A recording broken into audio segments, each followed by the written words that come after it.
Welcome, misfits, and everyone out there on those inner tubes to this episode. We got it right tonight. Yeah, we got it tonight. We got it. Of Skeptic and Ranting, the death and resurrection of Jesus Christ. Tonight, we're putting Jesus in the hot seat and asking if he really did die and resurrect from the dead. Assume even existed. Where's Oz gonna be out? Hashtag Jesus the myth. Yeah. So come join James W. and myself, Amy Newman, as we have some fun. Woohoo! Worth dying for. Zombie style. Right.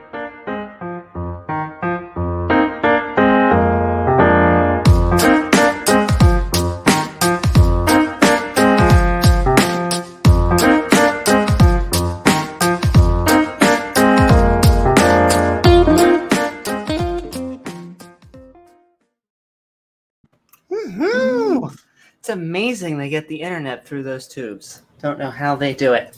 It's magic. It's magic. If you believe in magic.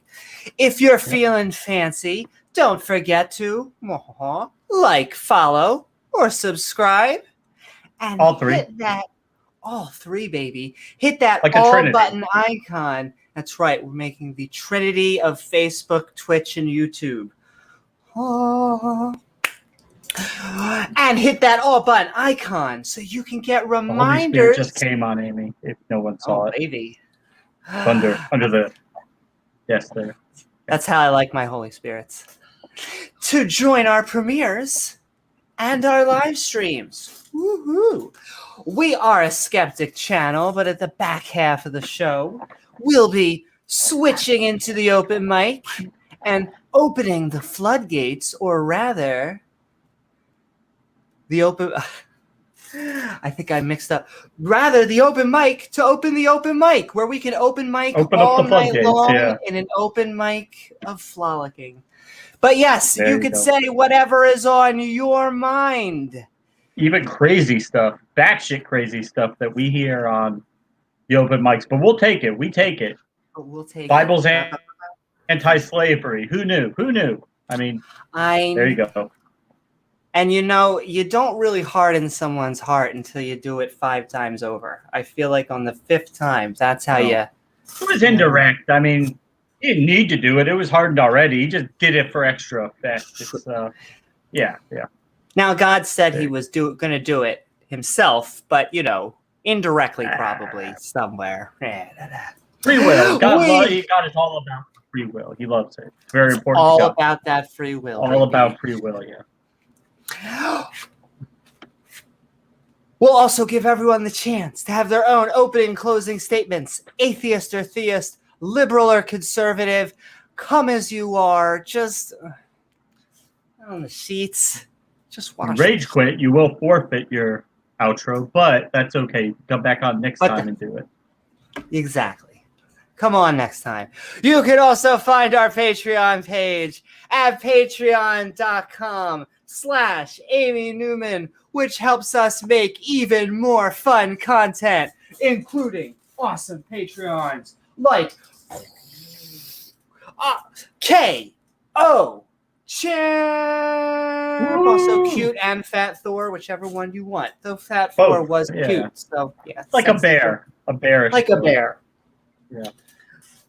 But also, Oz from the Atheist Round Table and Network Group. He's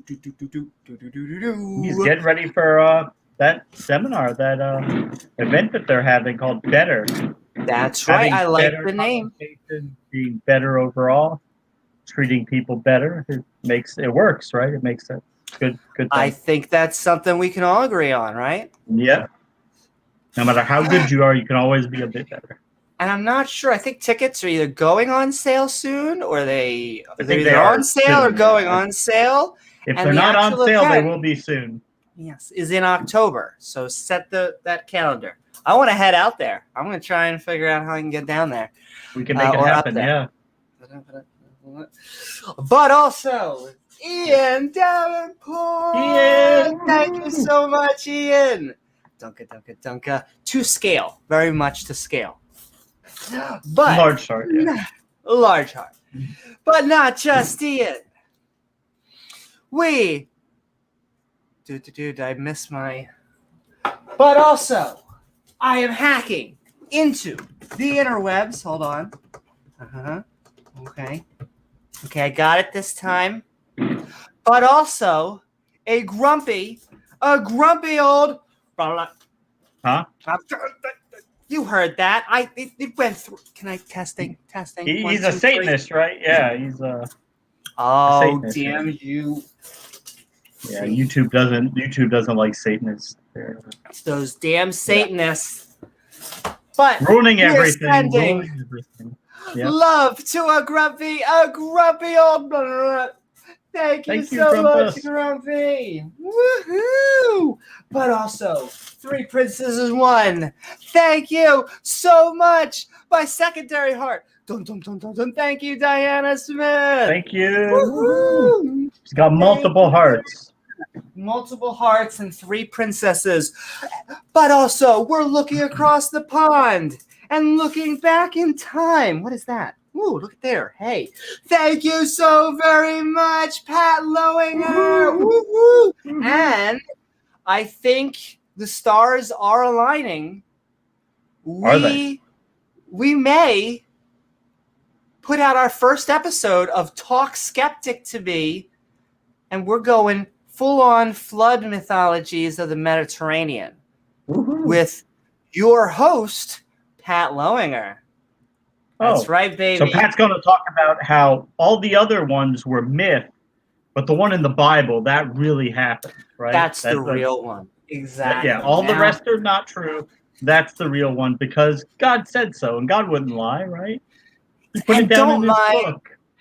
The flood myths that came before and the flood myths that came after. It's definitely the one in the center. Amy, that was the devil. He just made all those up so that the God one from the real God would look like it wasn't true. Yeah, that you gotta be aware of what the devil's doing, Amy. He's trying to trick people. He wants us all to burn, so he's trying to make it seem like God's not real, that you can't trust his word. Which is funny. They always say the devil's greatest trick is that he made you not believe, but it seems like God's greatest trick is he made us not believe. The best hide and go seek player in the world, champion, all-time champion. Yeah, he's in another dimension, Amy. He's in another dimension. That's right. He's in the quantum realm. He'll be fine. All our Marvel fans out there. Speaking of also. Gathering all of the skeptics.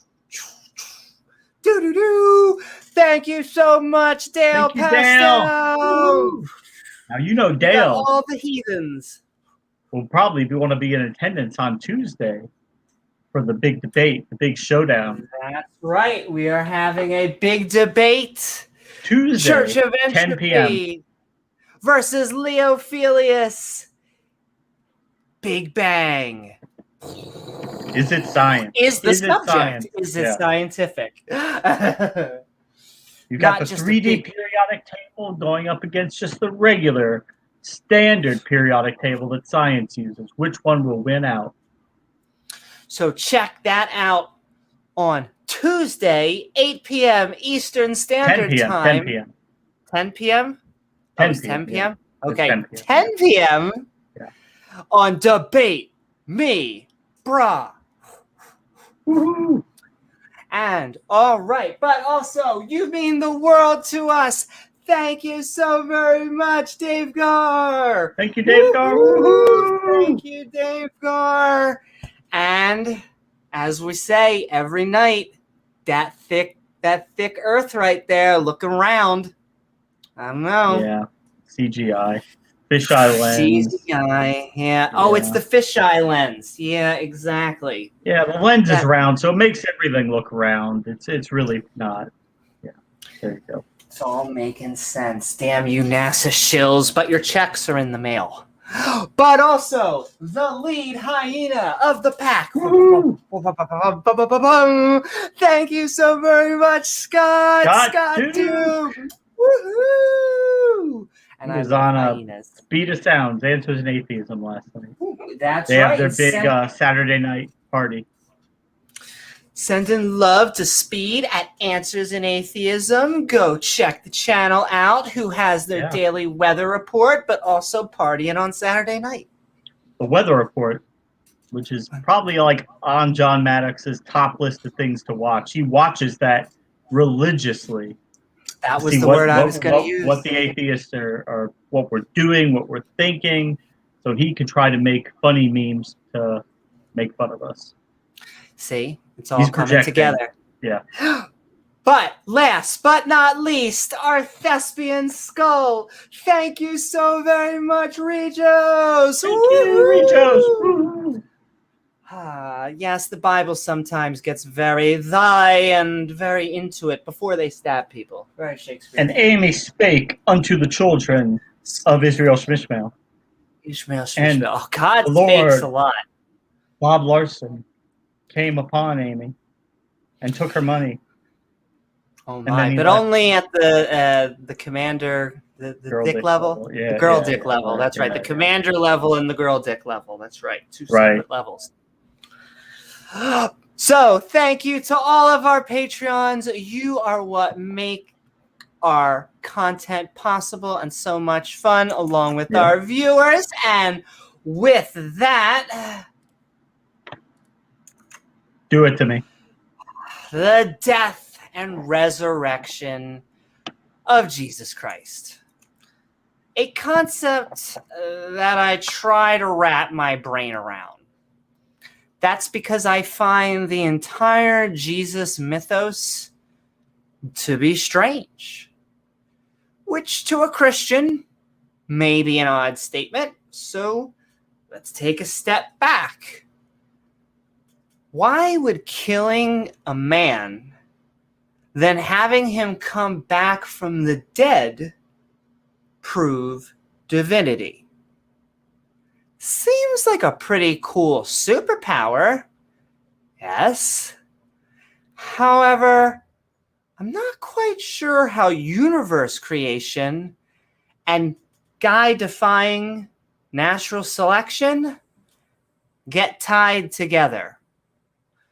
Someone could die, come back from the dead, and not be a child of a god. In fact, I don't know why a god would have a son to begin with. The notion of an all-powerful deity being a baby daddy is odd to me. I know the Romans and Greeks had their pantheons, with many of them getting frisky. However, these gods seem to have many human traits. I'm not sure why the nebulous dude in the sky wants to be a father figure, especially after he messed up that whole Garden of Eden thing. Now, the God of the Old Testament does love his sacrifices. He orders more dead animals than Americans throwing barbecue on the 4th of July. He was even going to have Abraham kill Isaac until he yelled, "April Fools." So I can understand him wanting to step his game up and do human sacrifices, though I'm fairly sure, according to the Marvel rules, that officially makes Yahweh a supervillain. In fact, I don't understand the logic behind any of this. Sure, from a metaphorical sense, we need our heroes in mythic structure to commit a sacrifice. However, from a literal standpoint, we cannot create literal scapegoats. You can't just kill some dude and expect for our wrongdoings to be off the hook. no matter how perfect this sacrifice is, even if his abs are like Jason Momoa. If we do something wrong to someone else, there is only one person we can seek forgiveness from, and that is the person we did harm to. Now, the Christians will say Jesus not only died, he rose again from his grave, which is another strange phenomena to me. Coincidentally, the one guy who comes back to life just disappears. I think the explanation is rather simple. Jesus, if he existed, is dead as a doornail. And we really don't have evidence to say otherwise. Eyewitness testimony is nice, but for miracle claims, we're going to need something a bit stronger. In fact, extraordinary claims need extraordinary evidence. Jesus dying and resurrecting from the dead does not meet that burden of proof. Thank you. So how are you tonight, James? And are you ready to be raised up into some fun? Well, I think so. I would be just happy, forget extraordinary, I would just be happy to see any evidence, reliable evidence that Jesus rose from the dead. But, once again, I think Amy is having a little bit of trouble understanding the Trinity. She doesn't understand God having a son who is also himself, and having a ghost that is also himself, but is also really not himself. So let me explain it to you. So you start off, you got God, you got Jesus, and the Holy Spirit. Now these are three separate things, okay, but they're not, okay, but they are, but they're not really three separate things, but they are. So then, God, Jesus, and the Holy Spirit, they wanted to give people an out from sin. So God the Father stayed in heaven, and he put Jesus on earth into the Virgin Mary. So the Father stayed in heaven while Jesus went on earth. Now it says in John, excuse me, got the Holy Spirit in me. Now it says in John 14:28, no, it says in John 10:30, me and my Father are one. Okay, so that just proves right there that God is Jesus, Jesus is the Father is Jesus, and that therefore God who stayed in heaven, the Father stayed in heaven while he also was on earth, and then the Son was in heaven while he also was on earth, and they were both in heaven and on earth, and they were both in neither as well. See what I mean? And then, so in John 14:28, it says, I go unto the Father, for my Father is greater than I. So you see, the Son, who is the Father, is greater than the Son, who is the Father. So the Father is greater than the Son is greater than the Father is greater than himself, the Son is greater than himself, who I guess are both greater than the Holy Ghost, which is actually himself, the Father, and the Son. Okay? So then Jesus, he dies on the cross, and he descends into hell. Now, of course, anybody who reads the Bible will know that hell is where God is not. So the Son, Jesus, who is God, goes down to the place where God is not. So it's not hell anymore, but it still was hell. It was hell, but it wasn't, but it was, but it wasn't, but it was. So after 3 days down there, he ascends back up to earth, and then he meets a bunch of people. They, I guess, tell him about the zombies that popped out of the graves and whatnot. He lets people stick some things through his hole in his hands. People, thank you. Mm-hmm. Not any other holes, Amy, although I'm sure that did get you excited. But then, after proving what he had done, he rose up into heaven, and he ascended, and he took the hand of the Father, but he is also the Father. So Jesus took the hand of the Father took the hand of Jesus, and Jesus took his own hand, the Father took his own hand, and they were two entities right beside each other, but they're the same entity, but they're not what they were. You see? And they were both next to the Holy Ghost. He was just like playing sidekick on all this. So, I don't really want to hear any excuses about how this just doesn't make sense, or people that don't see how this Trinity works. It's not only logical, it's plausible, and it's probable. It's reality. And if you think so, if you agree with that, then go ahead and give Amy a shout out. Maybe we've got some business dealings we can make. Amy's got some timeshares for you to sell. Right, Amy? Absolutely. Right next to the Lake of the Damned. Yeah, beautiful, beautiful.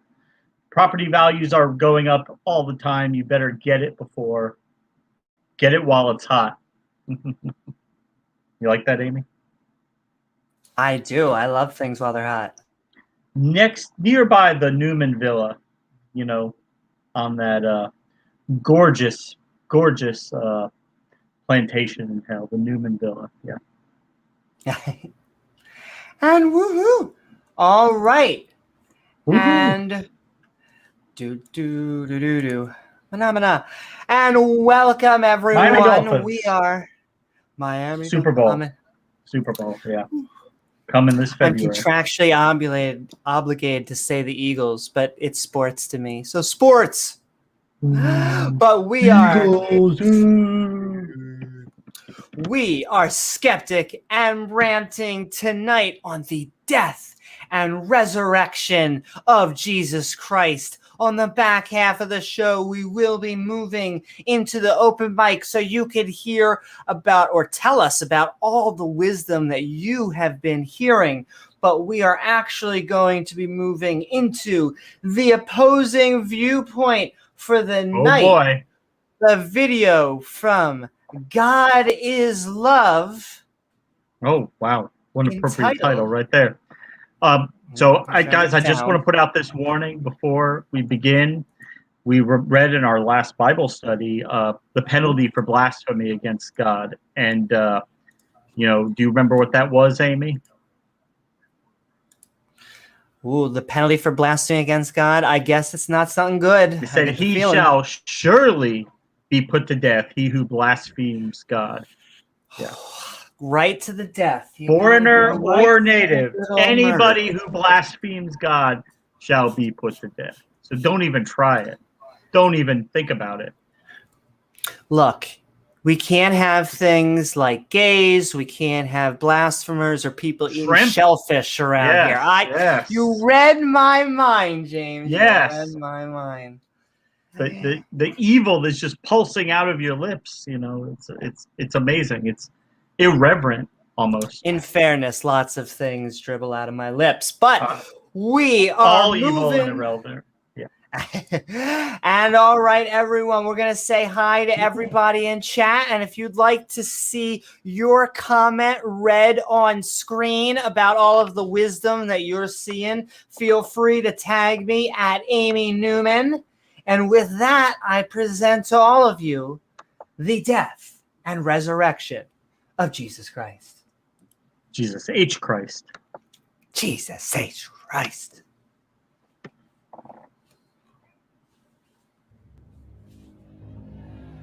As they led him away, they seized Simon of Cyrene, who was coming in from the country. They placed the cross on his back and made him carry it behind Jesus. A great number of the people followed him, among them women who were mourning and wailing for him. But Jesus turned to them and said, "Daughters of Jerusalem, do not weep for me. Don't weep for him, Amy. Weep for yourselves, Argentina, and for your children. For this is certain.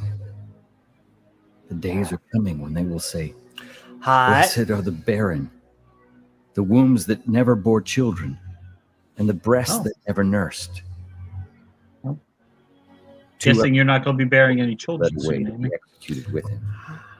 But keep trying. You just keep on trying. I'm going to keep on trying. Which means place of the skull. And offered Jesus wine mixed with gall to drink. But after tasting it, he would not drink it. And I also wanted to They ask you, because I haven't read the New Testament. So tell me how accurate this gentleman is in trying to explain the biblical story.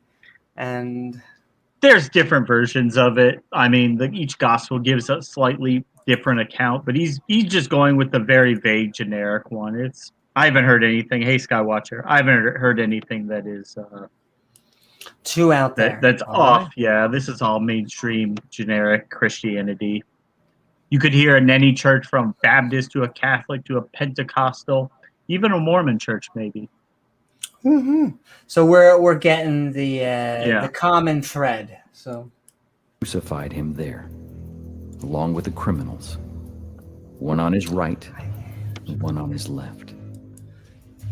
But Jesus said, "Father, forgive them." That is the one thing I do know about, is the whole thieves. I never understood the whole thieves thing, other than them trying to make a contrast between good people and bad people. I just very much dislike that kind of separation. Don't know what. Well, I mean, they actually, that conversation between the thieves, that actually is the bedrock for a lot of theology. So really, yeah, the Protestants use that as a club against the Catholics, because, as I told you before, the Catholics have this doctrine of purgatory, where if you are a bad person, even if you're in perfect contrition and God has forgiven your sins, you still have to go to this other place before you go to heaven, where you'll be purged of your sin through, it's very vague, but I mean, the general consensus, it would be the type of punishment, but not really. It's just like a cleansing, purging of your sin, but it's probably not very fun. Clears the pores. Yeah, you could be there for millions or even billions of years, depending on which ancient theologian you read. But Jesus, he tells the one thief that today I'll be with you in paradise. So that they look at that and say, well, see, he didn't talk about him going to purgatory. But then the Catholics would answer and say, well, you don't know. Maybe he was a really, really good guy and he just didn't have a lot of sin on his thing. So at that point, he was in a state of perfect grace, able to enter heaven. Yeah. You never know. You never know. And the other guy burned happily ever after. Yeah, the other guy, he burned, yeah. Go check. That debate's going to be a good one. I'm excited. And Peter is amped up for it, I see. Peter's ready to come to the debate. Jesus. They took his clothes and made 4 shares, one for each soldier, and the tunic remained. I mean, now the tunic, how much could they have gotten for woven from top to bottom as a single piece? So the soldiers said to one another, "Let's not tear it, but throw dice to see who will get it." This took place to fulfill the scripture that says, "They divided my garments among them, and for my clothing they threw dice." Very theatrical. So the soldiers did these things. Yeah. It was 9 o'clock in the morning when they crucified him. You can have the rags, Amy. I don't want them. The Jesus schmathas. Jesus is ripped. Just want to point that out. I mean, I don't know if he lifts like Jason Momoa. But yet he never had a girlfriend. He never got married. He never had a wife. It was all. I'm just saying, the long hair. He's ripped. He's hanging around with lots of other guys. I'm not judging him. Just putting that out there. To the cross, which read, "Jesus the Nazarene, the King of the Jews." Thus many of the Jewish residents of Jerusalem read this notice, because the place where Jesus was crucified was near the city, and the notice was written in Aramaic, Latin, and Greek.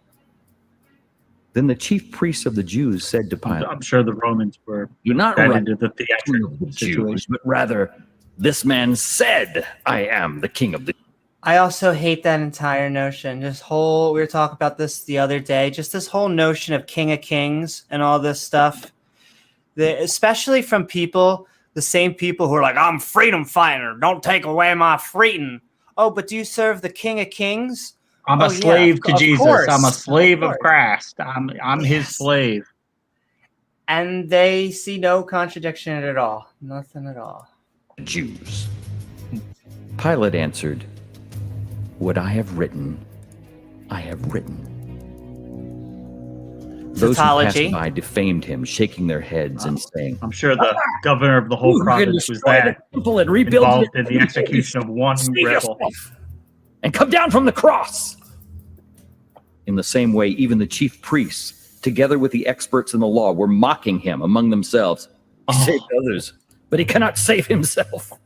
Christ, the King of Israel, come down from the cross now. Once again, I know, like, I don't know if, like, I guess it'd be pretty painful to rip yourself off of nails and all this stuff. But if you are the creator of the universe and you have all these special powers, that is a valid skeptical critique. I know that, spoilers, he may get away later, but it just seems odd that, like, he had to die before they removed the body. Like, I mean, he couldn't save himself while he was living. He could have just told him, like, look, I have to die now. I'll be back in a couple days. Don't worry about it. It's not a big deal. You know. Be fine. But they probably also would have had ropes on them. Just Those who were crucified I'm with him disgusted also too, spoke atheist. abusively to him. One of the criminals who was hanging there railed at him, saying, But I love you, atheist. "Aren't you the Christ? Save yourself and us." But the other rebuked him, saying, "Don't you fear God, since you are under the same sentence of condemnation?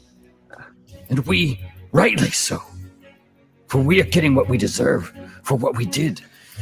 But this man Crash has in done the nothing party." wrong." Then he said, "Jesus, remember me." Did he say it like Darth Vader? Or like, yeah. And Jesus said, Jesus, "I tell you the truth. I am your father.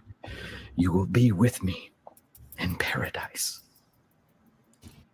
And once again, I know why they're doing this narrative structurally, to have, like, this is the good thief and this is the bad thief. The bad thief's gonna burn. Here's this, like, good guy, and he repented. It's just, and they will make statements like, well, of course they didn't deserve to be up there next to him, or he was this perfect sacrifice. Such a weird concept. Such, to me, anyway. Yeah. They find it beautiful. Beautiful. Now standing beside Jesus' cross were his mother, his mother's sister, Mary, the wife of Clopas, and Mary Magdalene. So when Jesus saw his mother and the disciple whom he loved standing there, he said to his mother, Woman, look, here is your son." Then he said to his disciple, "Look, here is your mother." From that very time, the disciple took her into his own home. After this, Jesus, realizing that by this time everything was completed, Also, said, still in the natural world, by the way. We have not broken any laws. We are just telling. No laws of physics is broken yet. Laws of physics have been broken. to fulfill the scripture. Just a very theatrical, unrealistic story. But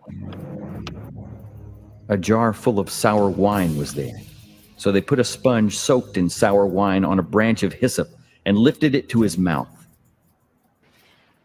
Now when it was noon, like, he didn't want the wine before, but now he wants the wine, huh?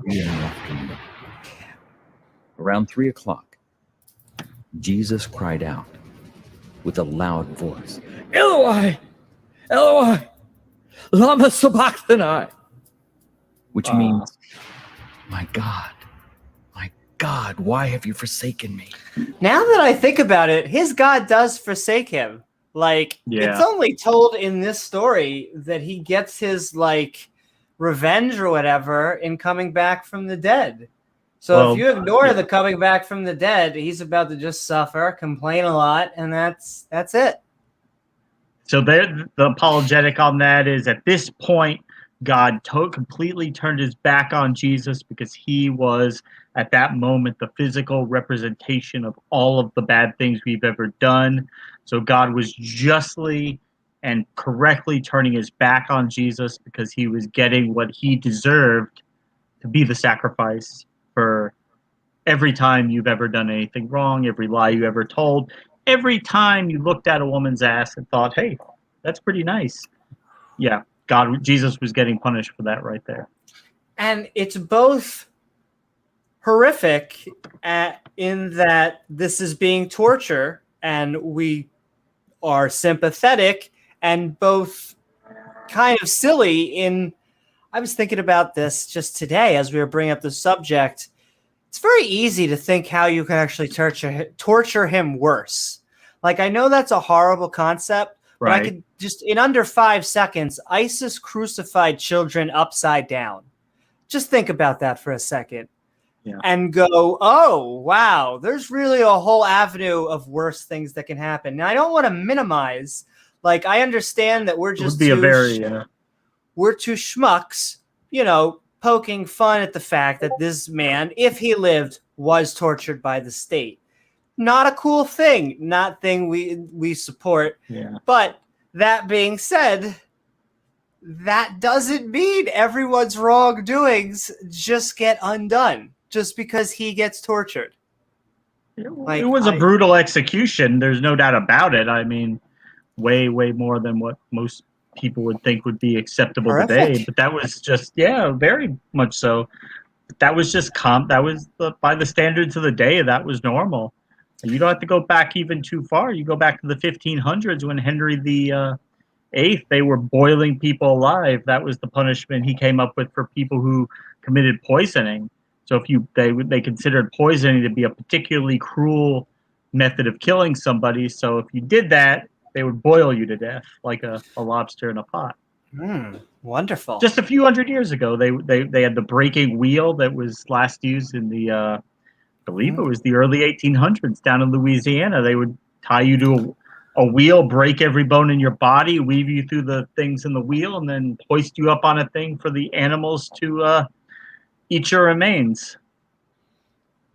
Yeah. There's been just us. I don't want to even compare it to us waterboarding is terrible. I was about to say minimize it with waterboarding, but really, there are many creative ways for us to be terrible human beings to other human beings.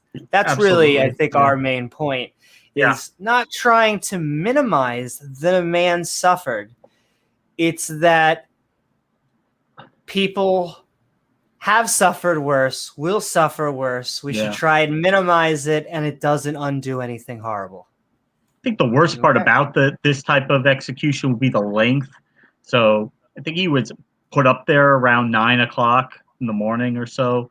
I don't think he died till like 3 in the afternoon. So he was up there for a considerable amount of time just before, I guess, how you would typically die would be you just be so exhausted you wouldn't be able to breathe. You know, almost like you had somebody's knee on your neck or whatever. You wouldn't be able to expand your rib cage to be able to get any air in there. And, you would just stop breathing and die. So the sympathy is there. We just am not going to defy the laws of physics out of compassion. That is just our drawing the line. When some of the bystanders heard it, they said, "Listen! He is calling for Elijah." Then Jesus, calling out with a loud voice, said, "Father, into your hands I commit my spirit." Amy, into your hands I commit mine. He said this. Maybe more shake weights? Breathed his Shake weights. Just then, the temple curtain was torn in two, from top to bottom. All right, here's the magic. Shook, and the rocks were split apart.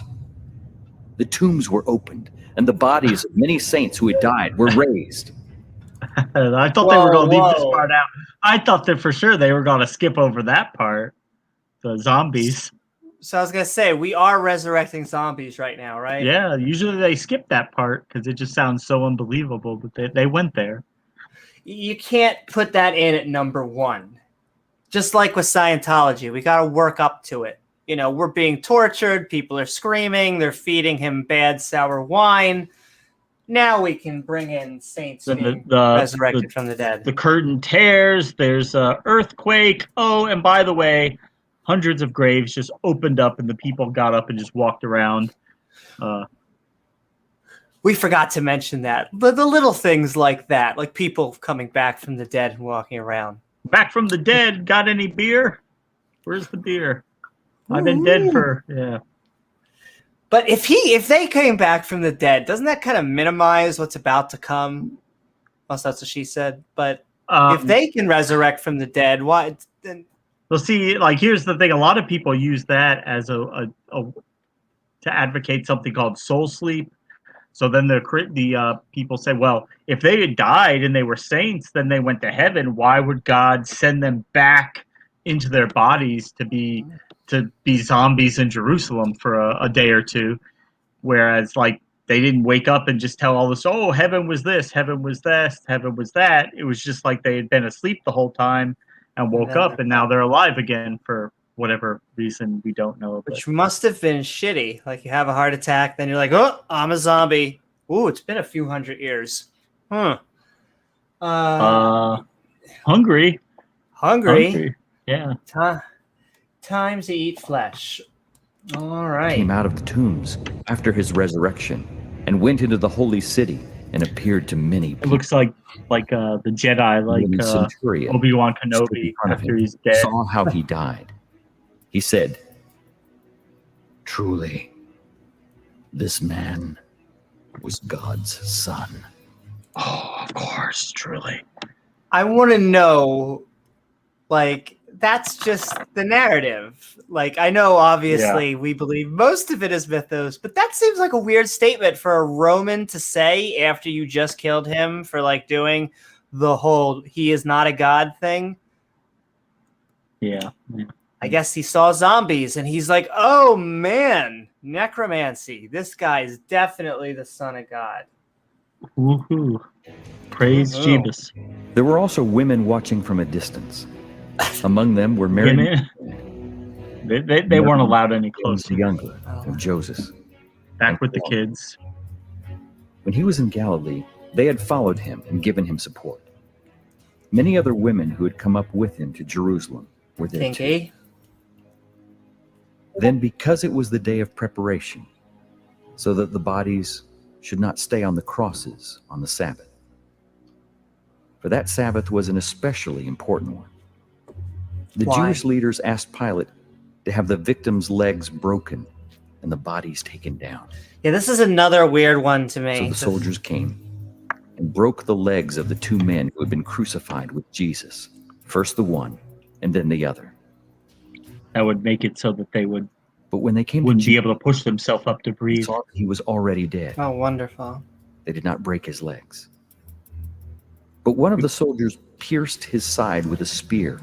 Because he's dead. Like, the practicality of it is he's dead. He's already dead, so yeah. Spoiler alert, they're about to say this is prophecy. I feel like this is once again ad hoc. Like, well, he didn't break his legs, and he didn't give him, and he did give him the stabby. Therefore, he's. Are you sure it wasn't he was dead, and they were trying to make sure they weren't just like poking him, and they're just like, "Are you alive?" Isn't that a more valid explanation? Sense. Yeah, but it says right off the bat he was dead. They knew that he was dead, but why did they poke him? Yeah, why did they stab him? I don't know. I mean, we've already seen that you're not allowed to poke dead bodies like that, Amy. For these things happened so that... So yes, he here we have a man poking a dead man with a stick, and blood came out. Amazing. Truly amazing. Yeah, I mean, the heart was still... I don't know. I just don't understand where the miracle is in any of this. Like, you could say it could be that the heart was pumping. It could have just been gravity. Yeah. Could all be bullshit. Scripture would be fulfilled. Not a bone of his will be broken. But it wasn't like the blood fell out and spelled Jesus is super awesome. Again, another scripture says, they will look on the one whom they have pierced. Now, when evening had already come, Amy Since will look upon day the of one she tribulation, has pierced. that is the day before the Sabbath. Joseph of Arimathea, a highly regarded member of the council, who was himself looking forward to the kingdom of God, went boldly to Pilate and asked, How are you feeling about the kingdom of God? Well, personally, I'm looking forward to the kingdom of God. There you have it, folks. All right. for the body of There you Jesus. go. He was Pilate looking was forward to it. surprised that he was already dead. He called the centurion and asked him if he had been dead for some time. When Pilate was Once again, why is anyone surprised in any of this that's going on? You put him up there to die. Once again, how are the villains even surprised in this story? I mean, this just sounds so silly that like the governor of the whole province would be like actively involved in every little minor piece of this thing. Like he's getting constant updates about this criminal that they put on a cross. I Was mean, he he's a not. petty criminal or a big time guy? He wasn't really considered. I mean, that Pilate didn't even want to kill him at first because, according to the story, Pilate's like, what's the big deal? This guy's just pissed off the local Jewish leaders, and yeah, he that's according to the story. He didn't even really want to kill him. He wasn't even that big of a threat to the Romans, but In other Jews words, it kept came down whining to and paperwork. crying. Yeah, whining and crying. Okay, we'll kill him. Shut up, guys. Well, You happy? You happy now? Go make your unleavened fucking bread and do whatever Make else your own. you Jews do, right? Is your war god happy? Yeah, not big fan of Yahweh either. So as much as we're shitting on the Christians tonight, we love to spread that myth around to the Jews, the Christians, the Muslims. Hey, maybe you're even a Scientologist. We're not forgetting about you. That's like some extra bullshit packed in there, like top level, inner circle bullshit. Though we need to do episodes on that too. Yeah, So it's going down the list. I will say I found a video today when I was trying to look for the other side on this topic, and I found a video entitled "Did Jesus Come to the Americas?" Oh man, I think that is up on Doc. A Mormon video. If you're familiar with the Mormons, I just love how open this woman was in the video. She's just like, yep, right out the gate. She is just like, you're damn straight Jesus visited America. As if this is verifiable, logical, realistic history. Yeah, exactly. It goes, we met the Native Americans, they introduced us to Jesus, and then we had a civil war. That's how our history goes, I think. The funniest thing is like when they have like their supposed archaeologists talk about like all the artifacts they found that prove the Jews migrated over from Arabia, from the Middle East, over to America. It's verified. It's real, Amy. It's real history. It did happen. We have all the evidence of all these cities that mention in the Book of Mormon. Exactly. And, you know, Joseph Smith was a totally legit guy, never arrested for fraud or anything. Honestly, he's totally mentally stable, totally trustworthy. When I want my facts, I go for my hat. I just have a hat and I just look in the hat and the hat tells me everything. With magical golden tablets that only you can read because I guess, God. Though it does bring me back to just the classic notion that I've been talking about of prophets. I really just don't get this one-on-one. You know, Joseph Smith might have we know Joseph Smith's a con man, but, you know, Jesus, if he existed, he may have actually believed his shit. I don't know. Paul apparently we have nowhere to level. verify it. That is the weirdest thing to me, is just it's really a religion founded by a guy who never met the man. And, not while he was alive. And it's just weird that we even have to have a debate, did our prophet exist? That is a weird debate in general. Hey, materialist dance. Yeah, not too many people question the historicity of Muhammad. It's pretty much given that he's actually a verifiable person. much more so than Jesus. And it makes sense. The closer you get to time frames where we're keeping accurate records, the easier it is for us to know. That being said, we know that L. Ron Hubbard was full of shit. So I don't know if the religious people want accurate records. Who knows? If you believe anything L. Ron Hubbard said, again, call Amy. She's got some timeshares to sell you. Timeshares in hell, baby. And all right. If you just joined us, we are skeptic and ranting on the death and resurrection of Jesus Christ. Informed by the centurion, he gave the body to Joseph. Nicodemus, the man who had previously come to Jesus at night, accompanied Joseph, carrying a mixture of myrrh and aloes, weighing about 75 pounds. And they took Jesus' body and wrapped it with the aromatic spices in strips of linen cloth according to Jewish burial customs. And once again, I just want to repeat, at this moment in time, nothing, well, I guess the only thing supernatural, the dead came back, but Jesus has not done anything supernatural. He got crucified, he said, "Oh Father, why have you forsaken me?" And he died. It could be the end, but apparently there's more. Now at the place where Jesus was crucified, there was a garden, and in the garden was a new tomb where no one had yet been buried. And another weird thing about the Jesus story, making your graveyard a test.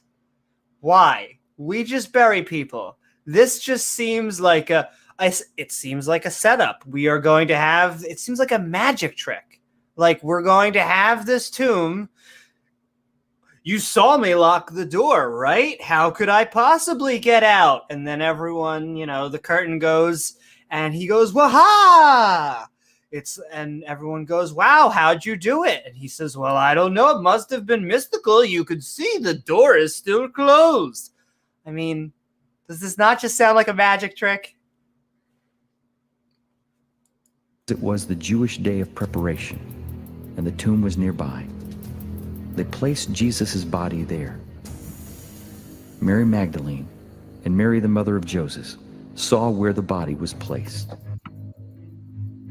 The women who had accompanied Jesus from Galilee followed, and they saw the tomb and how his body was laid in it. I mean, it makes sense. You You better put somebody in a tomb, and you just come by and check every couple days just to see if anything's happening. Oh, what's going on at the tomb? Yeah, we just wanted to make sure the body didn't come back from the dead, because that's a thing that happens often. Yeah, you just got to check because it makes sense, right? Doing a peek in, need a nightlight. Like, again, this seems like a setup. This seems like a test to show that he can do it when you know beforehand that he can. Like, you're trying to, okay. According to the commandment. The next day, which is after the day of preparation, the chief priests and the Pharisees assembled before Pilate and said, "Sir, we remember that while that..." Oh, so the Pharisees are just the rich Jews of the community, right? I hear that word get thrown out so much. Like the priest class, like the upper echelon, I guess. Gotcha. Deceiver was still alive, he said, "After 3 days I will rise again. So give orders to secure the tomb until the 3rd day. Otherwise, we're really worried about that. We're really worried about it.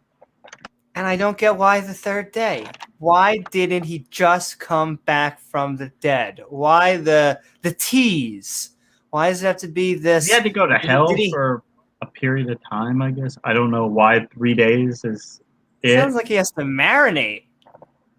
Maybe, yeah. He had to go and preach to the souls in hell.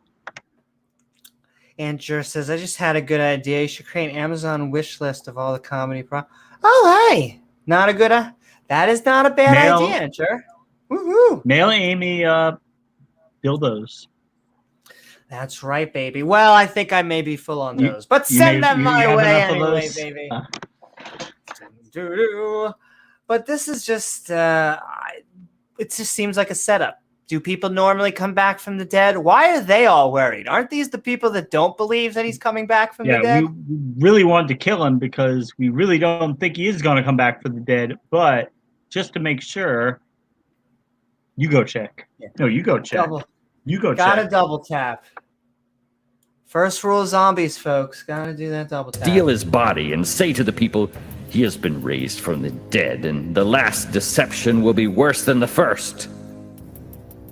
Pilate said to them, take a guard of soldiers, go and make it as secure as you can.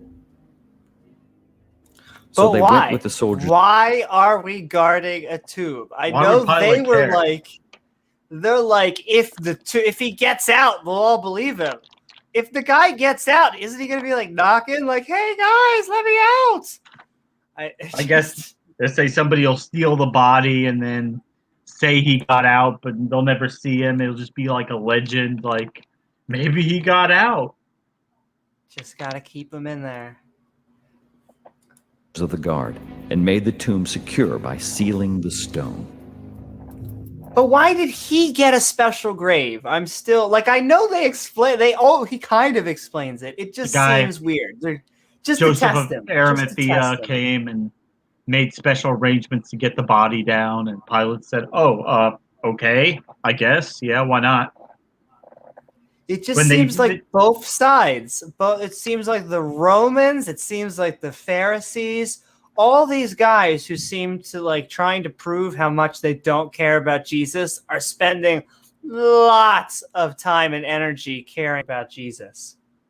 Yeah, criminals typically would have been just thrown into and they typically would have just been thrown into an open pit grave with generic bodies. They wouldn't get a special burial. I know, Brandon. I don't get the whole crucifixion thing. It just seems like he's playing games. He's playing hard to get. I do not get it at all. It's a loophole. It's a loophole for something. I wish I could do the line that Delhoney says. Sacrificed himself to himself. Act as a for loophole. Rules that he made. Yeah. It's like, yes, there's no reason to me that Jesus needs to exist. It's not a 3D periodic table, it's 5D chess. 5D chess. It should have been, God just could have been like, boop, now you're my son, go tell people, and he just would have went around doing miracles and all that. They would have been like, try to crucify him. And in my eyes, he would have been like, ha ha, suckers, and he just pulls out the nails, and the nails shoot and hit the Romans in the head, and he just would have been way cooler. Yeah, he's a deity, out like porcupine quills. Literally the son of a deity. And while he was alive, the magic tricks, at least while he was being up on the cross, are 0 for 0. Well, we talk a little bit about that after, but if you saw the zombies, that's true. Yeah, zombies. It's an amazing incredulity that people get to. But how much longer do we have on the video? We're probably 3 minutes left. All right, 1 3/4. We're at we'll knock it out. The end now. And in fact, at the end, we'll be moving on to the open mic, so you could tell us about all the wisdom that you just experienced from the other side of this debate topic, because we are skeptic and ranting on the death and resurrection of Jesus Christ. But my last point about this, the zombie thing, because they hate it when we call it zombies. That's just like calling it fairy tale and all the other stuff. Mocking and scoffing. But I do want to know, was there cellular decay? And if so, did the decay remain the same? In which case, yes, they really are zombies. Or did the body rot for 3 days and he was just Jesus? Or the other people that rose? Jesus. And then, really both. I know I'm doing spoilers, but I'll take either one. I want to know, in those 3 days, did Jesus' body rot? And then when he was resurrected, it undid the rot and the cells regrew and it was all happy again. So if you died of a heart attack and then they put you, I guess God fixed the heart. He made it back to new, so you would be, yeah. He just fixed all the damage to the heart. You're good as new. You're walking around the city. And that's Dead, the only but way it not wouldn't anymore. be zombies, in my opinion. That is the difference. Whereas the zombies kind of are resurrected. You could talk about a philosophical zombie, but I'm more talking about just the bodily decay. Yeah, they're alive, but not normally what we associate with alive, because they're still in a state of death, I guess, maybe. Almost Decay. like a limbo, kind of a halfway, like we stop the death process to cut the rod off. And Amy, your fly's open. Oh my. There you go. Okay. And all right, we're moving along. We're going to finish the end of this video. Yeah, and I'm about we're to moving finish. into our open mic. Yeah, I'm about to finish. That's what Darth said. Oh, we're almost finished with this thread. We're almost finished. Almost finished. Almost. One more question. Suddenly there was a severe earthquake, for an angel of the Lord descending from heaven came and rolled away the stone and sat on it. Also, once again, God getting other people to do his shit. Rolled away the stone and then sat on it. Okay. And then I know, what a funny His thing. appearance was like lightning, and his clothes were white as snow. The guards were shaken and became like dead men because they were so afraid of him. When the Sabbath was over, Mary Magdalene, Mary the mother of James, and Salome brought aromatic spices And Bob. so they might go and anoint him. But when they looked up, they saw that the stone, which was very odd, had been rolled. Coincidentally, he was gone. The only thing that would actually prove that he came back from the dead. I mean, why would you anoint a dead guy? Then as they went into the tomb, they saw a young man dressed in a white robe sitting on the right side, and they were alarmed. But he said to them, "Do not be alarmed. You are looking for Jesus, alarmed, Smoky Saint, who was crucified. He has been raised. He is not here. Look, there's the place." He's not Joshua. Yeah, look at this. This is their evidence. Look, the tomb is missing. Congratulations.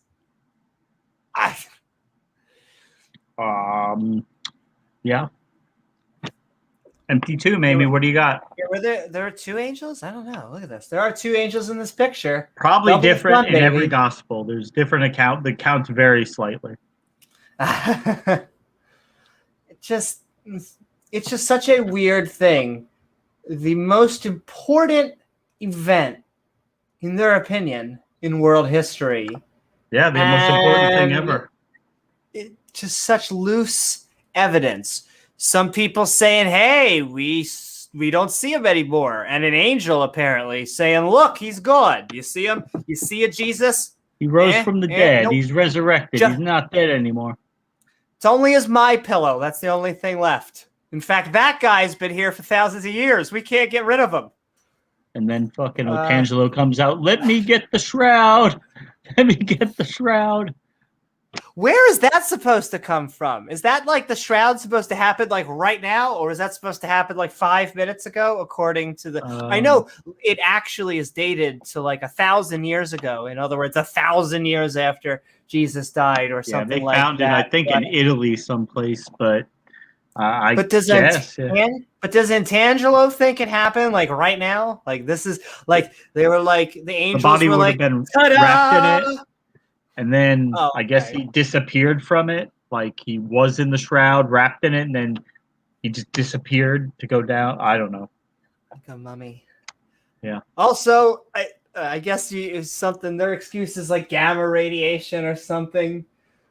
Unless you are that one scene in Deadpool where that guy makes the Deadpool awesome scene. Go Google it. Is the jail fight with the Punisher? Unless you're the Punisher, where that face fully forms on you, I don't think that's going to happen. Probably not. Yeah. You would have to be pre-planning that with blood packets and having someone draw that out. There's a whole cut on the shroud's mouth? Why this little hole in the mouth, Amy? Why got the little hole on the shroud? Was something going in Jesus' mouth, Amy? Maybe it was a glory shroud. You never know. Oh, maybe. Yeah, that makes sense. Putting Glory to things God. together. Glory to God. Glory to Praise God. God. Gay man Jeebus. And all right, we're coming to the zenith now. Woohoo! We're hitting Amy- that peak. Amy is getting ready to come, folks. I was gonna say, I'm trying to get us all over that edge. But go tell his disciples, even Peter, that he is going ahead of you into Even Galilee. Peter. You will see him there, just as he told you. And when they returned from the tomb, they told all these things to the 11 and to all the rest. And the camel. Now it was Mary Magdalene, Joanna, Mary the mother of James. Also, I guess she's old now because it's been 30 years, but I never get over the fact that this was a very not legal woman when she had sex with Yahweh. I know it's not sex because Yahweh doesn't do it. I mean, but yeah, she could have been like 14 or 15 at the oldest, I believe. Yeah, she couldn't have been older than that. Maybe as young as 12. Peter, even you, Jesus is coming for you. Even for Peter, yeah. Even Peter's Peter. Look how surprised she looks here. Like, and look at the guy. Like, yeah, like guy on all the way to the right. He's like smirking in approval. Yeah. Like, no, I know his name is not Joshua Herbel. I know it's not. That's not him. It's totally not. Totally not. Though this chick's really happy. She is all about it. In fact, now that I'm looking at the back row, they're very happy. They are super Maybe the okay Holy with this. Spirit came inside them. Oh, baby. Well, She's got some I don't Holy know. Spirit She does action. have a surprised look on her face. You don't know what's going on there. Who told these things to the apostles. But these words seemed like pure nonsense to them, and they did not believe them. Then Peter and the other disciple set out to go to the tomb. The two were running together, but the other disciple ran faster than Peter and reached the tomb first. He bent down, saw the strips of linen cloth lying there. But he did not. Hello? Knock, knock. This is Peter, who had been DoorDash. following him, arrived and went right into the tomb. He saw the strips of linen cloth lying there. Did he see footsteps? Did he see, like, what does it mean for a body to resurrect and go to heaven? And why do no other bodies seem to go to heaven? Like, it only seems Jesus. That's the only guy. Yeah. Everyone else, it's just your soul that's going up there. Because he's God. Woohoo! Leo in the house. And all right, we're about to be moving into Leo's the open stoned mic. as fuck. And the face cloth, which had been around Jesus' head, not lying with strips of linen cloth, but rolled up in a place by itself. Then the other disciple who had reached the tomb first came in, and I guess that's the shroud there, Amy. believed. For they did not yet understand the scripture that Jesus must rise from the dead. So the disciples hadn't been written yet. Yo, we got some Mission Impossible music toward the end. It was getting epic. Dun, dun, dun, dun, dun. And there we have it, folks. So we didn't even get to the part about Jesus post-resurrection appearances. Wow, that's like really? that's like the Mark version where Mark kind of ends off there. And if you would like to see more, that was a video from God is Love, which, my Jeebus, aren't we been hearing that lately? God is love. God is love. So I like love. I like love too, but God does not seem very loving. I'm one of the, I feel like it's because the ayahuasca and maybe some life experiences, but I very easily tell people I love others because I do. And yet this God, not my definition of love, or not my definition of what I'm looking for in love in a relationship. If you just like arbitrarily define him as love, then anytime you read anything that doesn't sound loving, you just pretend it means the opposite of what it says, and therefore it is love. Yeah. If it sounds loving and good, that's what it means. If it sounds really mean, it means the opposite. Don't you get it, Amy? Don't be That's lazy why. when you're Yeah, don't be lazy in your interpretation of the text. You gotta take everything in context. exactly. You got to understand the context, and then you understand why he calls himself a jealous God and the God of war, and why he demands so many sacrifices. Not a creepy thing at all. All makes sense. Right. Now you're getting it. And I mean, workers being beaten with rods until they're almost dead. That's like what we all do, right? You work. Well, okay, maybe that's okay at Amy's employment, but for the rest of us, being beaten at work just doesn't seem like something we're used to. And I will say, I agree with you, Antangelo. We do not know God's nature. But if you ever find him, but hi, Antangelo. Hi, everyone, because We're getting ready to send the link. sounds good, Brian. You've been hired. Welcome aboard. So In on fact, what are you gonna say? I was just gonna say on the infographics version of this resurrection video, why they thought it was so compelling, and they didn't really get into it in this video, but they go over well, look how it says the disciples they were reluctant to believe. They didn't believe it at first. They didn't have faith. Look, the one disciple, he had to put his thing through the holes of on Jesus' hands to believe. That doesn't make them sound very good. Why would the church want to make something like that up? And if they want to just make it up, they would be like, yes, of course, we know Jesus is going to rise from the dead. But obviously they never really read the Old Testament, which if you go through the Old Testament, you go through this time after time after time where God picks these people to be his followers. They end up doing something that displeases God. Adam and Eve in the garden, Noah, Lot. They always end up doing something that pisses God off after he's picked them to be his main dude. But he restores them in the end. God gets over it. They learn from the experience. They move on and they become better people. Same thing with the Jewish people. They're always, anytime God leaves them alone for more than 5 minutes, the first thing they start doing is worshiping other gods, even though they've seen God commit numerous acts of magic. God steps in, he defies physics to save them. They have no doubt whatsoever that this God is real, and they still go and worship other gods anytime the moment comes. And that's just part of That's what she said. yeah, that's just part of the story. That's a literary trope that the Bible uses over and over again, and is trying to tell people that even when things look bad, even when things are, at their darkest hour, don't lose faith. Keep your faith. Do not integrate with these other people.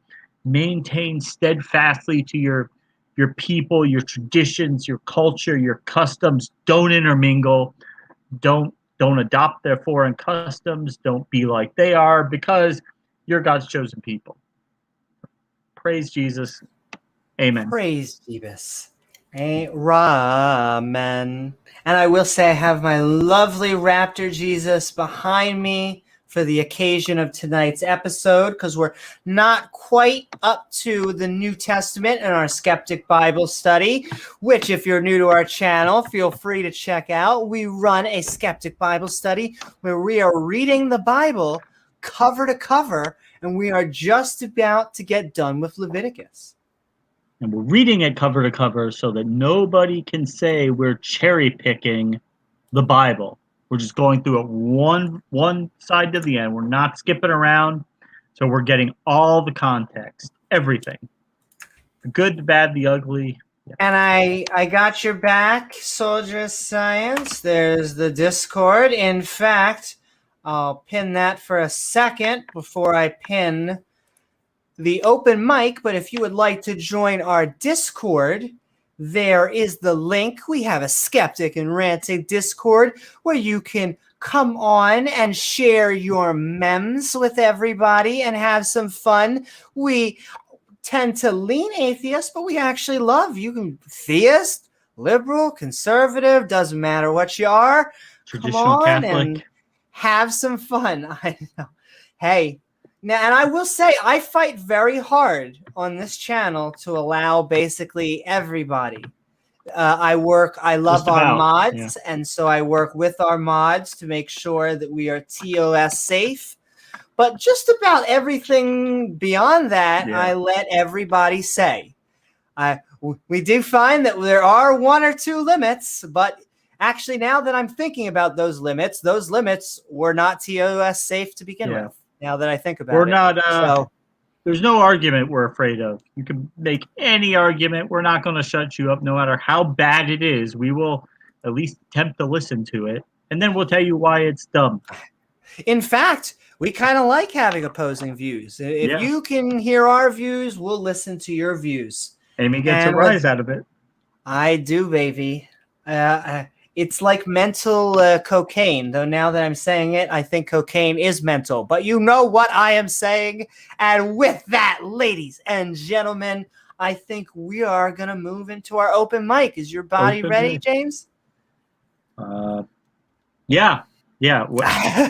Is my body even here? Where is my body? Did I resurrect? The infernal realm? The ether. And all right, I'm gonna send that link into chat. We'll just put Gizmo in charge of the open mic. There he goes. Please remember to keep your mic muted when you're not talking. But the link is going into chat right now. There you go. And it's okay, Gizmo. It's okay, Gizmo. So here's my question for you, James. You used to be a Christian. What was your whole take on this, the evolution? Well, how did you view this story, I guess, Christian, and what were your views, I guess, that changed that as you came out of it? Trying to think how to word this. I mean, I would just say, like, when you're Christian, it is kind of almost like you've just made a choice to arbitrarily, you're just going to believe in this. And you might not understand it all. It might not all make sense, but you've arbitrarily chosen that you're going to believe in it because you like it. It's a good story. You like the outcome of it, that it lets you think that, hey, I get to live forever. I don't have to worry about death. Jesus died for me. I don't have to worry about death. But looking back at it now, it's just it's not really a very compelling, not really a very convincing story. Doesn't really ring true. It sounds kind of far-fetched, unbelievable. Sounds very similar to what the other religions were saying at the time. And I just don't see anything in it that's really special or compelling. That's why anyone would just choose to believe it in spite of all the evidence. Hey, Bird. Woohoo! In fact, hello, Atheist Junior, Leophilius, Bird is the word, Peter, and Soldier of Science. With that, we are skeptic and ranting on the death and resurrection of Jesus Christ, and we are moving into our open mic.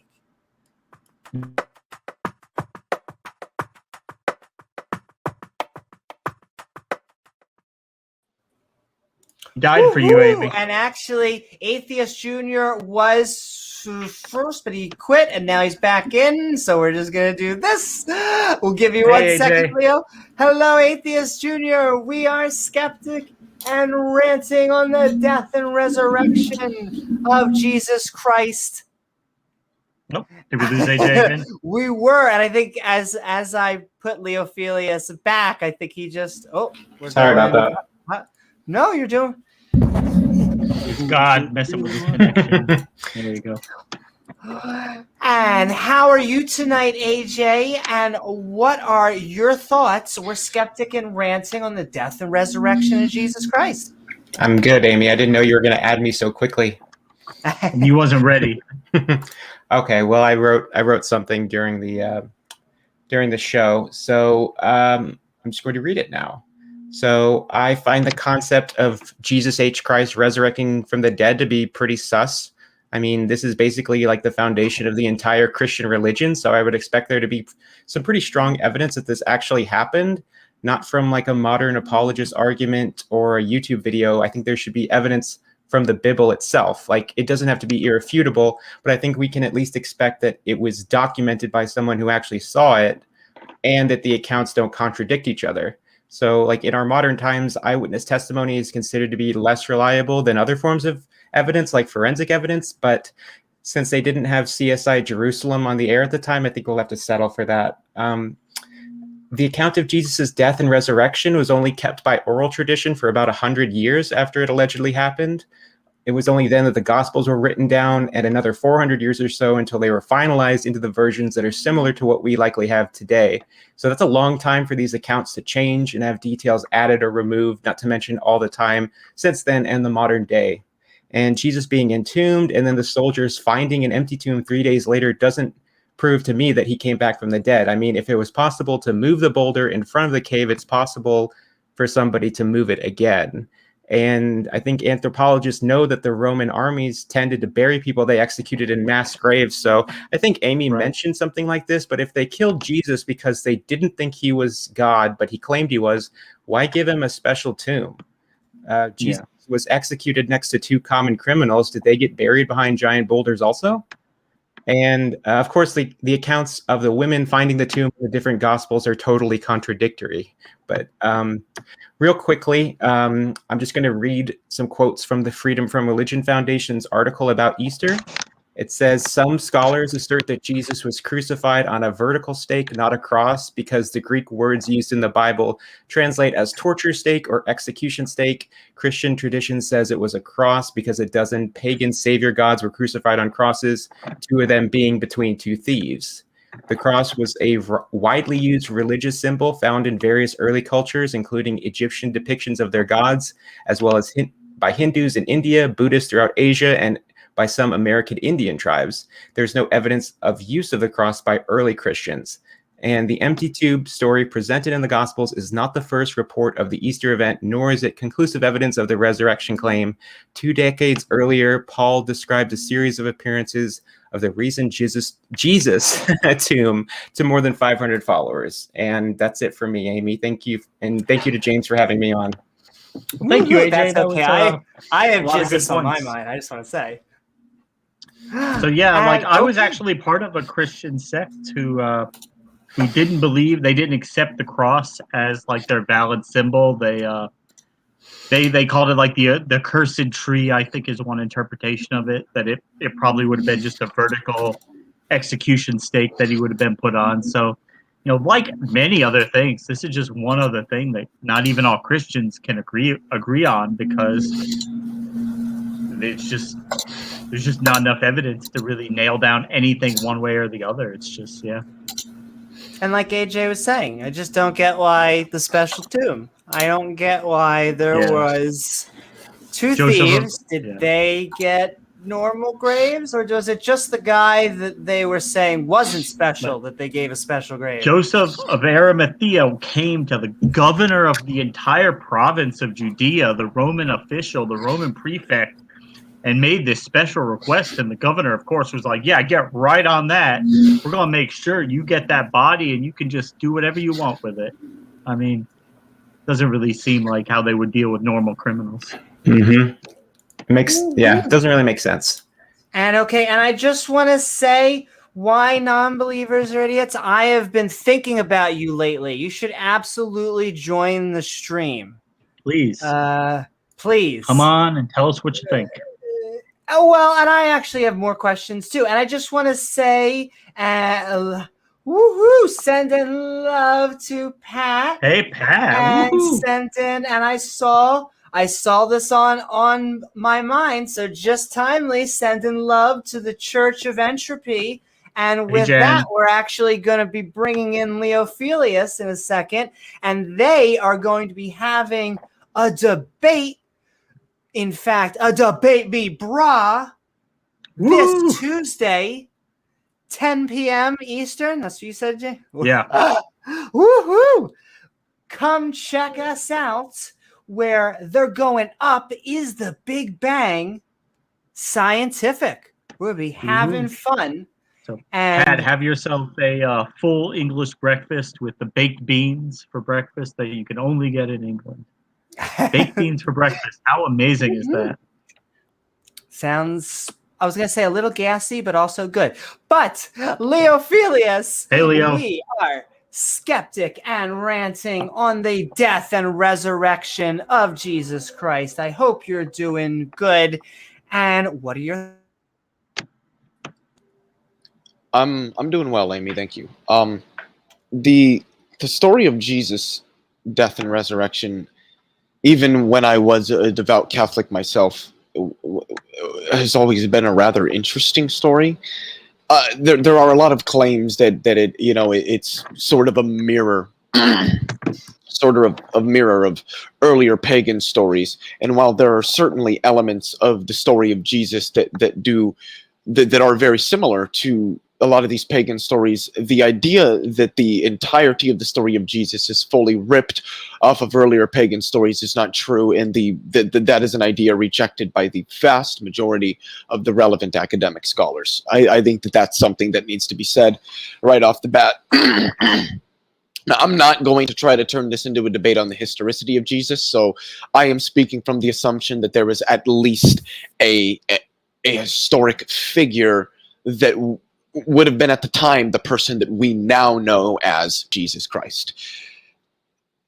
Did this man die? Yes, I think so. I've watched a lot of the videos Apologia has done on this. He's done quite a few videos on the resurrection, especially his responses to people like Gary Habermas, Cameron Bertuzzi from Capturing Christianity, Michael Licona, William Lane Craig, and many, many others. Excuse me. And he's got a lot of good content out there. I've also talked with other people, some of my friends that have degrees relevant to this area, are New Testament scholars or, antiquity scholars, things like that. And I've just examined the literature myself. And the idea that I have come to is that Jesus was likely some sort of young-ish apocalyptic prophet in the region who was slowly beginning to gain a following, threatened the Jewish church, who then lobbied the Roman state to have him executed, at which point he was executed. And after that, we don't really know much about him other than the meager writings that we have that have claimed to come from people who were devout followers of him, but probably do not originate from such people. Did Jesus resurrect? I think the obvious answer to this question is no. The concept of resurrection is, by definition, literally magic. It's necromancy. It is necromancy of the self. It is bringing oneself back from the dead. And necromancy is literally magic. And that's really, I think, enough that needs to be said. Secondly, after 3 days, a human body will naturally begin to deteriorate such that you could not bring back the person. You couldn't turn that body back on, so to speak, and have it operate properly. Hell, this is hard to do after even several minutes of a person being dead, let alone after 3 days. Not only that, but resurrection is not something we've ever observed in any meaningful sense in any life forms anywhere ever in the history of humans observing other life forms. We only have spurious or rather dubious anecdotal claims of this thing, of this event, and really the only major resurrection event that you hear about is the resurrection of Jesus. So it seems to me that there are two things that can be true as it concerns the resurrection. Everything that we know about the laws of nature, the laws of physics, the laws of chemistry, the laws of biology, and what have you, are somehow entirely wrong and can be violated. And the ways in which this is violated have somehow, the mechanics behind how this can happen, has somehow eluded every single scientific experiment ever done in the history of ever, or the story just isn't true. And I think it's pretty obvious which one of those has more merit to it. Thank you, Leo. That was that sums it up. That sums it up.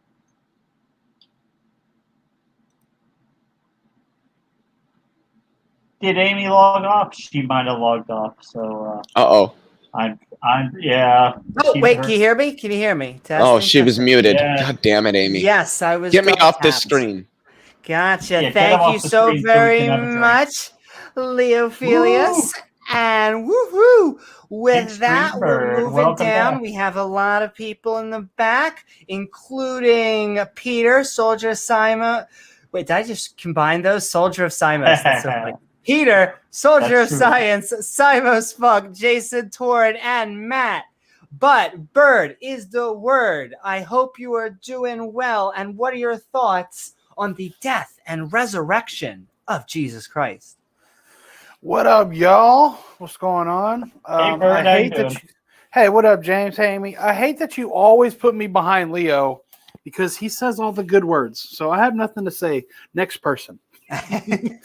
Okay, that's okay, Bird. We just love having you here. Yeah. Woohoo! Now y'all can listen to me get angry at people and sigh a lot. So Hey. there we go. We're always down for it. Exactly. And all right, thank you both, Leo and Bird and Peter. My God, you were in the story. I had no idea that you were going to be there. But since now we have a first-person account, what are your thoughts of the death and resurrection of Jesus Christ? It is always about me. I don't get it. Why are all these people talking about me? I have no clue. God loves you. But here we are, talking about the death and resurrection. Jesus Christ. So I hate long intros, so I'll keep it really short. They rolled away the stone and sat on it. Hence the expression "sit on it." And if you didn't grow up with Happy Days, you will never know what I'm talking about. Yeah, Jesus. I don't think the guy ever existed. I'm not convinced. They say he will return, but will he? I mean, there are a lot of people. It's Superman. That's me. I'm a bird. Yeah, and they saw him, so he returns, and there he comes. He comes down, and oops, what's that we see there? Oh shit, the aliens got him. He came. All makes sense now. He came too soon, and the aliens got him, and so we will never know if he existed, if he was real, and if he's ever going to return. So yeah, so that was pretty much my story, and that is it for now. I have got to run, and I will see you all later. Thanks, Amy, for having me. Woo-hoo. Thank you, Peter. Absolutely. Any day Nice now, having Jesus you will on, be coming Peter. back. Any day now. Mark your All right. calendars. Hot. Okay. Thank you so very much, Peter. And since Simons is in the background and can't say anything, I would like to say, can someone get this ugly fucker off my screen, please? And woohoo, sending love, girl. What is up? And Patrick says the entire story. When I say Patrick, it makes me sound so much more like SpongeBob. I think of Pat. The entire story makes absolutely no sense from a cultural, historical point of view, but from a myth-making perspective, the story of crucifixion and resurrection is what you would expect. Exactly. In fact, I feel very strongly about this point as someone who's taken a whole bunch of script writing and mythic structure classes, that yes, you have to have a 2/3 of the way death. That is what is supposed to, you're supposed to have either a false victory or a false defeat, so that whatever it is can take you into the third act and you could be born again. In mythic structure, it makes 100% sense, and it actually, we kind of need it to feel good. We have this sort of coming out as an adult story that kind of goes over all the emotions. I mean, this is Marvel. That's all Marvel does is mythic structure over and over and over again. And I love it. And I will In and out. freaking Over and pay over money in and out to see all of their videos. Woohoo! It's just woohoo. It is just when it becomes literal that it becomes a horror show. Once it is like, no, we really do need to kill a guy so everyone can get off their bad deeds, then it gets a little creepy. But yes, and all right, we are moving right or wrong. Woo! If you just joined us, we are Skeptic and Ranting on the death and resurrection of Jesus Christ, soldier of science. I hope you are doing well. And what are your thoughts about the subject? I mean, this is a great subject. I guess my first thoughts are, yeah, you shouldn't put me after Leo as well. My second thought Only is, I get to say that. yeah, no. My second thought is Bird. Why is your avatar a dog if your name is Bird is the word? Come on, dude. Because that's my actual dog in glasses. I mean, get a bird is a word. Okay, so no. But serious points. I think this argument. I think this argument is awesome. Is an awesome argument because for me, every Christian, which I used to be, if you get past the apologetics, which most of them don't even know about apologetics, but if you get down to the brass tacks of why they believe in Christianity, it literally, not literally, but it usually comes down to two reasons, and that is because they believe Jesus resurrected. They believe that is a true statement, and I think the second one is fear of death, right? So I think those, are the two things. Like I'm afraid That's a big one. Yeah, I'm afraid of dying and I want to live forever. And then the first one is probably, yeah, there was a dude who existed and he died to forgive my sins.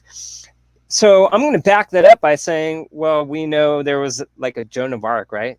That was a girl. She did exist. Yeah. Apparently she existed and she had no problem dying for her beliefs. And then, my second one is there's this guy. His name is Mohammed Bouazizi. Do you guys know who that is?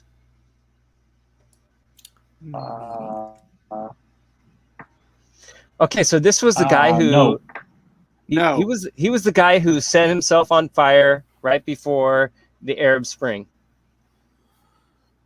He was the person in Tanzania that literally set himself on fire, started the Arab Spring, and I think all of us as atheists, we could start a new Muslim Bible, and we could use Muhammad Bouazizi as our Jesus, and we could reform all of Islam based on this dude who was willing to sacrifice himself.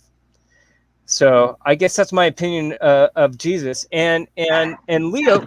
And Leo, I would say that Richard Carrier probably gives a great argument as to why Jesus probably never existed. He's probably one of the few that argues that. I think consensus says that Jesus probably maybe have existed, but didn't resurrect, And furthermore, if your milestone of savior, of being saved, has to do with someone being resurrected to forgive your sins, I would say that's a faulty milestone to begin with. There we go. Right. So yeah, Dr. Carrier does do a lot of good work on that. But I think Leo just meant for the sake of argument, because that's what it's about. Even if you can say that Jesus existed, there's still no evidence that he rose from the dead. So either way, right, even if he existed, it's still not a good argument. No, absolutely, and that's kind of what I'm saying. I mean, obviously, the four Gospels have different versions of, who came upon the tomb, who discovered that the tomb was empty, and so forth, which makes it seem bullshit, but. In my opinion, even the milestone of that Jesus's resurrection for your sins is a crap argument to begin with. Is like, why did an all-knowing God send itself and kill itself, aka its son, to forgive you of stuff that it knew it was going to forgive you of in the first place? It was just a big show, Good a question. big show for everybody to watch. Great question. It's like fire. God causes the problems, and he gets to run in at the end and save the day, and you better spend eternity thanking him for it. Mm-hmm. And all right, guys, I think 1, 2, 3, 4, 5, 6, 7, 8, 9. We got our whole list with the people backstage. We got the whole list. So Simos Funk, Jason Torn, Matt, and Oz. That's gonna be our crew tonight. And thank you so very much, Soldier of Science. We are Thank you, guys. moving along. Woo-hoo. We are talking the death and resurrection of Jesus Christ. I learned that Jesus H. Christ is an American thing, which is AKA an American Jesus. curse word, which is kind of funny. But speaking of someone not American, but equally lovely, Simos Funk, we are having fun. And what are your thoughts? Yes, hello, and happy Freedom Day to all the Americans out there. Thank you. Yeah, no problem, no problem. Unlike the others, I'm happy to be after Leo Phileas because, of course, he's always thought-provoking. So, and that's always a good place to start thinking. Really, is giving some good information to go from. For me, though, I am more of a mythicist. I think on the death and resurrection of Jesus, well, 50% of that is probably right. I don't know. You know, for me, a lot of the Old Testament seems to be a rewriting of ancient Near Eastern history, and I don't see any reason why Paul wouldn't have taken that or understood that about the Old Testament, and then crafted the beginning of the New Testament in that same vein, and then obviously later on the Gospels come to follow that. So for me, I think it's heavily Greek influenced, and as such, is more likely to be retelling of Greek myths than actually a historical document in any sense of the word. Mainly, again, because of the symbology or the symbolism that's used throughout the New Testament. Really, and the fact that it's obscured deliberately in Jesus's own words, it's obscured deliberately. So if he existed, then that doesn't seem to make much sense, and certainly it doesn't make much sense in terms of if he was actually the Son of God or knew that he was the Son of God. Then again, why would he be trying to hide his words behind parables? Just doesn't make sense from that aspect. If we were talking about the long view of history, it makes much more sense in a relative cultural viewpoint, and it makes even more sense when you look at it from Paul's perspective of being an educated man that studied in Ephesus, I believe, and then later wrote down his words about Jesus. Also, I think there's also some first century BC writings in Hebrew that would probably lend more to an idea of a figure of Jesus than the actual writings that Paul particularly wrote about, or the person that Paul thinks he's writing about. So there's a whole series of arguments, as far as I can tell, and I'm not educated in any way on this subject. But it does seem to me that there's a whole series of arguments as to why the historical Jesus probably didn't exist. Although maybe there is an individual figure who these ideas coalesced around and then got changed. But again, I think that's neither here nor there, because of the fact that he's more than likely to be uneducated, and if this figure does exist, he's more likely to be uneducated and more of a, what's the word I'm looking for? More of a cult leader than anything else. So for me, I'm not even concerned about the historicity of Jesus. It doesn't make any sense to me to go on claiming that this is some kind of historical figure, just as it makes no sense to me to say that Moses existed, or even most of the Old Testament figures, in fact, existed. They all seem to me just mythical retellings of stories which come from previous civilizations, and I don't really see any point in thinking that the New Testament is any different to the Old Testament in that respect. So thank you very Someone much. get this ugly fucker off my screen, please. Yeah, please. I have finished. So. Thank you so very much, Simos. Although I disagree, I'm not really a fucker anymore. He's not a fucker. He's an incel. He's an incel. And Gur says, even if Jesus existed as a historical figure, it doesn't mean all the claims about him are true. Fiction mixed with a little truth. Occam's razor. And Pat says, did Jesus really sacrifice himself, or did he just end up being crucified like everyone else who broke Roman law in ancient Palestine? I have to interject, Amy. Occam's razor is false because we know that Jesus has a beard, so there was no Occam's razor.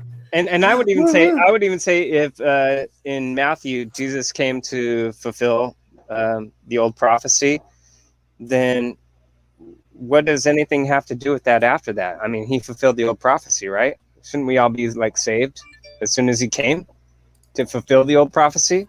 Hot, but you would think everything after that, right, should just be. And we caught that one. Should just be fulfilled.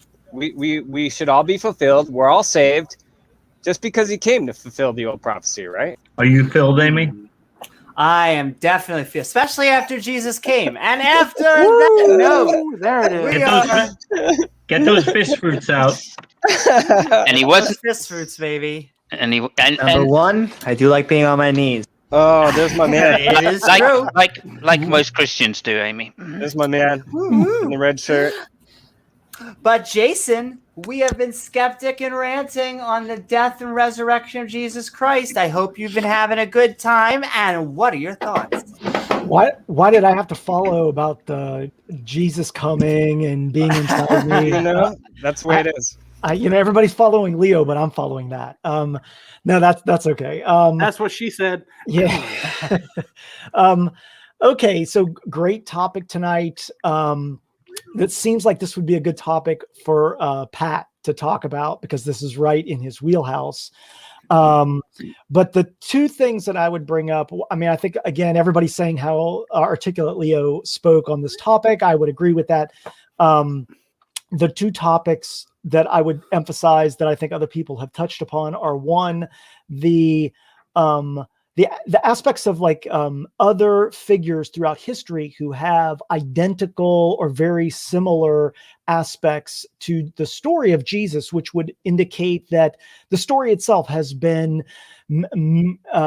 myth has been added to it, that there have been a variety of different components that have been pulled from history, which would imply that there's a lot of exaggeration and added components to it that might indicate that it's not actually a true reflection of history. And if that's the case, then it would be hard to assess what is true and what is not in history. And I think, again, as some of you have mentioned, there's a lot of folks like Richard Carrier, et cetera, who have talked a lot about the historicity of Jesus and of that time period and the complications of the historians the historians who are maybe writing from a skewed perspective, et cetera. So that's one facet that makes it obviously very difficult to assess the truth claims. But the greater one is what Leo was talking about, is just the pure scientific aspects of resurrection from the dead. We have zero evidence that could possibly happen. People oftentimes say people have been risen from the dead, but they weren't actually dead. They were in a coma, that there was still life. That we've never seen somebody who has died come back from the dead, body has decomposed and then came back from the dead. That hasn't happened. And until such a time as that we have one example, this story of the resurrection of Jesus is combined with the mythic aspects is just ridiculous. It's ridiculous to think that that would be a truth claim. And the concept of the resurrection in and of itself actually adds to the fact that the story of Jesus, likely many other aspects, are not true. If there's an aspect of resurrection involved, that who's to say that all of the other claims, the walking on the water, the feeding using the fish and the loaves, like you could go down all the stories, they're all myths. And until such a time as we have evidence that would suggest that these things could actually happen, then it's just a story. So I'll just stop right there. Well, thank you, Jason. That was that was good. Well, thank you so very much, Jason. And all right, I think we're about to bring in an opposition viewpoint, which we always like. Just want to give a reminder to make sure to let him go through his opener. That way, we'll go in for maybe a few seconds of open conversation because I know you guys will want to. But then we got to get Oz and Drayson But Matt, I know you have been wanting your time. I believe your name is non-believer. Well, I don't want to ruin the well. Oh boy. Poison the well. Why don't I just bring in Matt? Hello, Matt. We are Skeptic and Ranting on the death and resurrection of Jesus Christ. How are you doing, and what are your thoughts about the subject? Oh, no. Hey, how you doing? My YouTube channel is called Why Non-Believers Are Idiots. If you want to see any, evidence for the Bible and what it says, you can watch the videos there. Oh, dear. Now, I do believe in, of course, Jesus Christ and the resurrection. I believe in the Bible, the whole thing. Every little detail, every little piece. And upon other ancient texts, not just the Bible, there's many other ancient texts I believe are literal and factual. Okay? Now, along with that, to anyone that's wondering, if atheists want to know, when you die, you guys go to outer darkness inside a giant snake that circles the earth, and you become tortured. Seriously, come on. Can we No. Let him finish. Everybody, let him finish. Now, if anyone wants to tell us what giants came from. If anyone wants to see the snake that's circling the earth, you can just type it in. Matt Dillahunty will be placed in outer darkness, and you'll see the pictures there. No, it's just a troll. Come on. Now, you guys can say I'm a troll, but I leave the pictures and evidence there. All I want, okay? It's on my videos. I made a channel for a reason. Now, as for the death and resurrection, of course it happened. Because when he came back, he went down, got the keys from Hades and death. Then he went to Abraham's bosom that is under the earth. He got all the people that believed in him, and he brought them up to the earth to walk around. This is in the Bible. Did he go inside the snake? Was he in the snake? No, that's where atheists go to be tortured. If you want to hear the screams, I'll send you a video of that. But where did Jesus go when he died? That'd be great. Oh, no. Can you screen share the video? He didn't come in the snake? Okay. No. Matt, Jesus went down to hell. Matt, these people haven't met you before. Tell them where the giants came from. Yeah, can we let him finish? Can we let him finish first before we all guys, I will say, I feel like all the atheists are going to want to have a conversation. Well, we are. Let them get all on the table. You know what, Amy? Yeah, I know. I do this to people. It's normal. This is what always happens. They get angry. They get mad. They frustrated. No. It's not a mad thing. They start talking. It's not a bad thing. It's a literal logical thought of where someone comes in as a troll, and so they're trying to troll atheists. That's why his name is such that he is. That's why he's saying non-believers are idiots. Yeah. Because this is his argument of trying to troll people. It's not. It has I have a nothing to do. different hypothesis. Okay, Let him. Okay, go for it. No, I want him to really feel like he is being able to say his thing. Hypothesis. My hypothesis? What do you think? Well, I mean, do you really? Okay, we'll go here for this. Hold on. Yeah. Just give me one sec because I want our faces. And then we'll go for this just a little bit because this is like Oz's favorite subject. I can't not get Oz when this is his shtick. Yeah, I have to talk to him. I think tomorrow. I'm gonna have a little talk with him tomorrow. And Matt, you could tell. I'm just gonna be upfront. You could tell me if I was wrong. I was saying this out loud. That's what got P-Bars all pissed off that I was actually saying this because I think you're a typical Christian. I think that you actually like put the snake things out there, and that's like your shtick. Like it's like, look at the snake and the things. But when you get down to it, you're like, look, it's Jesus Christ. You're gonna burn in hell. Like it is the same MO as all the other Christians. It's just the whole snake thing and the giants and the angels. It sounds really crazy and it gets these big emotional things. But at the end of the day, it's just Jesus and hell, right? None. Jesus hell, Zero. Jesus hell. Zero. This is literally a guy. Hold on. I want him to respond. I really do want him to respond to that. No, that's pretty accurate. But I also want everyone to know, I do believe this. This is not a joke. Just to give you an idea of how real I am. Science is fake to me. Science is completely fake. Okay, and now we know where we're at. So if it's real, if it's real, do you hang on? If it's real, do you want to come on cam and just back up? Hang on a minute. Do you want to just come on cam and back up? Do you want to come on cam and back up your realness? One, I'm not going to show my face, but so it's a troll. Okay, now carry on, science. Sorry, man. So I wanted to add, Amy. My hypothesis is the reason this guy has his name is because he knows the trigger points of arguments of which to trigger atheists to try to argue against him. And they're actually bullshit arguments, and all of these are bullshit arguments. Well, can I ask you a question? Which he doesn't believe at all. He doesn't believe any of these arguments at all. Can I ask you a question? Yep. Okay, so the science textbook says there's a core inside of the Earth, that it's 4,000 miles down, and that molten iron, nickel, whatever, blah blah blah. Okay, but there's supposedly a core inside of the Earth. Okay, that's what the science textbook says.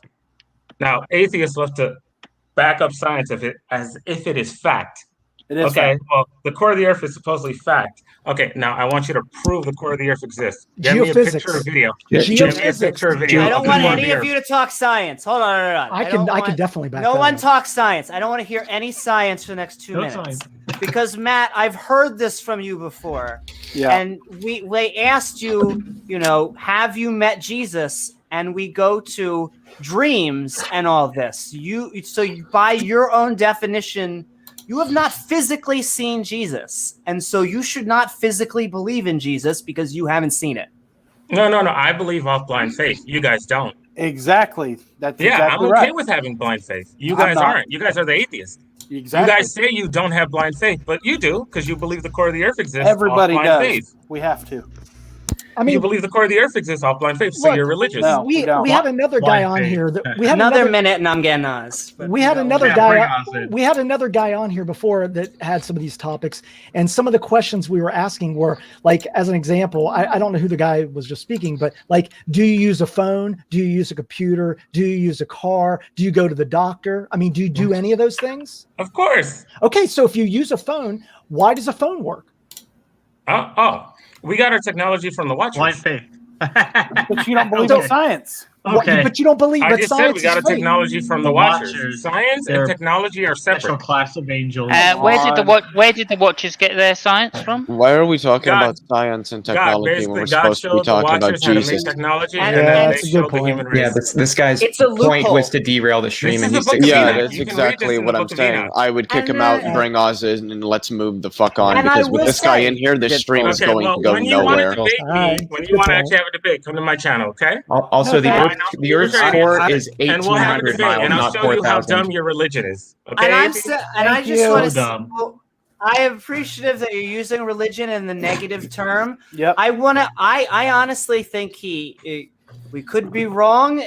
Oz is mentioning he may be using different names, but I will say it's hard to tell Poe because if you take the snake and you put it next to resurrecting Rabbi, Muhammad cutting the moon in half, I mean, it's all the same shit. It's not any sillier. Zombies in There is one different thing. I've seen this. The difference is I have the physical evidence for the things that I say. That's why One I at a time, guys. One at a time. Can I just say one last thing? I have seen your video because this is how I love this stuff. Your video of a snake, that is not a snake. That is basically interpretations of the water plateaus at different heights, and then you take the two islands and you put that as an eye, but that's not an actual snake. It's kind of like when I hate to say it, but when you're in younger grades, you're just looking at the cool things. Oh, look at the clouds. That's a snake. We can put that together. It's not like that was a snake that fed people. I have seen the pictures. You have like the Bermuda Triangle and all this stuff. Amy, can I say one thing? The watchers get their information from Rolex. I googled it. Yeah, I agree with Leo on what he was saying. So, how about that Jesus resurrection? Yeah, exactly. Yes. Matt, hold on to the screen share, Matt, because I have to get Oz in, because we're technically not even done our openers. I just had to. I knew everyone was going to start talking, so that. Oh yeah, I know. This is a normal thing. Like one guy spazzed out a few days ago. He couldn't handle it. He just spazzed out completely. Yeah, and maybe that happens. I don't think that you should call people dumb when you're saying the Earth's core is 4,000 miles down when it's more like 1,800 miles. That's what they believe. I don't believe that. Well, you said 4,000. It's obvious when people troll too. Yeah, it's obvious when people have like an actual opinion of something versus I'm naming myself because I'm coming on a show to try to trigger atheists, and I'm going to show you why atheists are idiots because they follow this line of questioning and are triggered by this line of questioning. And I'm going to clip this, and that's what you're doing. No, it's not that you're triggered by this line of Soldier questioning. of science. I really actually want you to prove it. I need to tell you guys. I need to tell you guys one thing. Part of his evidence are pictures from a Photoshop website that put out a challenge, make it a reel that people are digging up skeletons of giants, and he thinks they're real. I was on that website when that challenge. No, that's not the one. You're doing the wrong one. Because the bodies of the giants that I have, they're covered in dirt. No, they're not. They're literally covered in dirt and pressurized in water, and there's blood inside. Why are we talking about giants? Like this one, right? Can we get back on topic, please? We are going back on topic because we have the man with the myth with us tonight. We have the mythical Oz from the Atheist Round Table. Hey, Oz, how you doing, man? And Network Group. I hope you are doing good. And what are your thoughts about the death and resurrection of Jesus Bob the Builder. Christ? Look behind him. It's Bob the Builder. Yeah, my daughter's built a. I guess it's on this side. My camera always fucks me up. Built a beautiful Barbie house, and then you can see the atheist hot tub there right behind me. But yeah, I'm just going to choose to keep this on topic. That's what I'm going to do. Thank you. When it comes to a crucifixion and a resurrection of a Jesus character, first and foremost, I believe that Jesus, that at least the version of Jesus that we read about in the Bible is a myth. I believe it's made up. It's a made up character, and I very rarely concede at this point that he existed. But let's just for this conversation, let's say that he did exist. Crucifixions happened all the time. The Roman soldiers, like, they got off on like punishing and crucifying people like that. That's, we can go back in history and find that. What we don't have any evidence of, zero, none, nada, is an actual resurrection. And what I mean by that is there were no accounts, none, either biblically or externally, that anyone, somebody, anybody watched air enter the lungs of a 3-day-old body. The heart started to beat and pump blood into a 3-day-old carcass. There are no accounts of that. The only thing we have is Paul, which his writings came before the Gospels. We have Paul having this experience, this like really cool experience of this, resurrected Jesus in his brain. Right? He wasn't there. He never met Jesus. He didn't know Jesus. Then the Gospels come along and pretend to be a firsthand, or eyewitness accounts and all that. It's like, well, hold on. How is Paul writing before you? But you're the eyewitness. Like there's a lot of disconnects there. And then even if we want to go and dig into the Gospels, it all falls apart just at the virgin birth. The original word, I'm sorry, the word in the original text is Alma. Alma has nothing to do with virginity. It has to do with a young woman that is at the age with the ability to bear a child. Didn't speak of a virgin. So when it comes to the crucifixion and the resurrection, even if I give you the existence and then also the crucifixion, no one can prove that there was a dead guy named Jesus that rose from the dead after 3 days and then is responsible for saving the souls of all humanity. Hashtag Jesus. Well, I'm gonna put just for this episode, I'm gonna put an exclamation mark on it. Hashtag Jesus is a fucking myth. I'll even tack onto that and say that there is a current, not a current person, but a person in modern history named Satya Sai Baba, right? Who was a Indian guru and philanthropist who had millions and millions of followers, who also believed he resurrected people from the dead. But nobody is basing their salvation on Satya Sai Baba, right? You're not. None of you guys are. And if you're in the Western world, you don't even know this name. But if you're in the world of Satya Sai Baba, this was a prophet. This was a guy that is equal to Jesus in the eyes of literally millions of people. And so on the equivalence level of Satya Sai Baba resurrecting people with a miracle versus Jesus resurrecting because of Yahweh, they're on the same level. Zero. The only difference is thousands of years apart, and now we have more technology to know that Satya Sai Baba is probably full of crap. And if you we know. No, stop, bro. Stop. Go ahead. We know the blah blah blah blah that you're talking about is equally as bullshit as the Jesus story. Like we know that. Exactly.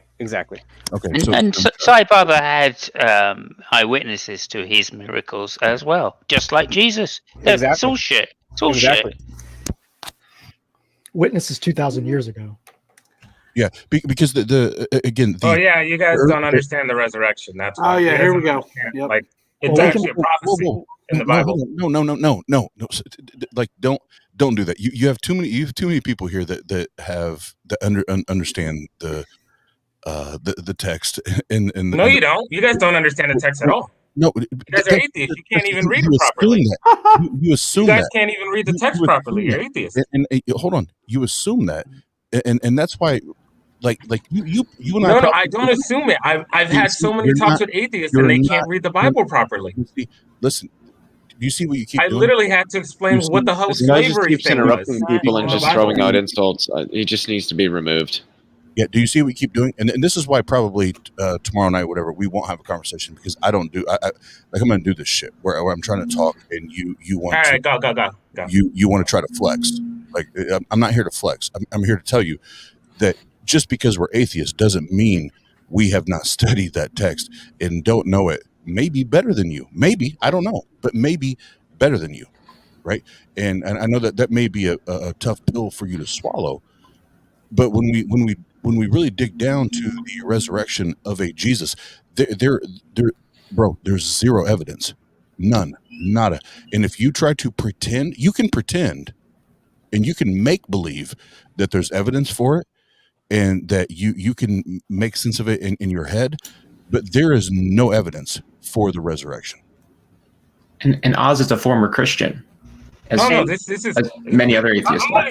Resurrection? Well, I wasn't there. Sorry. I wasn't there. So it's belief. So I'm going to go even further than that. That Resurrection has nothing to do with your salvation. Zero. Yes, it does. Genesis It has nothing to do with Genesis 3:15. Has It's a nothing. prophecy. Has nothing. It is a foolish Genesis concept. 3:15. It's about prophecy. Okay, but it is a foolish concept if you have an omniscient God that knows it's going to kill itself to give you salvation, right? Yeah, because someone has to pay for it. Are you going to let people talk or what, dude? Hold on. Yeah, I'm going to start. Everybody chill. Hold on a second. So and I forget the gentleman's name with the white headphones. If we're going by Soldier of Science. Sorry, if we're going by the New Testament, no, Paul very much said that if Christians don't they don't know Christ crucified and resurrected, it's all in vain, right? So that's very much what they do believe in. The problem is, I know that there is no good evidence. There is no good reason to believe that there was a resurrection. There's no account for it, other than Paul had an experience on the road to Damascus, and there's wow, you don't know. 500. You don't know. 500. Don't know what? Yeah, Oz doesn't know. Doesn't know what? No. I know what it says. I know what it says. I'm just saying that the logical concept of it makes zero sense. It makes no sense at all. Yeah. And even more so, even if Jesus did die for your sins, so you could think of Jesus and you can get to heaven because of that. 7 billion people out of the 8 billion people on this earth don't believe in that, and so none of them are being saved according to that belief. Going inside the snake. Right. Hold on. Yeah. Hey, Matt, or CJ, or whatever, because I've now, I think it's 2 or 3 different names that I've heard you call yourself. So I'm buying into the troll thing. The further we go along here, but why be so hostile? Like if you have truth, and the old adage is truth does not fear investigation. If you have truth, why are you so hostile, and why are you so combative if you know that you hold the truth? Why be so combative? First, I want to answer your question about that the only thing you have is Paul. That's actually not the case. This is in the Bible. He went down and he brought people back from all parts of the earth, back to not just himself. I'm talking about Africa, Germany, all these other countries. He brought people back with him to the earth, and they were walking around. So it was Jesus plus, I don't know, millions, if not thousands of dead people walking around. Million, if not. This is in the Bible. This is in the Bible. Just if anyone that's wondering. Answer Oz's question. Right. But as for why I'm more aggressive now that you're aware that Germany didn't exist back then, right? I'm just curious. The country Germany existed. Everybody. This is Amy. But let me answer your question. What I can do to help you. Thank you very much, Oz. Off the rail. So listen, Matt, CJ, whatever you call yourself. When we jump on here, there is a topic, right? And we're not going to go anywhere but there. So I asked the question: if you have truth, and you seem to be very convinced that you hold truth, why are you so combative, and why are you so headstrong? Because truth shouldn't fear any of us poking at your truth. Oh no, this isn't fear. This is I'm preparing. You guys don't know this. In the end of the Bible, we fight each other and we kill each other. So you see, you guys as atheists, yeah, we're going to fight and kill each other one day. It's in the Bible. It's at the end of it. Well, even the Germans. The aggression is because I know for a fact, as much as I really don't want you to die and I want you guys in heaven, you guys don't want God. So let's say this starts. So let's say this starts right now. We're going to kill each other, and there's going to be massive bloodshed. Okay, so guess what?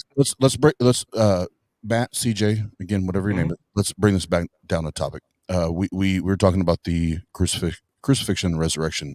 How can you demonstrate that the resurrection actually happened? That Jesus was dead for 3 days, in a 3-day-old carcass, had oxygen start pumping in the body, blood start pumping in the body, and then left a tomb. And I won't even get into the scriptures yet. Just explain that. How did that happen? What type of evidence? No. It's completely belief. It's completely whether the person chooses to believe it or not. I definitely can't prove that to you. There's other stuff in the Bible I can prove, but not that. Oh, okay. That is complete belief. So hold on. What we talk about? not belief.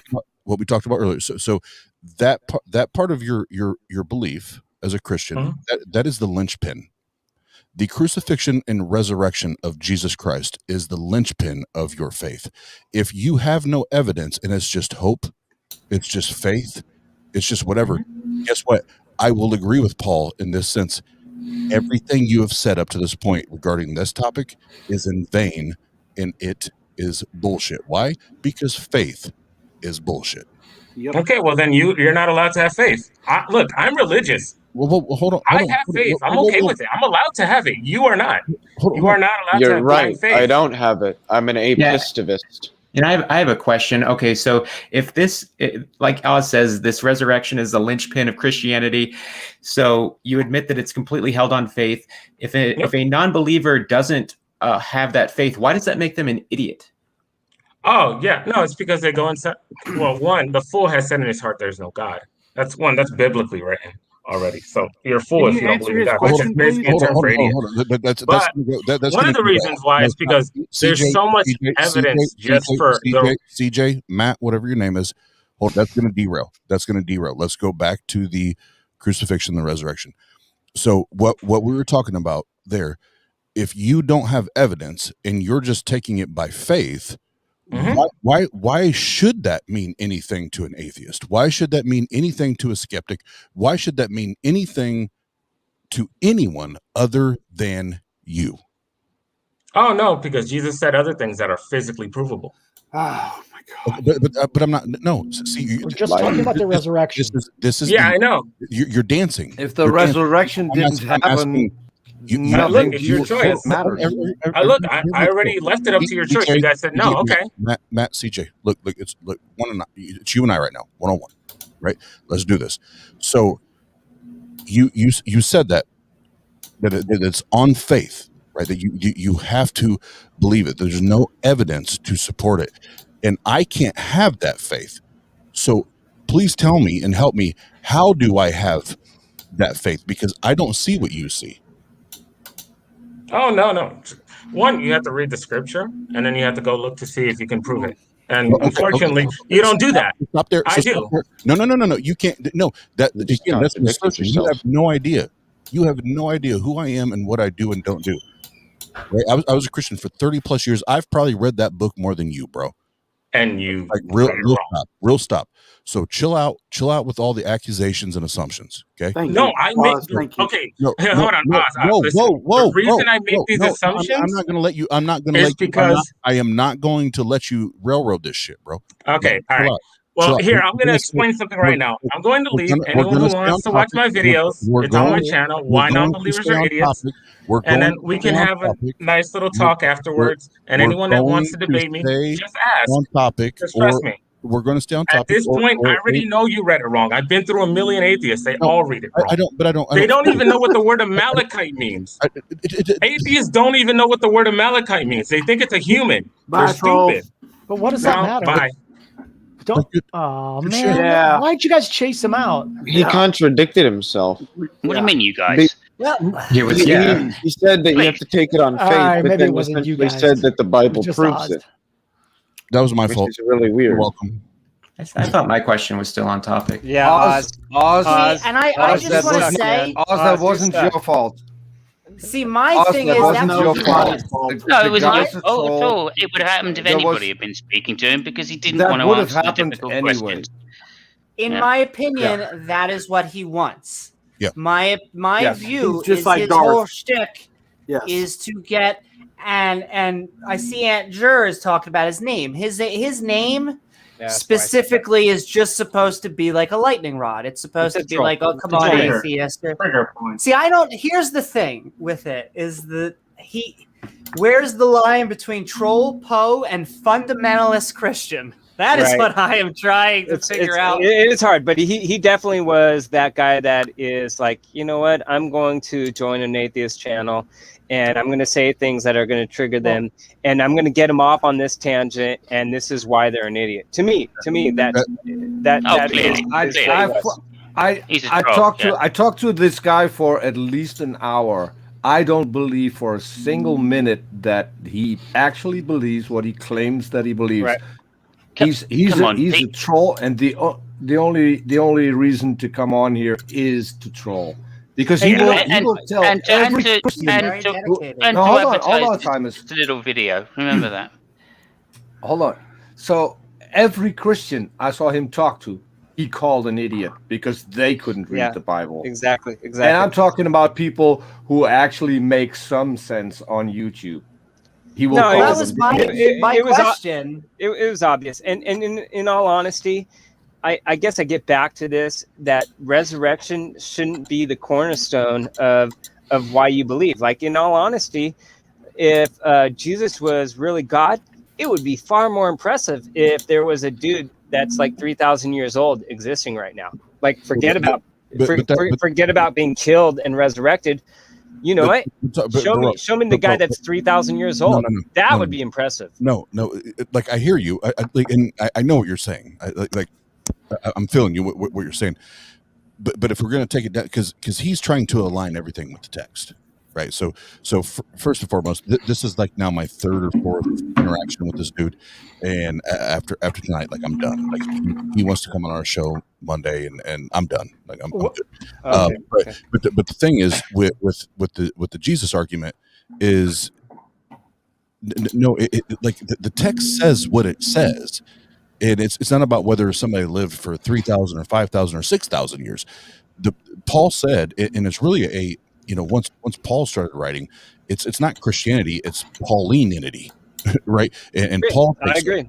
And he says that if Christ is not crucified and resurrected, all this shit is in vain, right? So it really doesn't matter once that shit is not proven, and there's no evidence for it. That shit goes down the fucking toilet, like flush. I agree. I tell this to Christians all the time, that they don't follow the Old Testament, right? Which Jesus said in Matthew that he came to fulfill. They don't follow that. They don't follow Jesus, who was an actual Jew, who was a practicing Jew. They follow Peter and Paul, who came after the fact, and had a vision, had a delusion about why the old law should disappear at this point, and created an entire different religion. And this is what modern Christians follow. They don't follow. Nobody pays attention in Christianity to the Old Testament. Zero at all. Well, go on. Also, Malachi means my messenger, so in your face, Matt. They certainly do, because of the prophecies. But I would say that I think that your point about if Jesus was still alive, if he lived forever on earth, that would be much more persuasive. And I think there would be millions, if not thousands of more believers than there currently are. And possibly some of them would be German.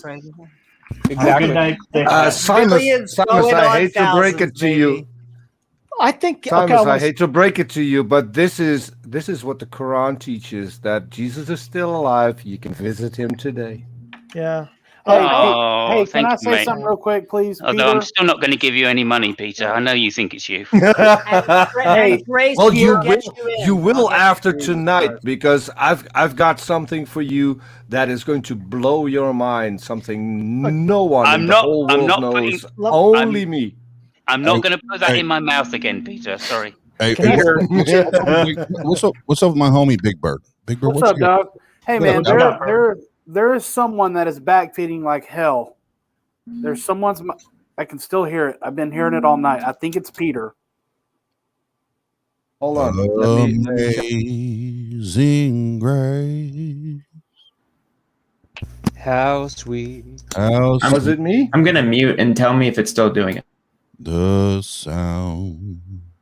No, I don't hear it. Sounds good to me. No, there it is. Does that okay? Okay. I think it's my fault. Okay. All right. Okay, I'm gonna mute again. So let me know. I love Will. Will. I've got to say that. Can I say one thing?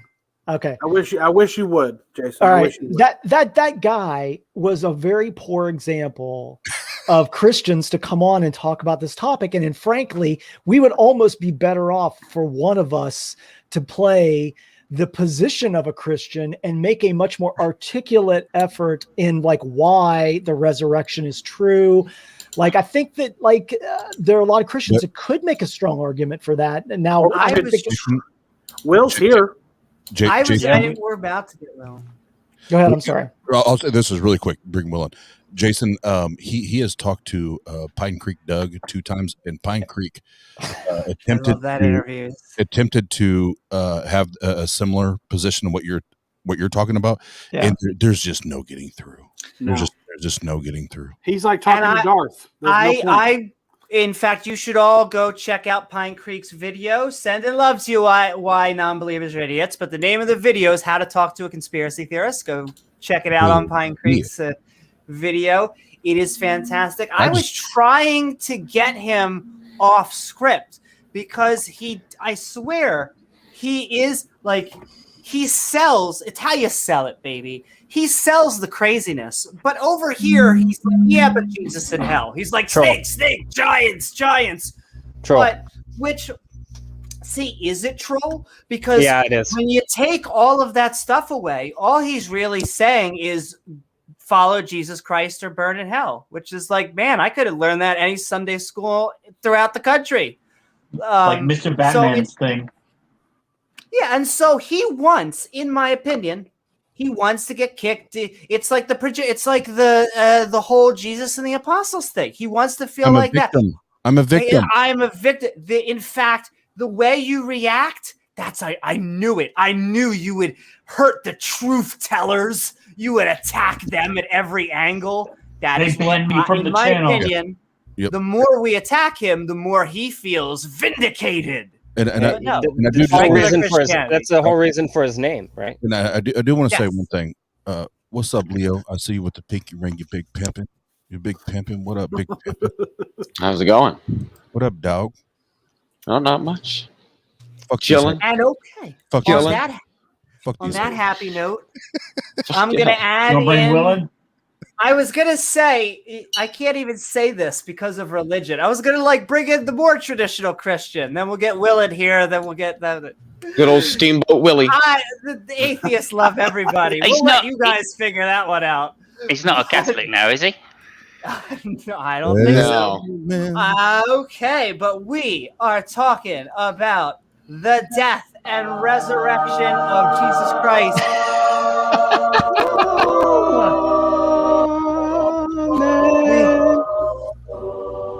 Kumbaya, my lord, kumbaya. We're having a nice kumbaya, my lord. Oh shit! No, come on, Peter.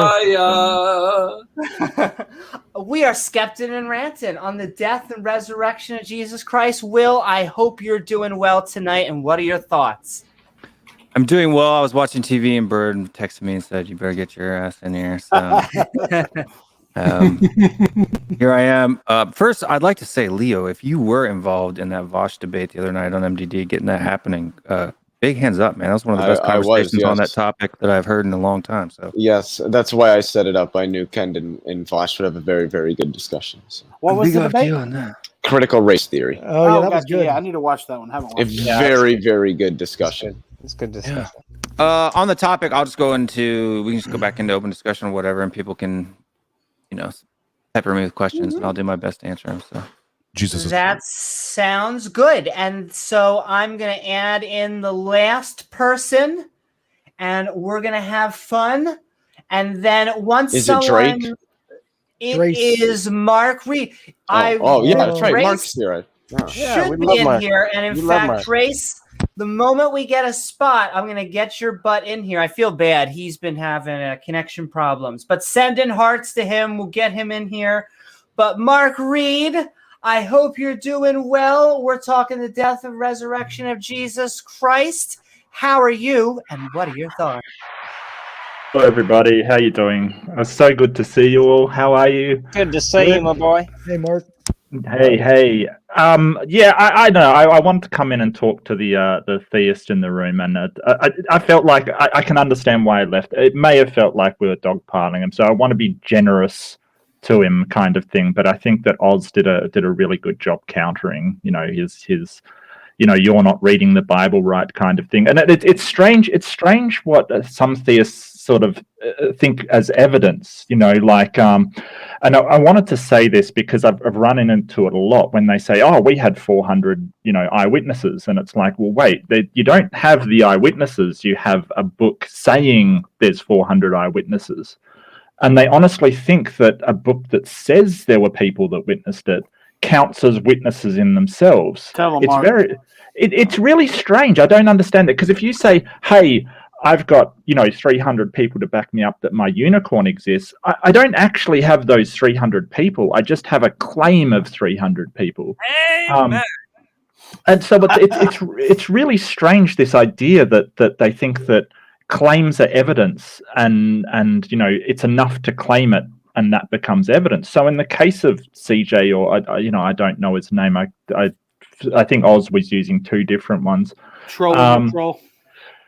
Well, yeah, whatever his name was, he was sort of like, well, we've got evidence for the resurrection, but then he's forced to admit, hey, but you just have faith in it. And exactly.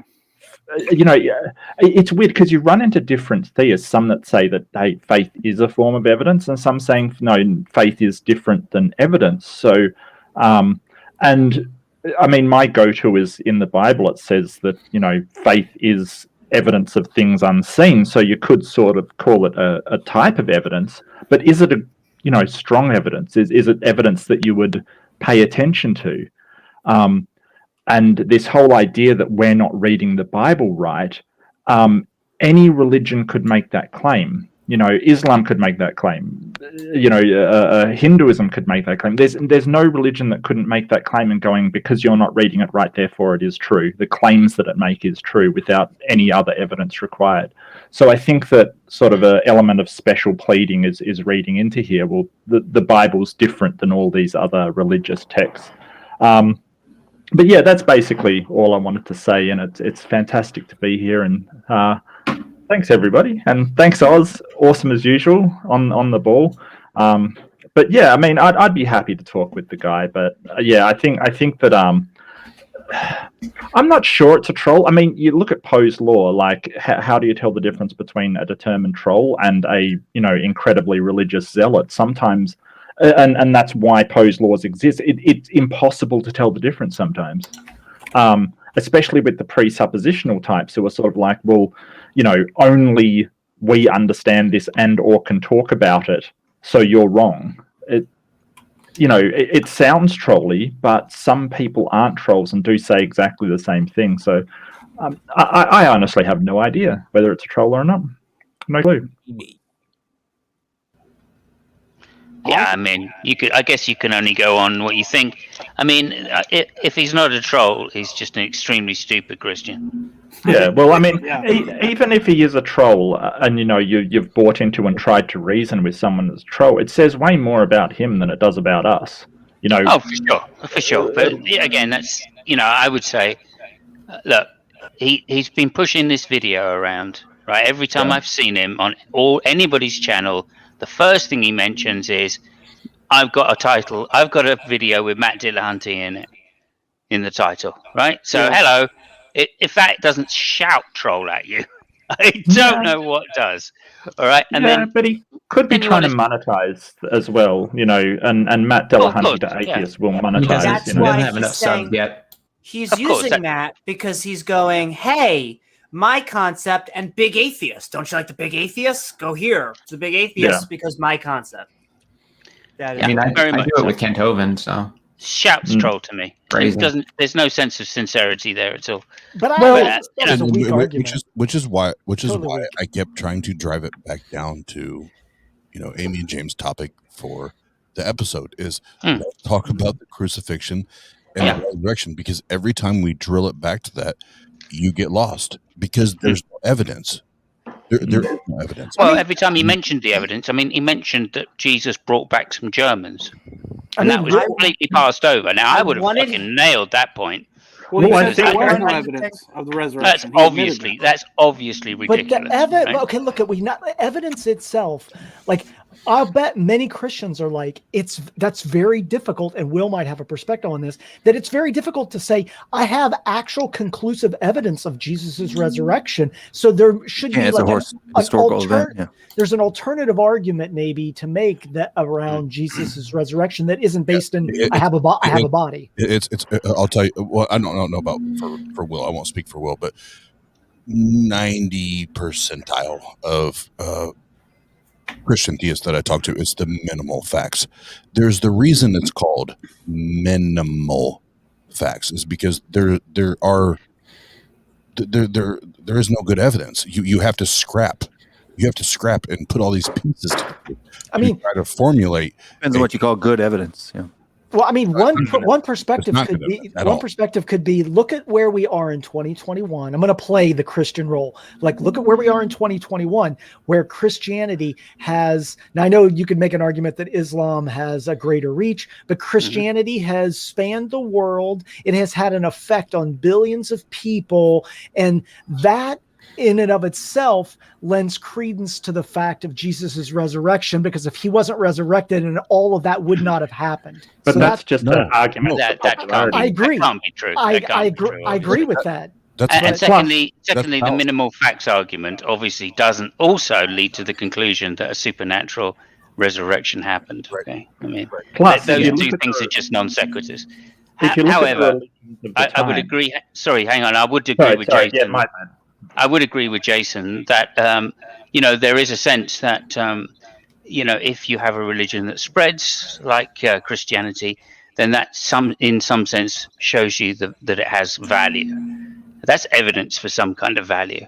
Now, what that value is could be determined separately, but I would agree that it's terrible evidence, but it's still evidence. Yeah, just because, and I agree with what you're saying. Just because someone values something doesn't mean it's real. That's not good evidence, right? There's plenty of people that think that a God is real without good evidence. That doesn't mean. I had a comment I wanted to make whenever you guys are done. Just let me know. That ties into what I was going to say about if you look at the comparative religions at the time, a lot of them had really bad ideas, like the Roman pantheon and the trading of slaves and the various Middle Eastern religions at the time. They were terrible ideas. Just because Christianity was a better idea and spread because it was better for the people and a better idea doesn't mean that everything in it is true. Sorry, go ahead. I want to add in, Simus. Yeah. You were talking about Jesus bringing the Germans in. I think we know enough because we know the Germans make the best iron chariots, so those would be the last people he would bring in. There we go. Sorry, Will had his hand up, and I want to let the Christian speak at all opportunities. Right. So I mean, 4-0. By the way, keep asking to demonstrate. How do you demonstrate something that happened 2,000 years ago? You tell us. You can't. You believe it, so.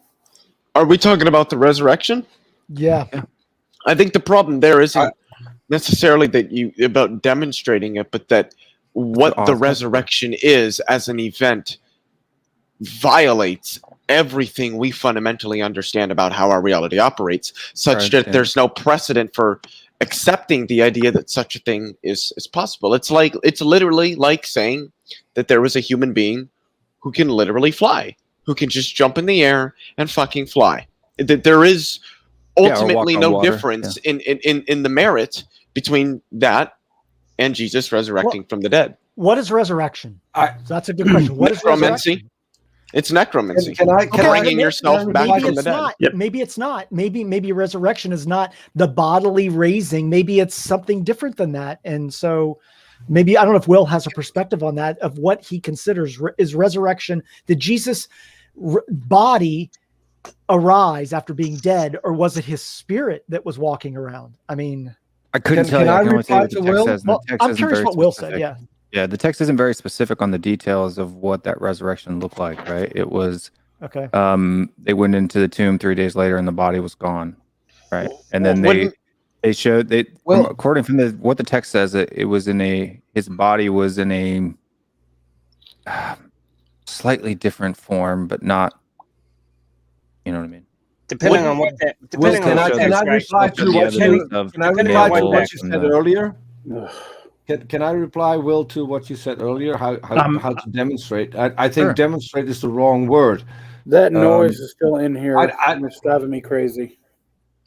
I'm going to mute myself, see if that's me. It's me. I don't know who it is.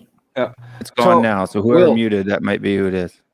Is it back? Do you hear the noise now? No. It's not you, Mark. All right. Or Jason, sorry. Yeah. Will, question. You said, how can you demonstrate it? It's Peter. I'm not even going into the argument of a resurrection being possible or impossible, because if the story of the Bible holds water, then obviously Jesus could resurrect from the dead. The thing that I have a problem with is that other than the Bible, no one seems to have noticed. And there are several historians who were writing at the time. So why didn't they write about that? That would be a good indication that they would have had to have seen it. Happened. Right. Well, apparently all the tombs cracked open and Saints Rovin walked around Jerusalem for a while. I mean, certainly would have been a large event at the time. I even want to get back to apart from having hold on. Apart from having it's your mic, Peter. It's my mic. Your mic is feeding back. When you stop talking, it goes away, but when you talk, the noise gate releases it through. Yeah. Yep. So I want to get back to Leo's question about whether it's a physical resurrection or a spiritual resurrection. Would it matter? Would it matter to a Christian whether it was a physical resurrection or a spiritual resurrection? And if it's just a spiritual resurrection, what is resurrection? Why would there be a resurrection? I mean, God equals I'm a spirit, you know. And I think the text certainly indicates. Can I please finish? Can I please finish my point? I took care of the mic as far as I can see, but I wasn't finished yet. So the resurrection, as Mark said, that wasn't the only thing. A lot of the graves broke open. People got up from their graves. That would have been noticed, and that would have been something that people were telling about. That's only one gospel, though. But wouldn't historians then notice that something is happening in Jerusalem? That would be a big thing, though, wouldn't it? According to one gospel out of four. Okay, so I think it's it's strange that God resurrect. Oh God, just for example, can anyone here demonstrate that Washington crossed the Delaware? There's historical evidence that shows that he did and that he didn't. So anyone Washington isn't the creator of the universe, though, right? We have a painting. Jason had the best example. Say that again, Jason. We know people can cross the Delaware. People have it's not can. Delaware. Did he? Yes. I understand, but I'm saying that that's like saying, did I walk across the street? Nobody saw me. There was nobody around that saw it, so there's no proof. But so the question isn't did he do it? It's can he do it? It's possible for me to walk across the street. Yeah, but now we're saying, is it possible for somebody to rise from the dead? Even though we don't even know if that's possible. It's possible. It's not physically possible. That's what I'm saying. It's not. Is it physically possible for somebody to cross the Delaware? Yes. Yes. So when somebody said Washington crossed the Delaware, at least we can say, well, it's physically possible that Washington crossed the Delaware, but for Jesus's resurrection, that's a totally different thing because we don't even know. What's your question, though? Well, the point that Jason's making is to demonstrate that there is an established precedent for people crossing the Delaware. This is a thing somebody could just go and do.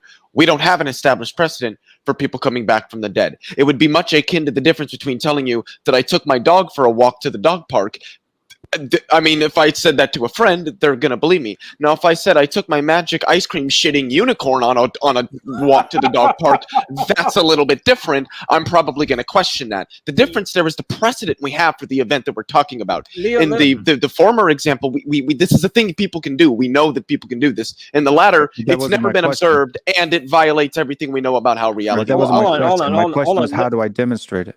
So let's tie this into actual history, like Caesar, for example. Like we know, we can believe that Caesar marched armies around.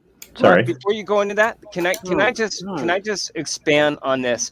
If you believe in a God that is existing forever as a spiritual being, and it can create itself in a physical form, which then dies and either resurrects in a physical being, or whether it resurrects in its own spiritual being, but it's still living forever. How is that impressive at all? How is that impressive? Is it supposed to be impressive? No, I mean, how is that supposed to save you? If you already know God exists forever, and it dies, it was the death that was required for the covenant that God made. Okay, interesting. I mean, to you, what is it? You tell me. It's not meant to be impressive. Let's just get back to your question, impressive. It's not meant to be impressive. So if it's not impressive, then what's the point? Well, impressiveness isn't really a requirement for something happening or not happening. You know, impressiveness isn't something that we take into account when determining something occurring, right? Well, yeah. And if I can, we'll do we, just to get back to the topic, crucifixion and resurrection. So crucifixions happened all the time. Do we have a good reason to believe across the board? Do we have a good reason to believe that a 3-day-old body resurrected and became the savior of humanity? Sorry, one more time. There was a buzz as you're. Sorry, that was me. My fault. Do we have a good reason to believe that someone was crucified? Yes. Sure. Do we have a good reason to believe that someone was buried? Sure. Was named Jesus and rose from the dead after 3 days. So a 3-day-old carcass came back to life, and he was positioned to save all of us from our own humanity and our own supposed wickedness. Do we have a good reason? Do we have good evidence to support that claim? You just conjected two completely different things in one sentence. Yeah, limit it to just the resurrection then. Oh, okay. So yeah, and that's why I said the crucifixion. I'll give you that, but the resurrection. Do we have good reason to believe that there was a Jesus Christ that resurrected to save all of us on this screen right now from our own sins and depravity? Again, you just put two things into one. No, yeah. You're combining leave it to the resurrection. So do we have reason to believe that a crucified man resurrected after 3 days? No, because we have eyewitness testimony from Peter. Who saw it. Hold on. Don't evidence. Do we really have convolute? Do not convolute this. It is the gospel message that Jesus was crucified, then resurrected to save humanity. So there is no, don't half step it. It is what it is. So did Jesus die and then raise from the dead after 3 days to save everybody on this screen right now? No. Did that happen, and do you have evidence? No, he did not die and rise again to save everybody on the screen right now. What? He's a Calvinist. Yeah, exactly. Yeah, so we're all fucked. No, some of us are, some of us are not. I'd like to take a stab at answering Will's question, if that's okay. Yeah, go ahead. I've also got a slightly different answer to everybody else, but go ahead, Junior. Well, talking about if George Washington crossed the Delaware or not, and how could we sort of demonstrate that? Well, since obviously this was before TV cameras or camcorders in general were invented, there's not video evidence, but obviously as the first president and during wartime, there were journalists that documented this event, and there was, but this happened, obviously they would have documented the day after it happened versus the Bible where you only had oral tradition for the first 100 years. That it happened the day after it happened and not months or years later? But they didn't write about it. Yeah. I mean, he was the president during wartime and the general of the army. Of course, they would have written about it after it happened, middle of because war, news they're of gonna it write it down spread as it's throughout the happening. whole country. Well, you're not understanding the point. No, I What am we're understanding saying. the point. No, the you're point not. is it's analogous to the scripture, No, right? it's Which the scripture 100% isn't not evident. analogous. Right? We Yeah. know. Hold on. We know we can cross a boat by a river. I can do There it. are historians who say that Washington never crossed the Delaware. Oh my God! Listen, we know someone can cross a river by a boat. I can do it. You I'm can not do arguing it. that point. Yes, you are. I'm arguing whether Washington did it, not if it's possible. Yeah, I mean, I understand that, but I mean, like as an example, we don't absolutely know with absolute certainty. Exactly. Like maybe like for some reason that didn't happen, but we know George Washington existed. We know there are boats. We know there is a Delaware. We know George Washington was at that location around that time. So we have good evidence to suggest that did happen. So now look at the resurrection. Do we have good evidence to suggest that Jesus was resurrected? You said there was a eyewitness. We don't necessarily know there was an eyewitness. Somebody wrote down something that talked to somebody else, that talked to somebody else, that talked to 40 somebody years else. later. Peter wrote his own books. And what was that? 40 years later. Peter wrote his own books. Well, and do we know that was 40 years the later? resurrection. Do we know Peter wrote that? Are we talking about the epistles? The Pauline epistles? No, Peter. No, I don't think so. Talking about the Gospel of Peter. Oh, the Gospel. I would even Not a say that gospel, it's letters just of a Peter. horrible example, because the story of George Washington crossing the Delaware has nothing to do with your salvation at all. Well, but it's a whether good you believe it example. or not, Forget neither about does. that. It's just about whether he was resurrected or not, Right. and whether we have good evidence to suggest he was Can resurrected. I sum up? He's You want to making talk an about the theology analogy, of which I think is salvation? That's a okay to completely do. different conversation. Well, the point is the disparity in claims. One claim is, sort of physically possible. Like, for instance, Roman emperors often declared themselves gods. And while we believe that the Roman emperors existed and they may have marched armies around, they may have, conducted arena fights and things like that, and gladiatorial combat or whatever, that's fine, because we know those things are real things and they can exist in the real world. But you have something never before that we can't replicate. We can't make it happen with anything else, and is so far outside the disparity of claims. Like Leo was saying with his unicorn and horse, if you want to say, I took my dog to the park, or unicorn to the park, there is a disparity in the size of the claims. So while we may think that, hey, Roman emperors existed and they may have, marched troops around, they may not have, but they may have, we don't believe that the Roman emperors were gods, as they claimed often.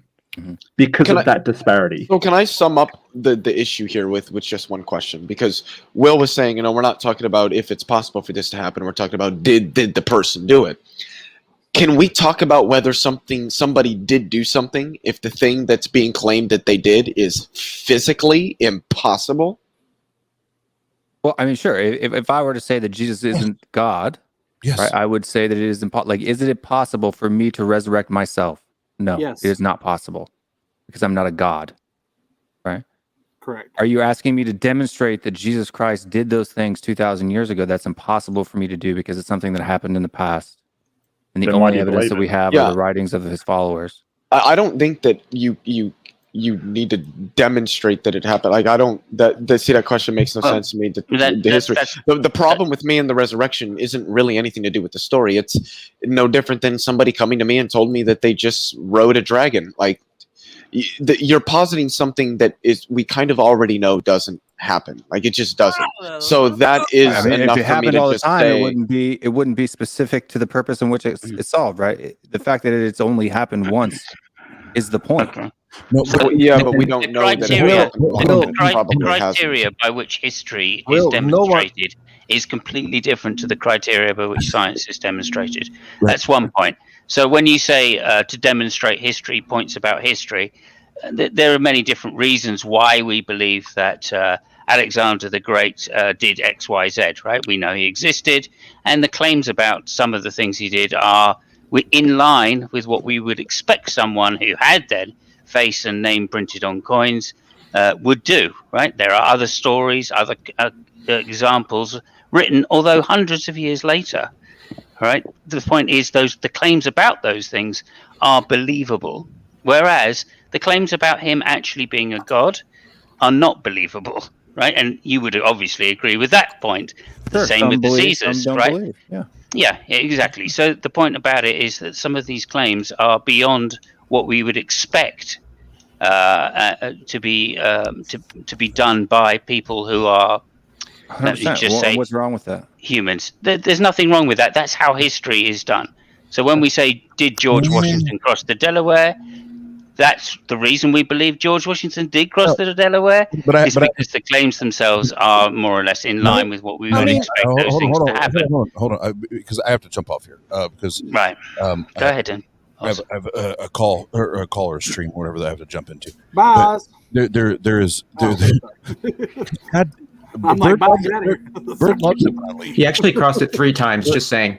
He loves to watch you walk away. Bird, I thought we were homeboys. We are homeboys. I thought you were leaving right now, but go ahead. I'm about to leave, but I'm, what I was going to say is, like all that's cool, but all of these other historical figures or characters or what have you did not have either a god or they themselves claiming to be saviors, right? Some of them claim to be saviors. When well, hold on, we're talking about like there's certain philosophers like, well, you can't prove the existence of so and so or so and so. I don't give a shit. It doesn't matter to me. Like so then it doesn't matter to you. What's the problem then? I don't understand the issue. Well, here's the issue: is when then we interject that this person matters because if you're the part of the elect or not the elect, or you're part of those that will be saved or not be saved, I now take issue with historical inaccuracies. And when we get down to the story of Jesus Christ or Christus or however we want to want to identify this individual, there are, first of all, zero accounts for him while he was living. None, zero. Not one. Why would you account for a 33-year-old carpenter from Galilee? Whoa, just let me finish. This is his outro. No. One quick remark, Leo. Can you either mute yourself or eat with your mouth closed because it's really annoying? I am muted. Yeah, I don't think you're not. Yeah, I am. So there are zero contemporary accounts for this Jesus dude that's supposed to be like the dude, right? The dude that's saving those who are supposed to be saved. None. And I'm gonna be generous and say 20 to 30 years after the death, finally it strikes someone's nerve or brain or whatever. Like, you know what? Maybe we should. Maybe. Hey guys. 40. Maybe we should write this shit down. Maybe 40 years. Record this. Maybe we should take this serious. But then Paul's writings are coming before the Gospels, and the Gospels have the accounts of the eyewitnesses and like, see, just common sense, just using common sense, the shit doesn't follow. Like we don't have to get into logic. We don't have to get into biblical history. We don't have to get like it's just common sense. Like timelines, these things don't line up. Then when we further start to lump upon it all of these supernatural claims of this dude, I'm going to spit. I'm going to spit in dirt and make it mud and rub it on a motherfucker's eyeball and make him see. Then I'm going to walk on water. Then I'm going to create loaves of bread and fish. And then I'm going to turn water into wine. And then I'm going to do I'm going to raise other people from the dead. Like there's all this shit that nobody accounts for. There's no, other than the Bible itself, there's no accounts for it. It's bullshit. It's made up. It's a myth. It's all a myth. In your opinion, yeah. No, that's just if you do the research without looking at it like I need to have this to to believe in this. You're missing the central point of the purpose of all the things that happened while he was on earth, the reason why he came and for whom he came. Believe in things What he without came to evidence. accomplish. No, he didn't come to be Jesus Christ superstar. No. What is the mechanism by which people are saved? Will, that's where you're dead wrong. He was sent here for that. I'm not. You're dead wrong in that. If you think that's the reason why he came. He was sent for that exact reason. What are you talking about? What is the mechanism by which we are saved? He was sent. What is the mechanism by which men are saved? To save the lost. But yet, by what mechanism are men saved? Or humans, rather. That's what I'm saying. It doesn't matter to me. That don't matter to you. Faith. Exactly. The Bible specifically believing on states, Jesus. Hold on. The Bible specifically states that, for he grew up before them like a young plant, and like a root out of dry ground. He had no form or majesty that we should look at him, no beauty that we should desire him. He was despised and rejected by men, a man of sorrows, and acquainted with grief. And as one from whom men hide their faces, he was despised, and we esteemed him not. He was not there to be Jesus Christ superstar. That's what a lot of Jewish people thought the Messiah was supposed to be, someone who was going to come and be their king and lead them out to do all these things. That was not Jesus Christ, though. That was not his purpose for coming. So again, how is a physical death and a physical resurrection have anything to do with the God that exists forever? And you know that this God exists forever. How is that saving you? How is that saving you? Just the mechanism of a physical death and the physical resurrection being a miracle. How does that have any impact on the whole world scheme of a being that exists forever? And you're going to exist forever too, if you believe in this. But what does the physical death and resurrection aspect of that have anything to do with it? But hold on, when we can't, like we already know we can't prove the divinity, right? I know we can't. I just want to know why this is. I can explain the theology behind why this is a hanging pin. Why is this a hanging pin for people who believe in a God? Why is a physical death and a physical resurrection? Why is that a miracle if you already know God is a being that exists forever and is still going to exist forever outside of that physicalness? Because the wages of sin are death, and so in order to absolve sin, death is required. A physical death, which you're not real, but you're not really dead. Jesus isn't really dead because he exists forever, right? So his human form. It's just a physical. Dead, it's the physical aspect of it. Yeah. All right, I'm saying something to dip out. Okay. So, Jesus, and the four Gospels are the linchpin of that book, and there are no good reasons. There's no good evidence to believe that the dude lived, let alone died and resurrected. And as soon as there's good evidence for that, then I will move to Oz. There will never be evidence. Let's talk about that. Let's talk about that, because if you're being, hold on, I was just trying to leave. Let him leave. I'm saying this shit and I'm leaving. There's no good reason to believe that the Jesus character existed, in my opinion. Like when we just drill down the history, then when we get to the divinity, that's even more absurd. That the dude's walking on water and resurrecting and all that. So if Christians want to find solace in this hope, in this dream that this dude did all this shit in order to save them, then let them have it. I guess let them have it, because if they need that, let them have it. Thank you. I think we were getting somewhere there. I think we were getting somewhere with the physical aspect of, if you know you're saved and you're a being that's going to live forever, you know God is a being that lives forever. You know God created itself, aka its son, to live forever. Even though it died physically, it's still living forever a few days after it was resurrected. So to you, it was the physical aspect, the time and space, physical being aspect of death that makes it important for you to realize that God exists. Is that what I'm hearing? It's not for the existence of God, it's for the appreciation of sins. Okay, this is awesome. Okay, you guys have at it. Everybody else. Love y'all. Bye. Thanks, Oz.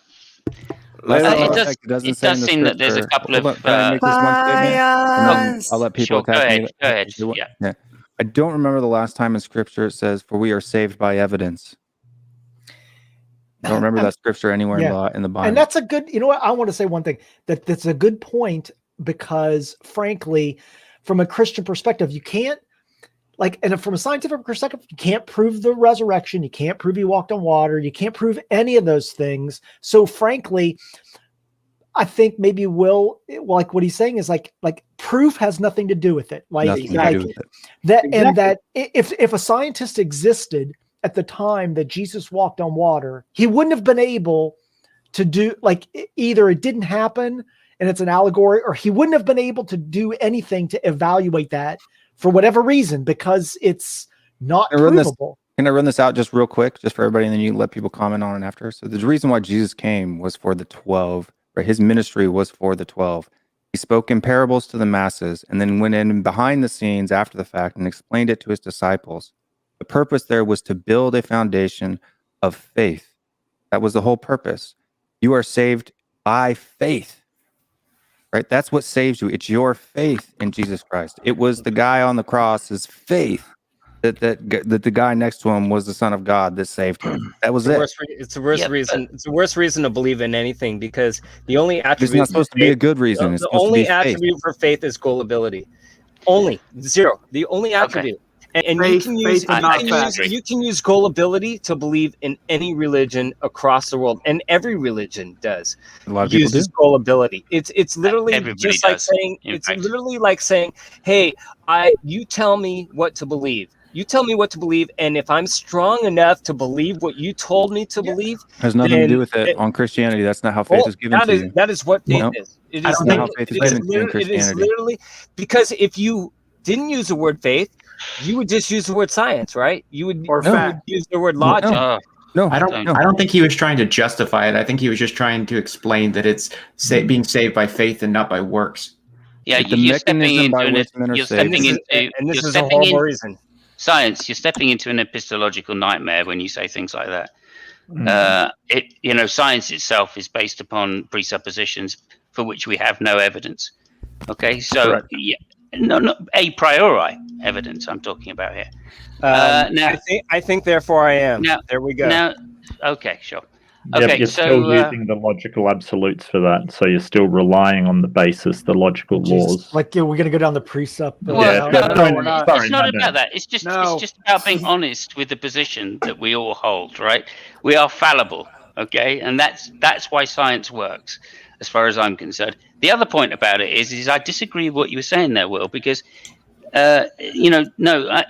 Jesus had to die for the sins of mankind. Otherwise, mankind dying would have been enough. All right. So I'm sorry, Christianity is not logical for just Jesus to come and build a foundation of faith. That doesn't do it. And that doesn't do the theology. That's not what I meant. Right. It's the foundation of faith. Right. His focus, my point in saying that was that Oz saying that he came to be the superstar that every local historian would write books about him. That wasn't the point. Right. It was to be discreet. It was to do the things that he came to do, to accomplish.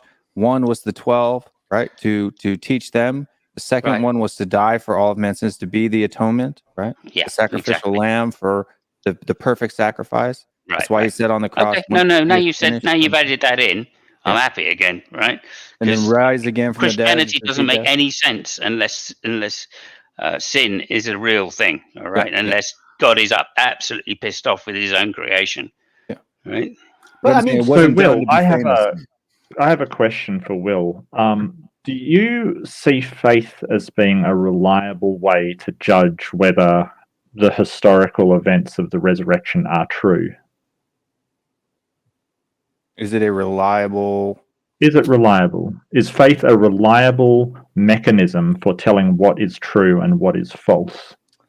That's not the point of why you either have faith in it or you do not. Yeah. It's not. Well, I'm asking what you think. Do you think it's reliable or not reliable? If you don't think it's reliable, then just say so. Or if you don't know, is faith a reliable thing to show what is true or what is false? No, it's not a reliable thing to show what is true and false. Great answer. So you don't have a reliable mechanism for determining whether the resurrection happened or not.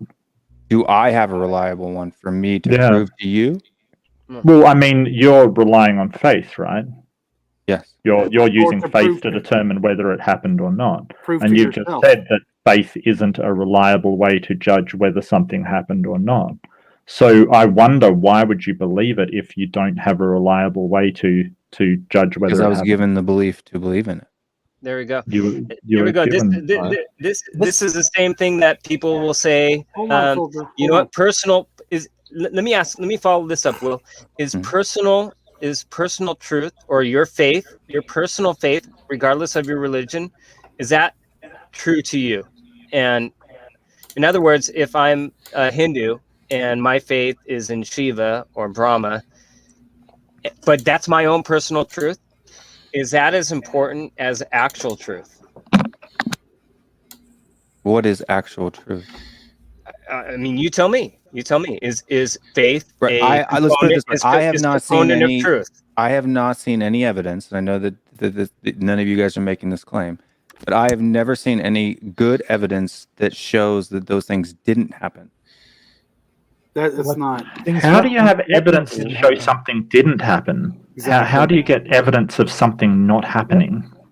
Well, like you'd have to be able to go back in time, obviously, since it's something in the past, and you could verify with your own eyes that something did or did not happen. What things are you talking about? I think you may have slightly misspoken there, Will. Maybe you meant to include evidence or reason to believe something didn't happen. Is that right? What things are we talking about? Like you have no Resurrection, evidence that Jesus Christ existed or he Okay, didn't okay. exist? So on one hand, you're talking about you have faith that it happened, but on the other, now you're saying I have faith that it happened, yes. right. But now you're saying you don't see any evidence that it To the didn't contrary, happen. exactly. To the contrary. So That why should I doesn't- not that- believe why should I not Wait a believe minute. why should I not have faith that was given to me? It seems like that Because those faith's two not things are in reliable. contradiction to each other. Like you should Yeah. just say, "I have faith that that it happened." But why should I not have belief in it? Because faith isn't reliable. Because I mean, from a Christian Whether perspective, it's reliable or not because you doesn't have matter. faith in Why it. should I not believe? Because it's impossible for people to come back from the dead. For people, yes. I'm not Ugh. disputing that. Jesus was a person. And I'm going to interrupt Was you or died? guys. So we this and is actually so good. Fully we God, are fully gonna man. have Nick in a second, and then I'm gonna try and get Drace. If you are still out there, we're gonna get you in. We got about 20-30 more minutes, and then we're gonna head into outros. We have been Skeptic and Ranting on the death and resurrection of Jesus Christ. But Nick, I hope you are doing well. And what are your thoughts on the subject? You can't hear you, Nick. Yeah, volume, mate. All right, is that better? There you go. That's better. There you go. Thank you.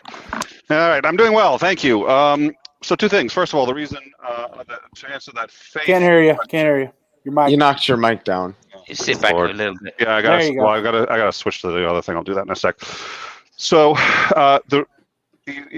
Will said, well, you haven't given me a reason not to believe. That may or may not be true. For the sake of argument, let's assume he's correct. The problem is there's an infinite number of beliefs, an absolutely infinite number of beliefs that anyone can hold that can't be disproven or haven't been disproven. So the fact that it hasn't been disproven isn't sufficient warrant, in my view, for believing it. And the problem is, in order to not get stuck on any one of these beliefs, you're going to have some means of differentiating which ones you're going to believe and which ones you're not. And that's where reliability comes in and all of these other things. The other thing I really thought was important to cover, and this is for Oz, who I guess, well, he has this way of simplifying things.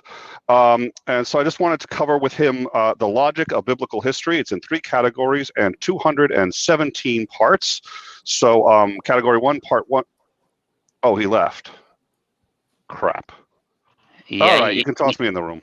He left a long time ago. Ah, shoot. He knew I was coming to give him all the philosophy. That's all right. Cool. Put me in the room. I'm good. Can I respond to his comments? Go ahead. Yeah. Yeah. So the fact that it's not been proven wrong is not the reason for which I believe, right? That's not why I believe. Right? I believe because that faith was given to me, right? But I have been given no good reason to not believe either. So there's no reason, if I've been given the belief, the faith, to believe in it, why should I doubt that faith? Well, for what reason should I question that? You weren't given if I faith, haven't though. been given a good reason to question it. Because people have, first of all, people have been given those beliefs in every major religion to ever have existed. People have seen Zeus, they've seen Thor, so on and so forth. People have also seen aliens, and they can pass lie detectors saying that they've seen aliens, they've been abducted by aliens, and they've had aliens experiment on them. Now, it is possible that all of these things are true, but when it comes to the religious beliefs, the problem is most of those are mutually exclusive with the Abrahamic faith, which would presumably, because of the way the Bible is written, not account for aliens. So in order for you to say that your claim to your belief is somehow stronger than the person who has actually met Hera, well, but if you're going to believe it, again, because we're back into this, how do you differentiate between an infinite number of claims that cannot be disproven? And there are people who believe other ones as strongly as, well, you had just suggested that the reason you hold this is because it has been given to you, but different beliefs have been given to other people and ones that contradict the ones that you hold. So I think the fact that you feel that is not actually evidence that those feelings are accurate. I'm not trying to prove it. I am aware of that, but the discussion was on why you hold that belief, and you said you had been given it, and my argument is that is not a reason to hold it, because we have so many experiences of other people getting them, and I haven't been given those beliefs other that were wrong. experiences. I've only been given the one I've been given. So why I haven't been shown a good reason why I shouldn't believe what How I do you believe. determine which ones are like true? I don't determine. So you just find the ones that you like and decide to I believe think that the those one are in the which ones I that are was given true. faith to believe, and it's up to God to deal with the other ones himself. That's not my position. It's not my job to be out there and be a warrior for claiming what's true and what's not. So could you just expand on what you mean by being given faith? What does that mean to you? What does that mean to you? It might be me. I'm trying to mute every time, but God gave me the faith to believe that the scriptures. Wait, but how do you know that? Because I believe, because I do. Just expand. I was standing there and I was given the faith that I didn't have before, and then I believed. I mean, what do you mean? I'm standing there. I didn't believe. How do you know that somebody gave it to you? How do you know that through a series of physical chemical reactions you decided to you just sort of involuntarily came to believe in a different position, and now that's the position you hold to? Totally plausible. All right, so it seems that if that's plausible, then my question would be, how have you differentiated between that Because I and don't believe what it. you? I don't have faith that that's what happened. I have faith that God gave me the faith, right? It's not what he's asking. Yeah, I think the problem is that it's sort of a questioning whether your own methods for determining what are true is reliable and robust or not. Because I mean, I've been wrong about stuff before. Everyone's been wrong about stuff before. Been wrong. Other religious people, and probably even people of your own religion, have been wrong and said, "Hey, I was wrong for 20 years or 30 years for a long time." Yeah. Sure. So we can be wrong. So the question is, how do you go about finding a reliable way to tell if you're right or wrong? And it seems like you've just basically said, well, I just have faith, but faith is unreliable to people. Things with have a more happened in my science- life, right? Like it's anecdotal situations that have, that you could say have strengthened that faith. Wait, over time. It seems to me, though. Hang on a second, Leo. Hang on a second. I asked you before what you meant by gave you faith, right? And where I was getting to with that question was, do you think you gave yourself that faith, or somebody else gave you that faith? Like Leo said, it could have been chemical responses in my brain that caused me to think the way that I have. It wasn't my normal way of thinking at the time, so I don't know why my brain would decide to do that. But if it did that, then good for my brain. I mean, there are which is more psychological explanations for that. Right. But the point is, if you're saying that it's a chemical reaction that you came by this faith, then that, of course, that is tantamount to saying that you gave yourself. That's not what I'm saying. Right. So do you think that faith came externally to you? Absolutely. And do you feel that faith came from God externally to you? Absolutely. Okay. And obviously you recognize, though, that would be circular. Yes. To say that I believe in God because God told me is a circular argument. Because God allowed me to believe in him is circular? That's circular, yeah. Yeah. Then It's let it essentially be. saying I believe because I believe. Okay, I'm just for whatever your answer is, when a Christian says faith to me, that's my time to back off because Right. I don't have a problem. Or as far as I'm concerned, you're just saying it's just a psychological state of mind that I have of belief, and that's okay. We all do that on many, many things. Okay, so I think the issue I have is that there are many people that claim those psychological states of belief about many different things, as Nick was saying, that are contradictory to your particular religion. They have different religions which are contradictory. Sure. And as Hitchens once said, they can't all be right because they're Right. They contradictory, can't all be but right. they can all be wrong. Mm-hmm. Okay, so it does And seem one that on can the be balance of probability, that one way over the other way is best to go, right? But I think anyway, that's my position, so I'll shut up now. I Go think ahead, the Liam. problem here is that because, Will, you seem to have admitted that the method that you determined for what sort of the reasons that you gave for why you believe is by your own admission unreliable. And so I think the underlying question that's being worked at here is, well, then how did Unreliable as you see it? Yes. how did you I'm the determine any truth in what you believe to believe in that over anything else if the method that you use is unreliable?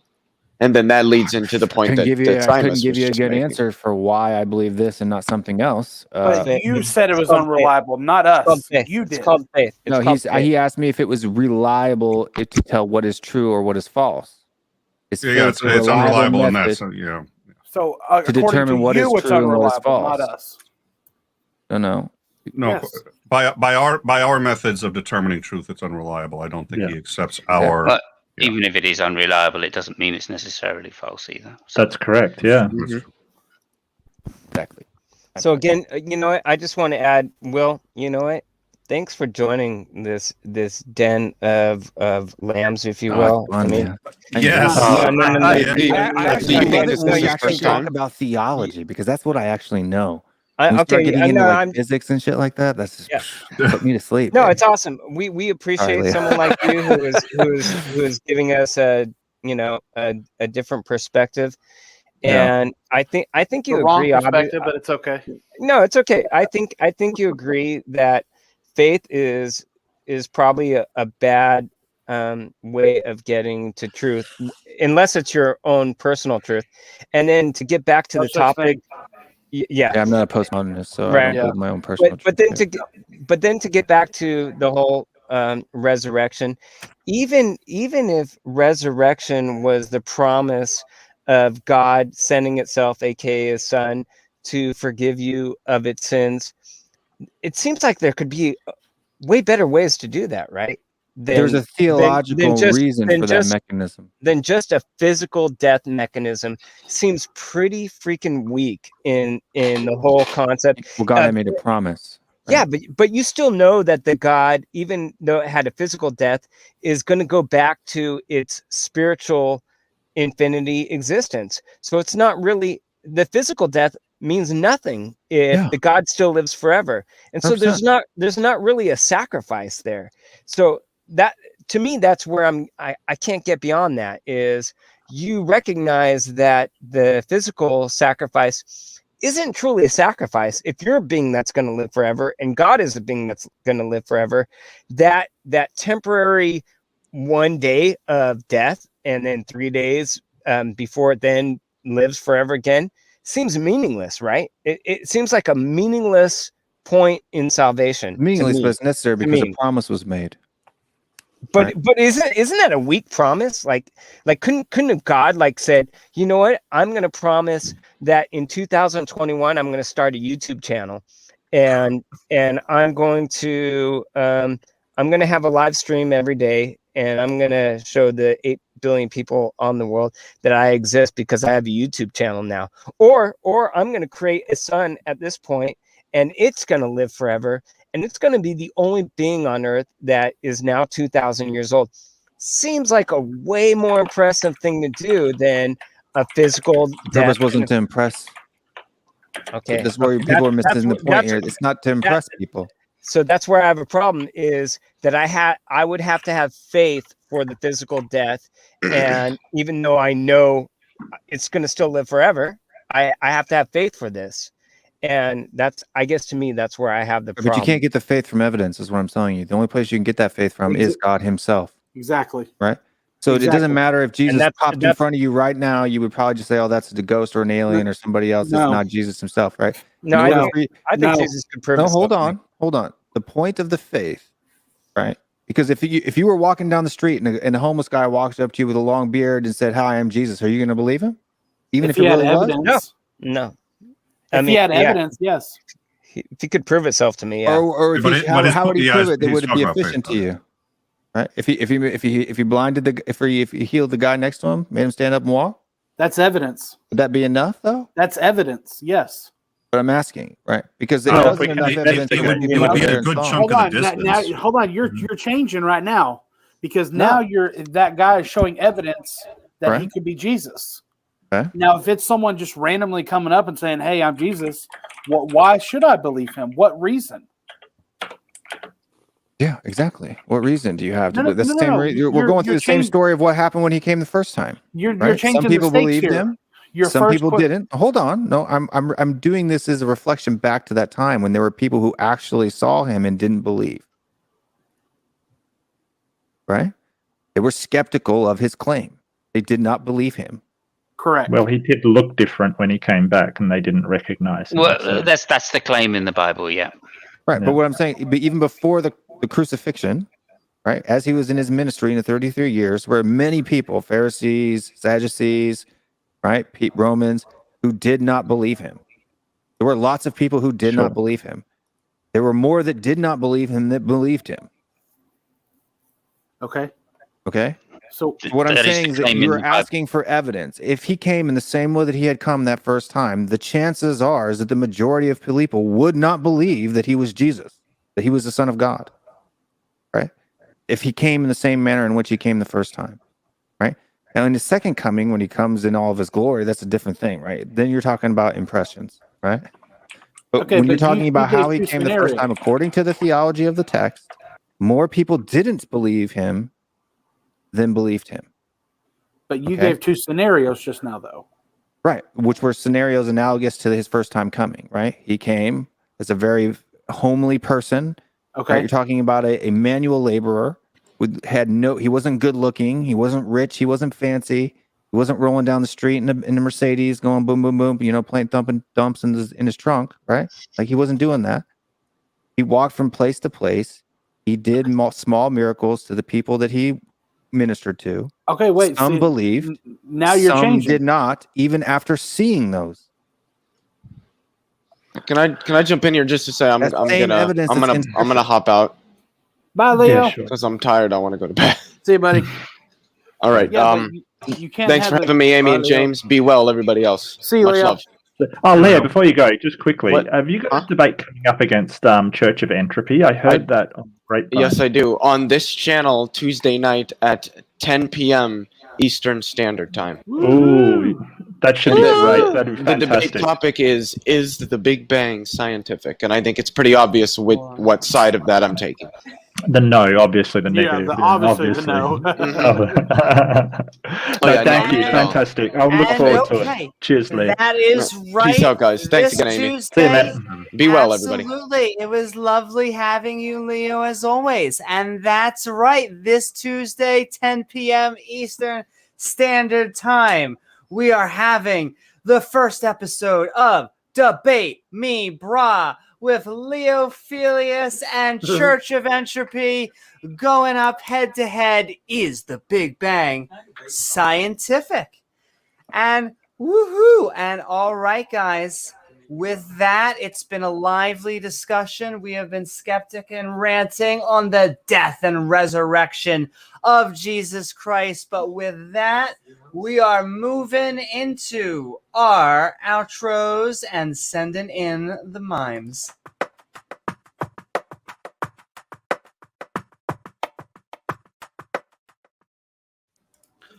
Woo.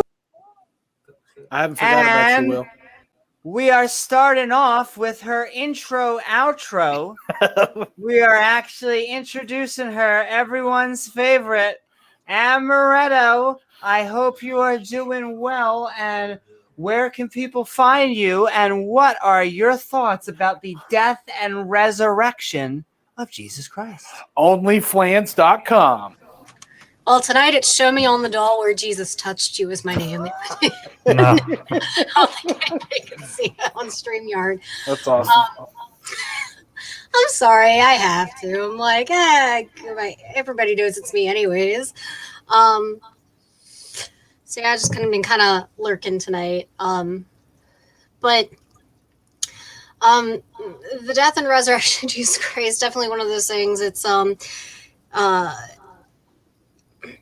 I mean, we can make jokes about it. I mean, one of my favorite comedians ever, Sam Kinison, used to joke, like, part of the reason Jesus isn't coming back to Earth is because he can't play the piano. You know, last time he was here, obviously, some bad shit happened. But, you know, I find it interesting, you know, the concept of, you know, Jesus being a myth versus Jesus actually being a real person. I think that's a very interesting topic. I would love to, like, hear a little bit more about that at some point. I've kind of had to dip in and out, so I apologize if I missed some of it. Because I know Oz is here, and I know that's Oz's big thing, is the Jesus myth.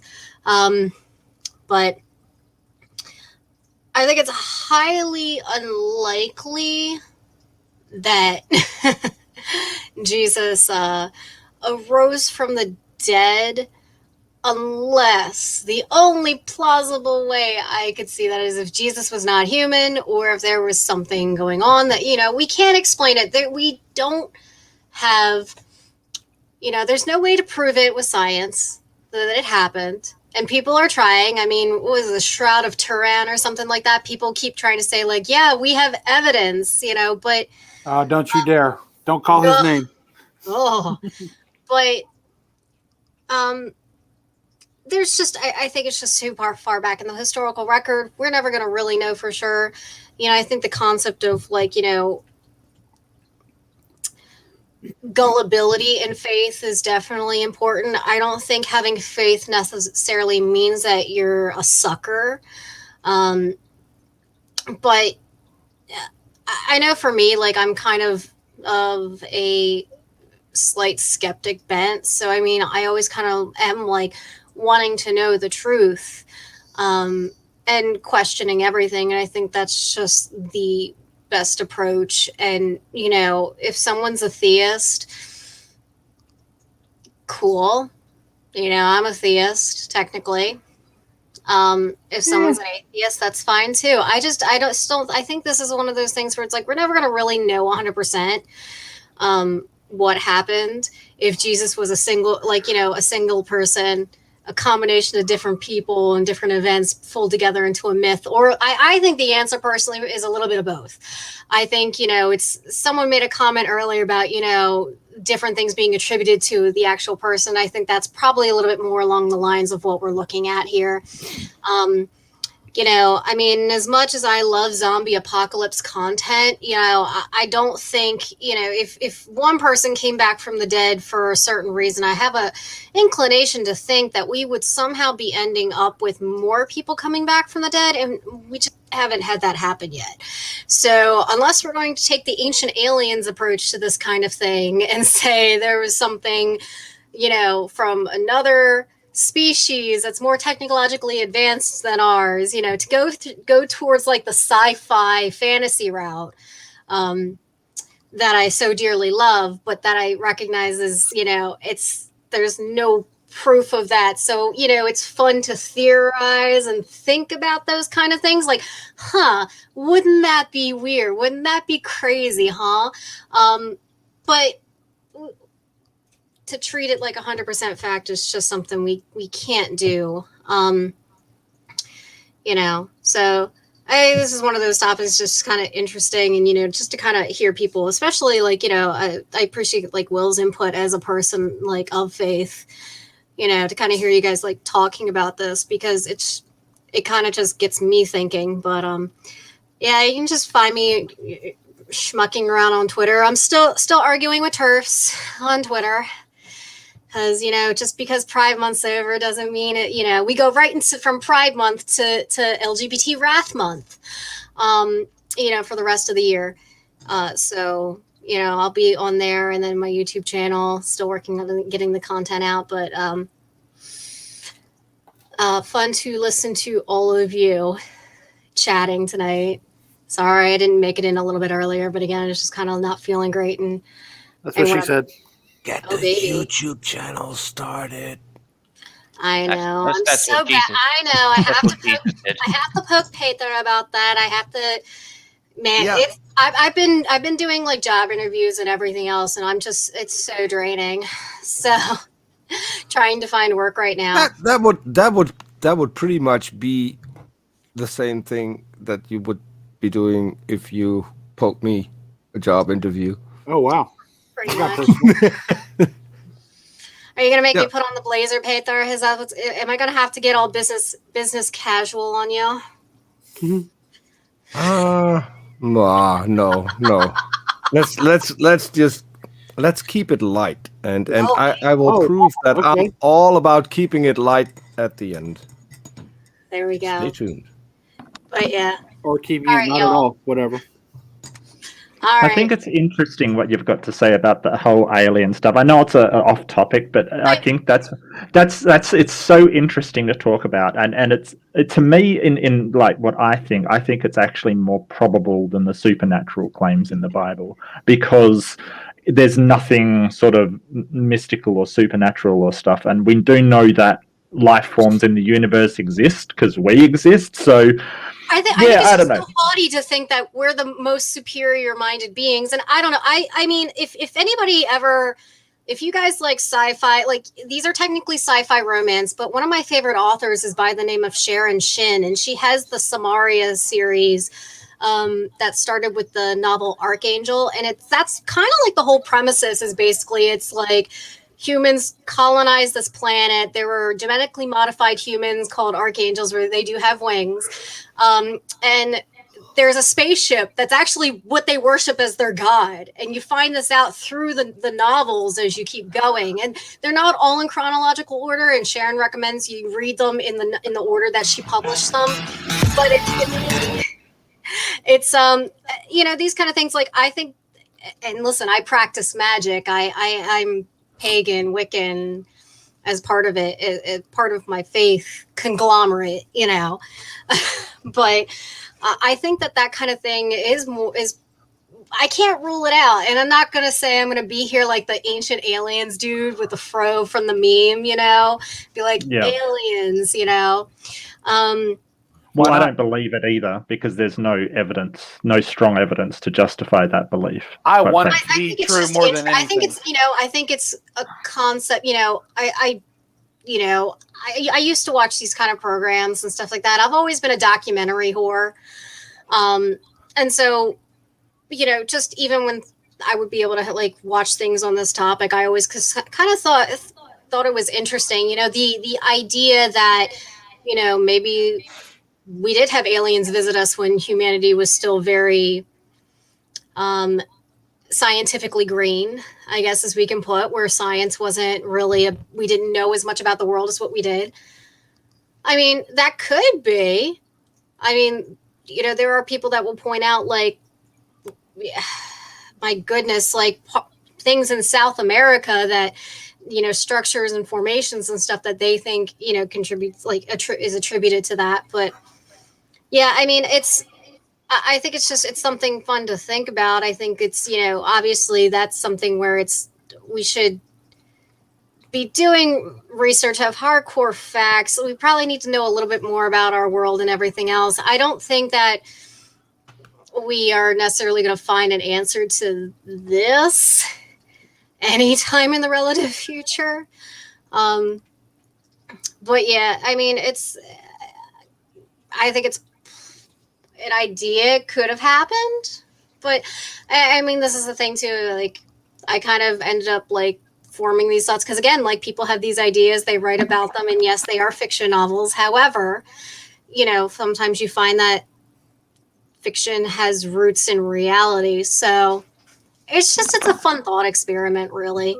That idea's been around for a long time. I think it was back in the 70s. An author, and let me see if I can remember his name. I think it was Eric von Daniken, wrote Chariots of the Gods, which was a book about, the mythological stories we have about religions being found by aliens. And when I was younger, I kind of bought into that a bit. But as I sort of got older and more skeptical and my critical thinking skills became better, the evidence just doesn't support belief in that. But it is more plausible than the alternative. But this idea has been around for ages. Yeah, absolutely ages. I'll even just throw a dash in there. Like, if you believe in the story of Exodus, which I don't, where Israelites were coming out of Egypt and then they were following was it a pillar during the day and fire by night? A pillar of smoke during the day and fire by night? That sounds like aliens to me. I mean, aliens is like, I could go into a whole other thing because, even though I'm skeptic, I do think that, there's some weird shit that we haven't been able to explain. I mean, goodness gracious, we Great Balls of Fire, UFOs, the Bermuda Triangle. You know what I'm saying? That is an argument from ignorance, though. Because we don't know the answer, does it mean we insert aliens? No, of course not. Yeah. We can't, because the amount of people I've talked to that say, well, these boulders got turned upside down and we don't know how it happened, and they think it's aliens, but they're happy to admit we don't know how it happened. How can you not know how something happened and also claim to know how it happened? I don't think it's necessarily knowing how it happened. I think people get knowing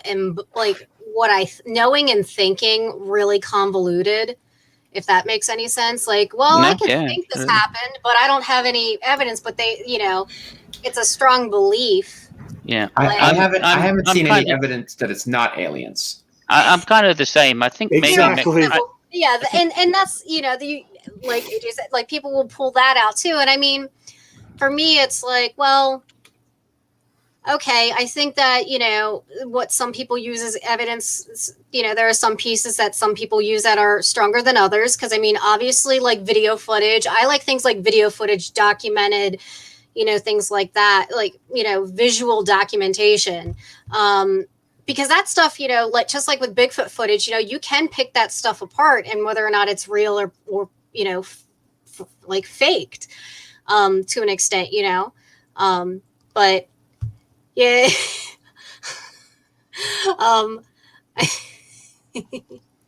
I'm going to go ahead and I will descend back into the peanut gallery until next time. Because I think Mark might need to get ready to go before we make him ascend to another level of hell. Yeah, I'll be in here tomorrow just waiting for my chance to leave, yeah. Cool. I think it is yours turn, I isn't it, know. Mark? I'm going Nick. back It's and Nick's forth. go. And actually, before Nick, we actually have a special guest that I need to get in. I think this is our first time being on the show. I'm not sure. Claire, welcome. Hello, we are Claire. Skeptic and Ranting on the death and resurrection of Jesus Christ. We're wrapping up. I hope you are having fun. Where can people find you, and what are your thoughts on the subject? Hello. Hello. You can find me by Googling me, but I have a YouTube channel, and I'm very happy to be here.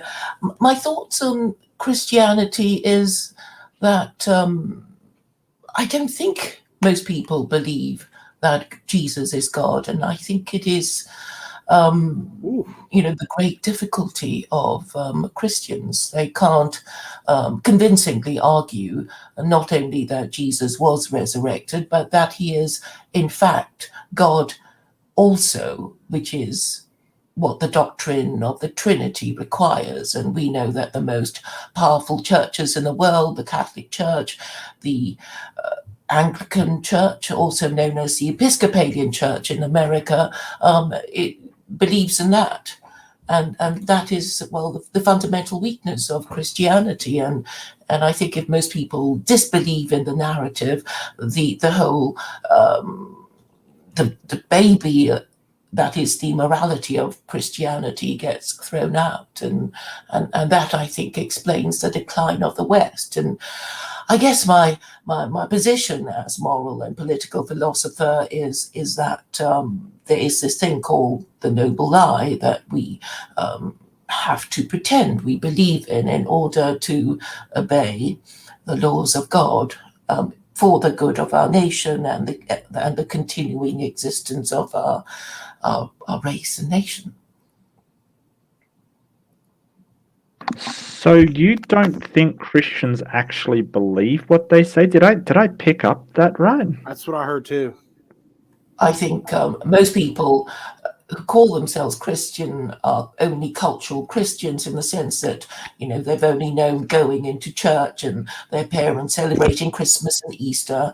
But if you actually ask them if they really believe that Jesus is also God, they'll begin to falter. And of course they can't prove it.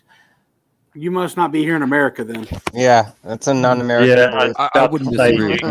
I wouldn't disagree with her. Sounds like a no true Scotsman. Yeah.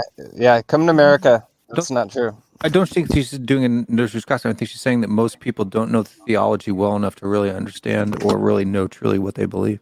So do they actually admit to you that they don't believe, or is this just something you're assuming from their demeanor and the way that they're talking, kind of thing? I have spoken to Christians who actually say, well, I don't believe. I know I'm supposed to believe it, but I don't. Well, and there are people who identify as Christian who don't know they're supposed to believe in it. I don't know. I think it's sort of dangerously moving close to sort of mind reading people and going, because a lot of the time sort of you'll come up against theists who'll say, atheists do actually believe, and atheists that do say no, they're people are just deluded and they don't actually believe it. They're just making pretend. And I think either way, all you end up with is just two sides, each mind reading the other. So I don't know. I don't know about that one. Right, I'll just have to defend my fellow Brit here. Sure. I mean, mainly, I think it is definitely true of the Anglican Church.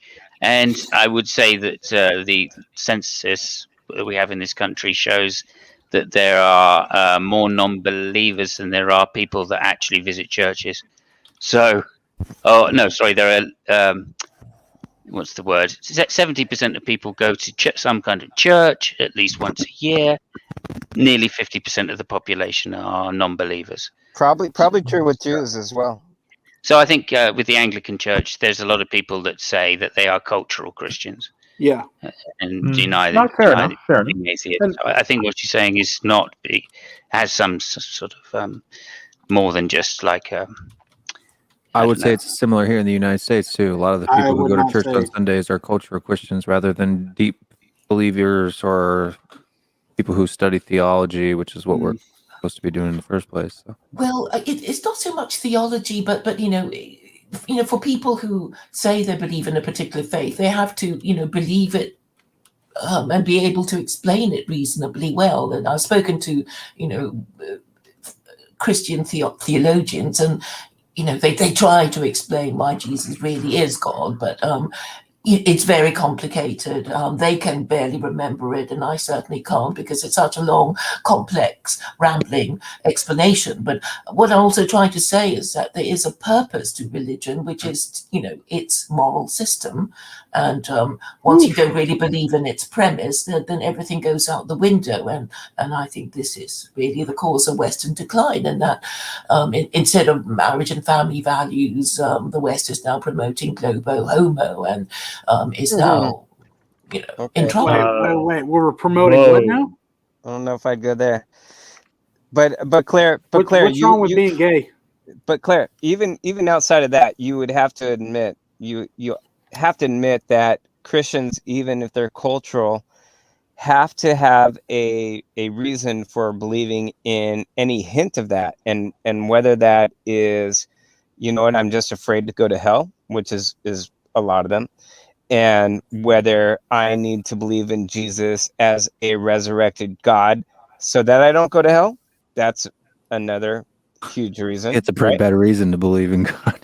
Yeah, but I mean, you have to admit that is a big reason amongst Christians. Yeah, that's not the very case. poor one. That's not the case in the Anglican Church. A lot of people say they believe in the Christianity not for any of those reasons, not moral reasons, just simply for community. It's a good way to get your children into a decent school. It's a good way to integrate yourself in the community. A lot of people get married. A lot of people before they marry are atheists. After they get married and have kids, they become Christians. I just wouldn't apply that generalization to all Christians. I just wouldn't No, generalize nobody's like that. doing it to all Christians. Nobody's doing it to all Christians. I'm giving you Yeah, examples okay. of what it's like in this country Oh, that's under fair, the yeah. Anglican Church, which has had a strong decline in the last 40 years. Well, and to support this just a touch, I might also add that I think what happens is a lot of people vaguely believe they're a Christian, they act like a Christian, they feel like they're Christian, but they've never actually sat down and analyzed their faith. So when somebody sits down and says, do you here and now actually really believe that this happened, they at least stumble with it because they're like, I haven't, for me, it's more of a participation thing. I don't do that kind of self-reflection on it. So I think that would also be part of the point. That veers towards no true Scotsman. Like, do you actually have to study it to be a Christian? And some Christians would say yes, and some would say no. Some would say the only requirement is that you believe in Christ and accept him into your heart or whatever. So that's a no true Scotsman right there. Well, not in this case, because we're accepting that they have self-identified. So if you would like to argue whether or not that makes a Christian, that's one thing. But nobody here is challenging whether or not they're Christian. So it's not a no true Scotsman. You're challenging whether they believe, but yes, that's true. But the criteria for belief isn't to know why you believe, is it? It's enough that you just believe. Yeah, for many people, sure. Yeah, but what do you believe? It's enough that you believe that Jesus died for your sins and was bodily resurrected, right? Yeah. But if you don't believe that, are you really a Christian or not? I don't know. It depends on your definition of Christian. Yeah. I think it's what Jesus says in the Bible, right? Yeah, I suppose so. You don't believe the theology, you're not a Christian. Okay. Yeah, all right. I just think that some people do believe, but they don't really know why they believe it. Like that's what I think. Well, they just want to be with Christians. They want to identify as Christians out of respect to their, family, their parents, their traditions, and a lot of people who didn't used to believe in Christianity, kind of grab the cross when they're making political points, when they get, upset about immigration or something. It's a kind of weapon in a way. Yeah, I can't tell who actually in reality believes or just says they believe, and I've got no idea how you evaluate what somebody actually thinks, not having access to their internal thoughts. I think that's ridiculous. Well, you can deduce from their behavior whether they really believe, Right? Yeah, if they say they're Christian, but they say they don't believe in Jesus, and you think, well, here's a cultural Christian who isn't no, I get that. knowledgeable.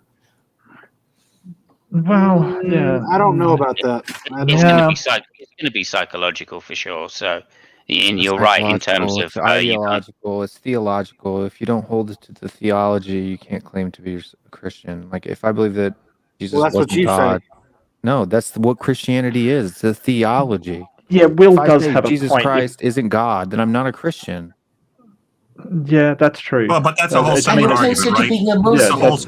That's a completely separate argument. I mean, I think that's a valid argument, but I think that's a completely separate argument from her point. These are at least people who identify as Christians, self-identify. I can identify as a Christian all I want, but if I don't believe in the divinity of Jesus Christ, then I'm not a Christian.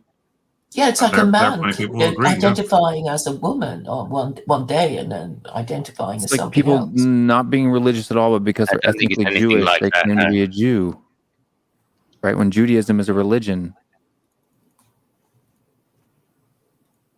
Okay. Anyway, let's. I don't. And so, I was just going to say before we move on, Claire, did you want to say where your channel is? Where can people find you? Yeah, it's Claire Core on YouTube, and the on the About Me section, there's various links to, my blog and that kind of thing. If you're interested, I do talk about religion and politics, probably too much for most people's liking, but that's my thing, and I think it's a very live issue in the West, because I don't think that the West has a functioning moral system, which is why you have this culture war, and people are not very happy with the government. And I think we're going to win that culture war. Thank you. But to be continued. Moving on. we won't mention Continued, we won't yes. mention Spinoza. Let's just move on. But thank you so very much, Claire. And okay, we're going to continue moving down. Broad strokes, folks. Broad strokes. We love everybody here, right? Nick, we have been midnight ranting. No, we haven't. We've been skeptic and ranting, though it is past midnight. Oh, yeah. On the death and resurrection of Jesus Christ. I hope you had a fun time. Where can people find you, and what are your final thoughts? I had a blast as always, so thank you very much. I'm gonna. We covered a lot. I got to say, I think, mostly what I wanted to say. As to some of the more recent stuff, I will say I haven't seen any real evidence of any significant decline of the Western civilization. There's an ebb and flow always, but I'm not particularly concerned. I will also say that every study that I'm aware of that's rated human happiness index, including longevity, education, the amount of free time you have, and the amount of things you can do with that free time, and just overall well-being. Every single one of those have placed. And the most recent group of surveys, as I recall, 8 of the top 10 were also in the top 10 most secular countries on the planet. There is a very strong correlation with successful civilizations and countries that where people are happy and thriving that are secular. So I would take some exception to some of those claims. But having said all that, my name is Nick. The suit is $400. I wish I could change the number, Oz notwithstanding, but thank you. Having said all that, my channel is, I have a personal channel. You can just find Nicholas Lamar Suter. I do debates. I do some educational material, basic introduction to logic stuff, a couple of rants, some various personal things on my personal channel. I also have In Time. That is a news, culture, and education program, and we have interviews, lots of guests. We also do the occasional hang, and we do news, including breaking news when there's something big, usually roughly the national scale and or even international. Usually we're covering it live. So that's a lot of fun. I hope you guys will check that out. And we've got, let's see, actually we have Digital Gnosis and Dr. Josh coming up. I haven't told Oz that Dr. Josh is coming up. I want to tell him in person because I know Dr. Josh prefers, big name channels to certain people. But at any rate, shots fired. Shots fired. Oz is in the chat already, Nick. He's already he's not still here, is he? Okay. Anyways, that's In Time. I hope you guys will check us out. Amy, thank you very much. Absolutely. Great having you here as always. Thank you. And all right, we are moving, and happy 4th of July to all the burgers out there. And all right, we are moving down the line. Thank you, Nick. But Jason, we are skeptic and ranting on the death of resurrection of Jesus Christ. I hope you had a good time tonight. Where can people find you, and what are your final thoughts? Yeah, I had a pretty good time. Enjoyed the discussion. I felt like we were that the topic that we were talking about with Will, I'm really glad that Will's on here. And I would also just emphasize, I think some other people that we want to have a very rational discussion, and we don't want to shirk Christians from being on here. So I'm glad that he is willing to come on and give his opinion. The one I in my opening, I talked about, the aspects of myth and the facts that the resurrection's not physically possible. But the one thing that I got from this discussion that I would be interested to continue at some point is the aspects of faith and the fact that Christians may not necessarily have evidence to support their claims around the resurrection or other facts or facets of the biblical stories, and that Christians may be in a better position to say, we don't have any evidence of the resurrection. I can't prove that the resurrection actually happened. I can only claim a faith position, and I'm not trying to make any scientific positions on the resurrection occurring, etc. And in some ways, those Christians that get into that discussion around trying to provide physical evidence of the resurrection really find themselves backed into a corner, because there is no such evidence as that. So, we could go around on that. I think that honestly, I think your position is better to say that, like, I have a faith position around the resurrection, and I have a relationship with God, and that is how I know that the resurrection occurred, but I don't have any actual physical evidence to support that. No, I agree with you. Okay, cool. Okay. I'm saying those people trying to provide evidence is a waste of time. Yeah, that's right. Yeah, that is correct. Obviously, I'm not backing away from my own position, which is that I don't think that the resurrection occurred, because I don't think that it's physically possible. But to play devil's advocate, I think that what I was just stating about the Christian perspective is a better position, and I'll just stop there. But again, I just want to thank Will for coming on, because I always appreciate his input. So always enjoy talking with you, Jason. Yeah. Thanks, Will. Bro hug. Woo-hoo! Thank you so very much, Jason. And all right. Thank you, Jason. And hello, Simos Funk. We have been skeptic and ranting tonight on the death and resurrection of Jesus Christ. I hope you had an awesome time. Where can people find you, and what are your final thoughts? Well, thank you so much indeed, Amy. Yes, I've had an awesome time. I always do. And I would also just like to reiterate what was said about Will, because I am extremely impressed by Will. So what I'm going to do is I just want to draw, rather than talk about Jesus and the death of Jesus, that's what we just done. So I'm not going to rant on that. I want to thank him for his talk about faith. It's made me consider again my attitude towards Christians and their position and what faith means to them. And I think that's quite important. But I'm just going to draw a football analogy for Will here. And I'd love to see your face while I'm saying this, but that's okay. Oh, you're getting that. Okay, sorry. I'll find you. Just a reminder, Will's an American. Will's an American. Yes, I know, but he's more of a football fan than I am. So, soccer. Okay. Soccer. Sorry, soccer. I don't say soccer. That's that's what I'm saying. He's more of a football fan than I am. So there you go. Stand corrected. I'll stay out of it. Anyway, so basically, I want to thank Will. He's very much been like Germany in this conversation. The German football team, that is. And of course, we've very much been like England. And of course, as we all know, that resulted in a 4-0 win. Oh, there you go. So thank you so much for that, Will. Eat that, Will.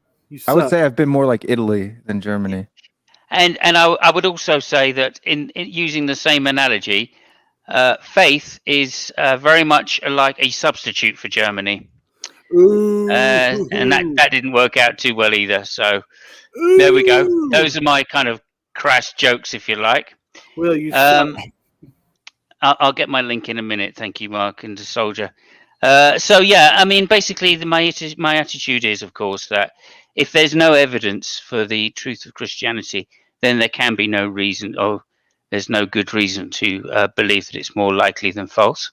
That's the first thing, and the reason for that, of course, is that If there's no evidence, then you can't be given an inductive or an abductive argument for it, in which case you have to be relying on deduction. And if you're going to rely on deduction, then you're going to fall foul of either question begging by assuming the conclusion in the premises, or by justifying on an infinite regress. And both of those things would never give you a good reason to believe in the truth of the proposition that God exists. So that would be my overall kind of point. And again, I really want to thank Will. I've learned something tonight genuinely from you, so thank you very much for that. And I'll speak to everybody later. Thank you very much. Oh, and also just the last point, you can reach me at Simon's Funk, which is my channel. And tonight, in about 12 hours, just under 12 hours, we'll be having a Formula One podcast on the Austrian Grand Prix with myself, Fabio, and somebody that reports that we send out to the actual circuit and goes and gets like a live feel of what the thing is. And the three of us will be doing the podcast at 11:30.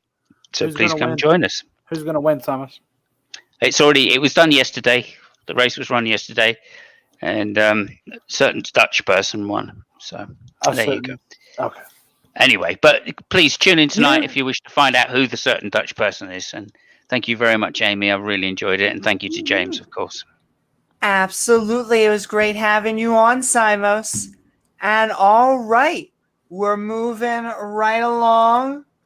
Mark, I didn't forget you in sending so much love. I hope you had a great time tonight. And where can people find you? And what are your thoughts on the death and resurrection of Jesus Christ? I don't let people find me. I'm just an average internet denizen. I don't have a channel and I'm not doing anything. None of this is for monetization or profit. I just like discussing this stuff. And again, I just want to reiterate, there's a lot of love for Will here tonight. I want to emphasize that I think, thank you so much for... come on, man. Like, seriously. I just more than all of you combined. That's true. I have no idea.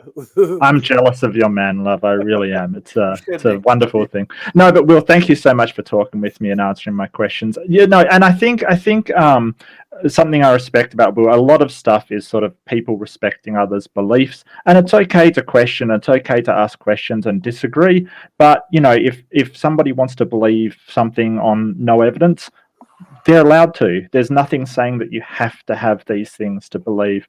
But at the same time, I think it's fine to question why people believe stuff, especially with something as important as if the resurrection happened, how important it is for the entire world. I think it would be natural to question, the basis of why we think it happened. Because if it did, it changes everything. Well, in my life, it changes everything because I don't believe that it happened. So I think an event that important needs to have more evidence and more certainty than just a sort of a faith that it did. And that's my opinion. Obviously, Will disagrees. That's fine. That's no problem with that. But yeah, I've had a blast. Thanks so much for talking with me, guys. I guess I'll see you guys on the flip side. Bye, Mark. Woohoo! Thank you so very much, Mark. And all right, we're moving along. Soldier of Science. And thank you, Mark. We have been skeptic and ranting on the death and resurrection of Jesus H. Christ. At least in America, that's how they say it. I hope you had a good time. That's right. Good old Herbert. Where can people find you, and what are your final thoughts? I mean, they can find me right now on Amy Newman's channel. But with that said, I don't want to tack on to the Will Love. I think you will find that, Will, you will find that atheists, we bend over backwards to try to not offend theists. That's one thing. And some do. Yeah. And we do that because we really want to challenge your arguments and your beliefs. But to get back onto the topic of Jesus's life and resurrection, for me, in all honesty, if you look at the history of religion itself, not just Christianity, But religion is full of blood sacrifices, right? They're full of it. You can look at Aztecs, Incans. You can look at any religion where they love blood sacrifices. And to Celebrities. me, yeah, to me, Jesus's resurrection story was just the last in a long line of blood sacrifices from a God who loved blood sacrifice. In the Old Testament God, he loved animal blood sacrifice, but then changed his mind somewhere in between, after Leviticus, somewhere. Actually, God didn't change his mind and Jesus didn't change his mind. It was the dude who had a vision of the new law that changed their mind for them. And so I guess what I'm getting to is, even if you believe that a physical resurrection of a blood sacrifice of a human is necessary to get to heaven, or to believe that God is actually real, I would say, why would you need to do that? Why is a resurrection important for you? I think a God that doesn't need a blood sacrifice could come up with so many other ways to let you know that it exists, or let you know that you're saved. And I don't think it needs a blood sacrifice of a physical death and a physical resurrection, when you simultaneously know that it still lives forever outside of that physicalness. And I think a physical death and a physical resurrection becomes meaningless, zero meaningless, if you know that God still lives even as a spiritual being. It means nothing.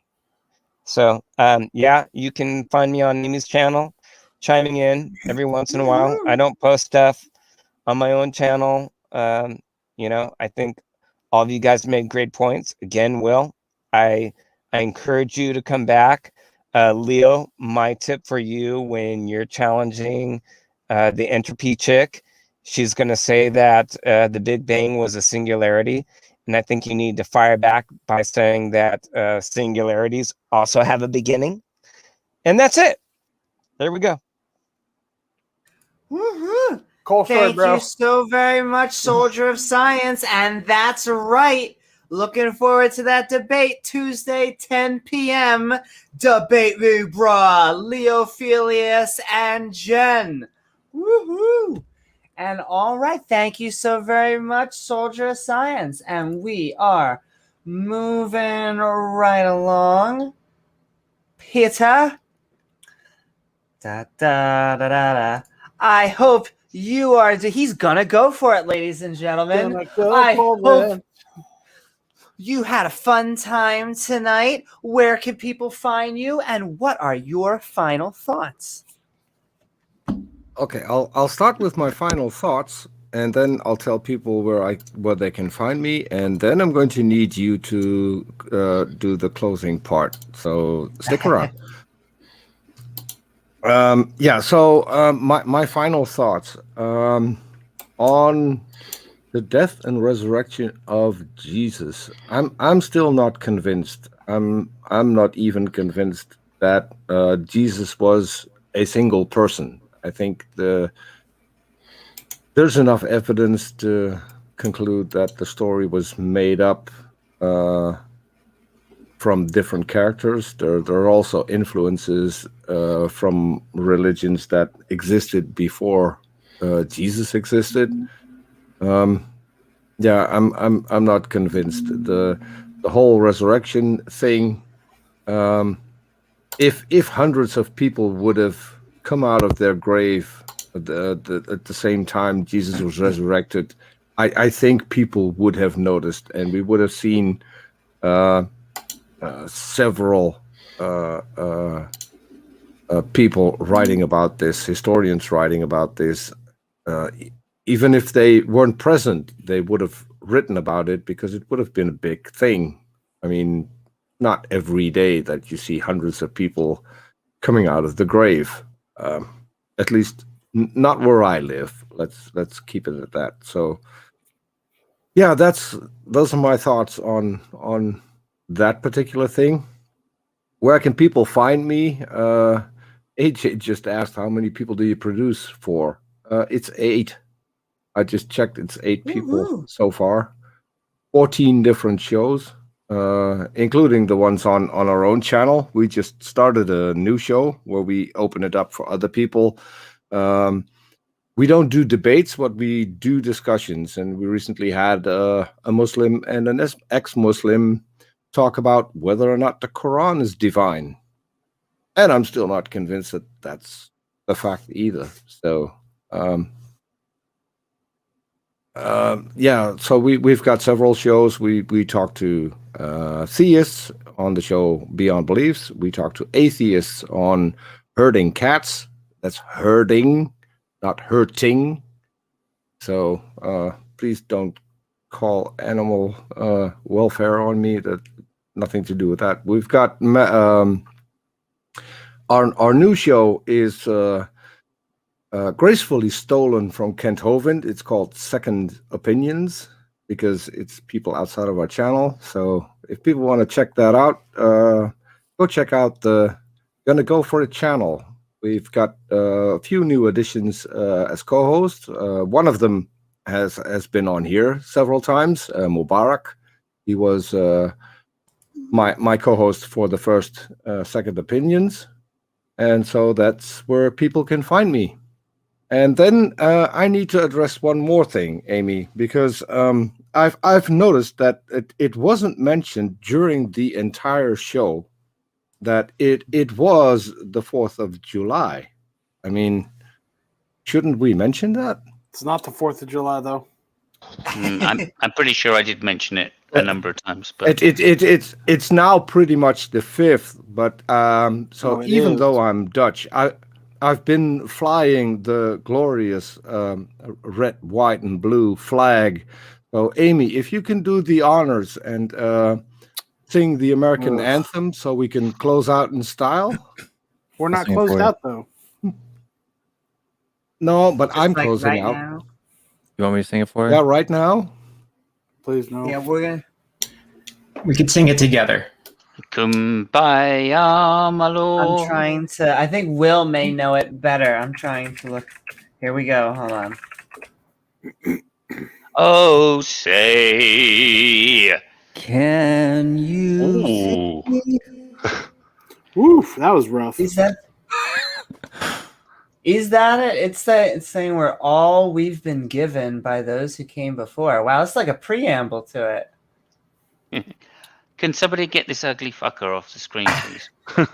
Oh, did he just? I can't tell if he left to get off. Peter's still back there. I don't know if I should.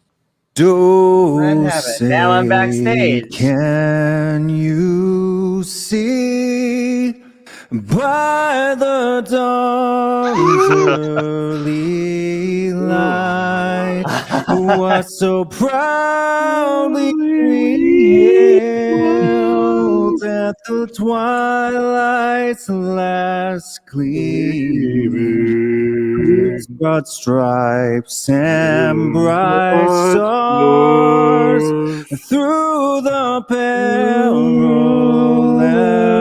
fight. For I forgot the words.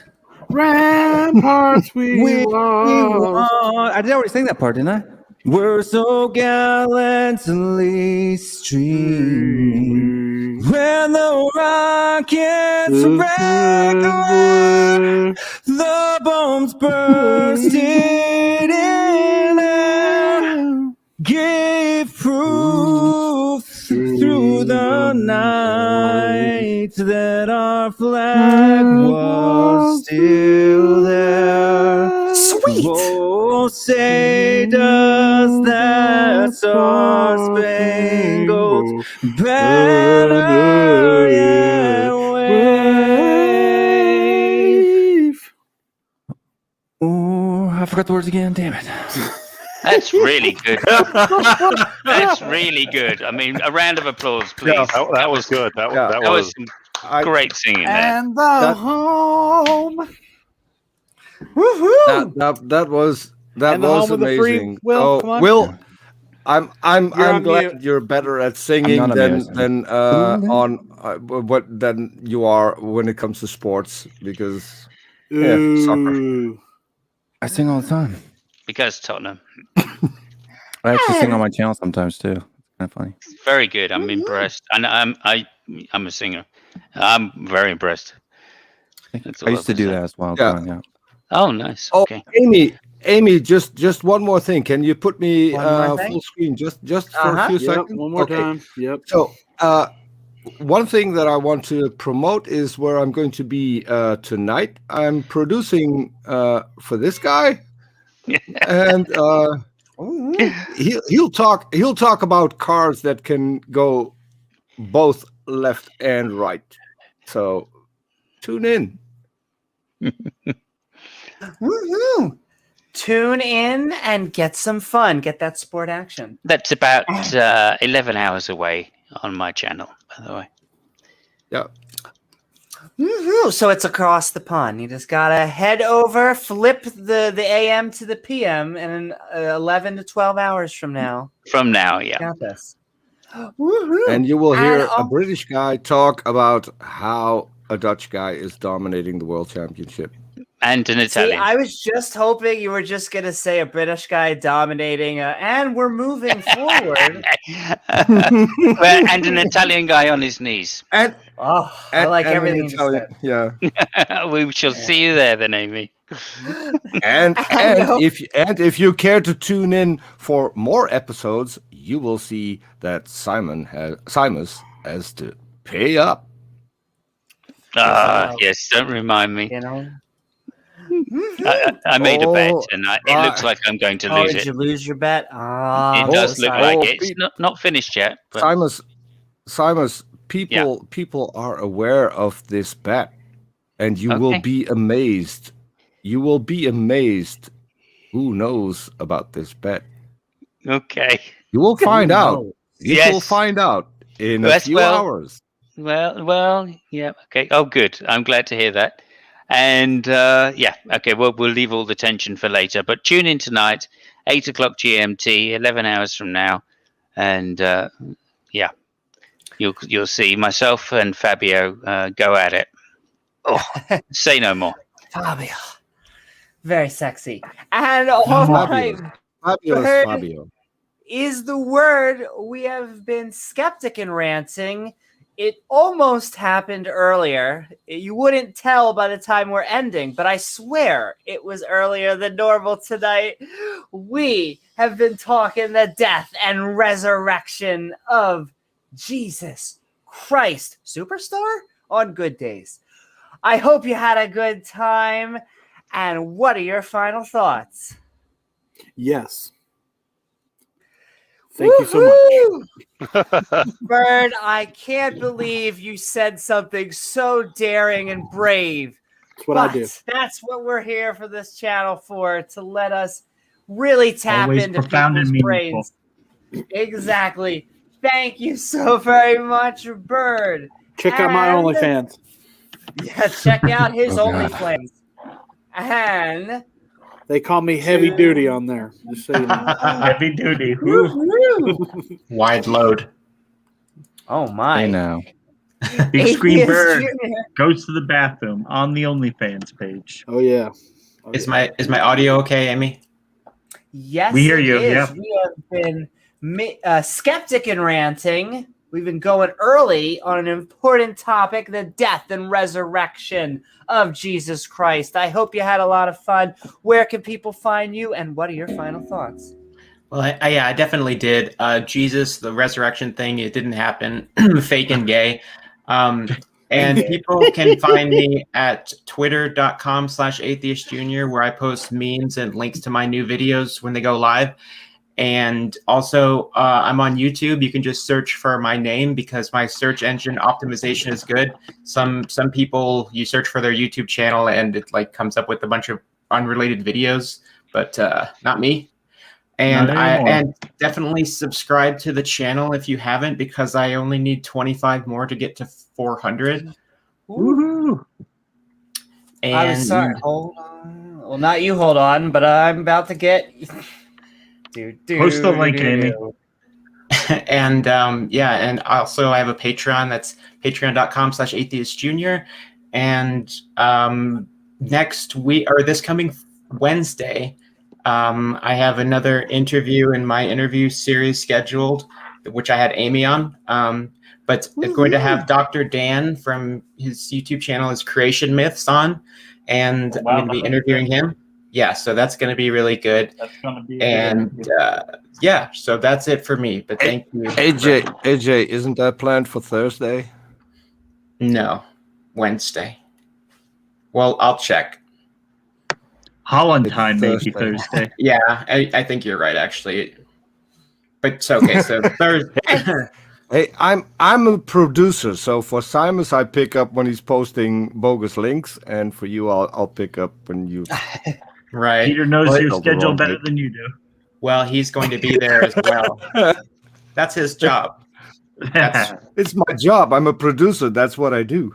Yeah. That's why we pay him the big bucks, eh, AJ? Exactly. Yeah, it was going to be on Wednesday, but I had to reschedule because Dr. Dan is a very busy person. Free access to the OnlyFans page, right? Oh my! I get discount access. Nobody gets free access. What about gotta Peter? Gotta pay the bills. That's a good point. And okay, thank you so very much, Atheist Junior. And that's right, go check out Atheist Junior's channel with a lot of awesome stuff, including the interview from Ken Hoven's third wife. Go check it out. A lot of Hoven content. Always amazing Hoven content. Yeah, I have another interview with an ex-DAL member coming up soon. So there's another video in that series coming soon also. Hoven tried to whack Aaron Ra, and Atheist Junior whacked him right back. Yeah. By the way, Kent Hoven died, and after his third wife, he rose again. Dun dun dun. If only. So now we're waiting for the second coming of Kent Hoven. James, regarding the OnlyFans, are you familiar with Shani for Christ? No, please, I'm not. Please, Peter. There's no need to bring the level down that far. No, I'm just posting the link in the no in the private chat. Not yet. I'm not going to do that to Amy's audience because sexy dwarf Christ. Well, don't. If anybody values their sanity, inclined, please don't listen to anything Peter says. Don't click that link. Do not click the link. Too late. Definitely. Okay, Wait, Will's gone to click the link. But Will got raptured. But we're gonna try and quickly. Quick, call Otangelo. Get Otangelo on the line. If he's still here, then we're okay. Yeah, don't worry, guys. He was actually here earlier. I'm still here enough to give my answer. Stream. The universe has been fine-tuned for rapture. As long as Will does not hear in his chair, this proves the fine-tuning for God. But I am here in my chair, Simos. Oh, beg your pardon. In spirit. Well, I've heard that excuse before. I've heard that before. I love to be spanked by you there.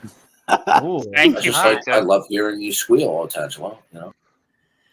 But anyway, they're a good couple. But Will, we have been skeptic and ranting. They'd be a throuple, right? A good time. Oh my! I'm I always have a good time here, and thank you, Amy, for letting me do my outro. And what are your final thoughts? My final thoughts are: thank you to all the people who show me love and all that great stuff. I really appreciate it. Love you, Will. It's not necessary though. I mean, you guys are super nice compared to a lot of the people that I deal with on a daily basis. Will kills babies. I do kill babies, but not only philosophically, not actually. But no, I think that the problem that a lot of times goes on is, and I know it's not necessary. I'm not saying this is a new truth gospel, but a lot of I think that the objections and the two things are based on I guess you could say outside of the actual theology of the text. Like Jesus was never meant to be some superhero that everybody knew about. Salvation isn't gained through evidence, right? Faith isn't gained through evidence. So all of those things, while I have personal reasons why my faith has been strengthened, right? There have been things that have happened in my life that have happened to me that have strengthened my faith, that I see those events and I equate that to Scripture and the truths that are in Scripture, and therefore equate it to God. There's no evidence from a scientific viewpoint that I could demonstrate to someone with any.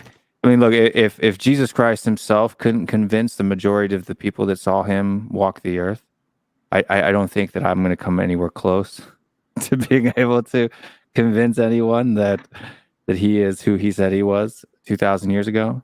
And for me, I based on my theological worldview of being a Calvinist, it's not my job to. It's not my job to convince any of you. Right? That's God's job. If he chooses to do so, and I pray that he does, great. If not, that's his choice. And I know that's not what people like to hear sometimes, but I can only say what the text says. So that is a profound share. I want to reciprocate the thing that you said earlier when it comes to talking to people who are at least respectful and kind. It's always nice to see you on this show because you're definitely one of those people. And as a side note, when it comes to miracles, you have now convinced me because you have become invisible, and we have clear video proof of that. It's true. Dun dun dun. See, that is true. This convinces me more than the Bible will, just so you know. I'm also as well. Oh my God, that's fantastic. Oh, yeah, there it is. I would believe it. And if another only thing, you could prove Washington. I would believe it if only. And another thing, Washington, Will. I would believe it if only you could prove Washington actually crossed the Delaware. But I can't. And another thing, Will, I've also noticed that you keep talking in a microphone that isn't connected. We can see it at the back. There's no cable going into the microphone, so that's two miracles. 2 miracles in a row. Yeah, even though it's in SM7B and it plugs in right there. It's on the side. And the other thing is, I may convert if England actually win the European Cup. I still think that may not happen, unfortunately, for you again, Simons. I'm pretty sure it isn't going to happen, considering the last 50 years of my life. You got the squad for it. You just don't have the manager, I think, right now. And all right, guys, with that, I am handing the keys to James. James, take us home. We have been skeptic and ranting on the death and we're not resurrection of Jesus Christ. My body I'm not isn't ready. prepared for that. I'm Calm not down, even James. prepared for Calm that. down. Bird, settle down now, Bird. Come on, Big Bird. But whoa, guys! What a lively conversation today. So good to hear lots of new, interesting points from Will and from everybody else in the chat. I think it was a very honest and open discussion. We got to hear from some other people too. So go ahead and look up that video of the fiery snake chasing Matt Dillahunty around the sun. That'll be fun. That'll be good. Come back on Tuesday at 10 p.m. Eastern for our debate. And also subscribe to Simos Funk's channel and Atheist Junior's channel and Peter's channel. They got a lot of good stuff. If you're a soccer fan, go ahead and subscribe to Will's if you like them Hotspurs. But yeah, thanks everybody for being part of it. This was a great show. Come back anytime. Call first. Oh, and not on the sheets. Just try not to get it on the sheets. Always trying to clean up after. But I love you guys. It's a big mess when Amy's got the shake weights out, stuff flying every direction. She can only catch so much. She can only catch. She's only one They person. said it would be a second coming. I was waiting. Ow! But I Number hope one, you all had I a do like fun being time. on my knees. I kind of do. She can't help it. But I hope you all had a fun time on this episode of Skeptic and Ranting, the death and resurrection of Jesus Christ, where tonight we put Jesus in the hot seat. H. Christ. Jesus H. Christ. Jesus H. Christ. And ask if he really did die and come back from the dead. No. I want to thank my co-host James W. along with our guest Atheist Jr. Leophilius. I Bird, Peter, Soldier of Science, Simos Funk, Mark Reed, Jason Torn, Matt, Oz, Drace, Nick, Amaretto, and Claire. Did you get the with... snake guy? The snake guy? Yes, his name is Matt. Oh, Matt. Okay. His name is Troll. Trolly McTroll. And if I forgot anyone, I'm sending love to you too. We had a bunch today. We were peeking topics. You guys are not off the hook. I was not in the room here for the song tonight, so I will have to sing to you guys next time. It'll be reminiscent of the infamous Mr. Batman incident on that one smoked up channel. Yeah. Well, sing us some, James, and I'll harmonize with you, and so will. No, not right now. I'm already. It's not time for it. Not tonight. He's got to get his vocal cords warmed up. Yeah. And I want to thank our viewers, along with all the lovely people in chat on YouTube, Facebook, and Twitch, and our awesome mods who make this stream so great. Excuse me. And if you were feeling fancy, remember, don't forget to like, follow, subscribe, and hit that all button icon, which allows you to see our premieres and join our live streams. Lastly, if you'd like to help us make even more fun content, feel free to check out our Patreon at patreon.com/Amy Newman. I'm Amy Newman, and we will see you all on the next episode of Skeptic Ball Z. Good night, everyone. Tuesday, 10 o'clock Eastern Time. 10 o'clock. Be here. Big Yeah. bang. Be here. You don't want to miss it.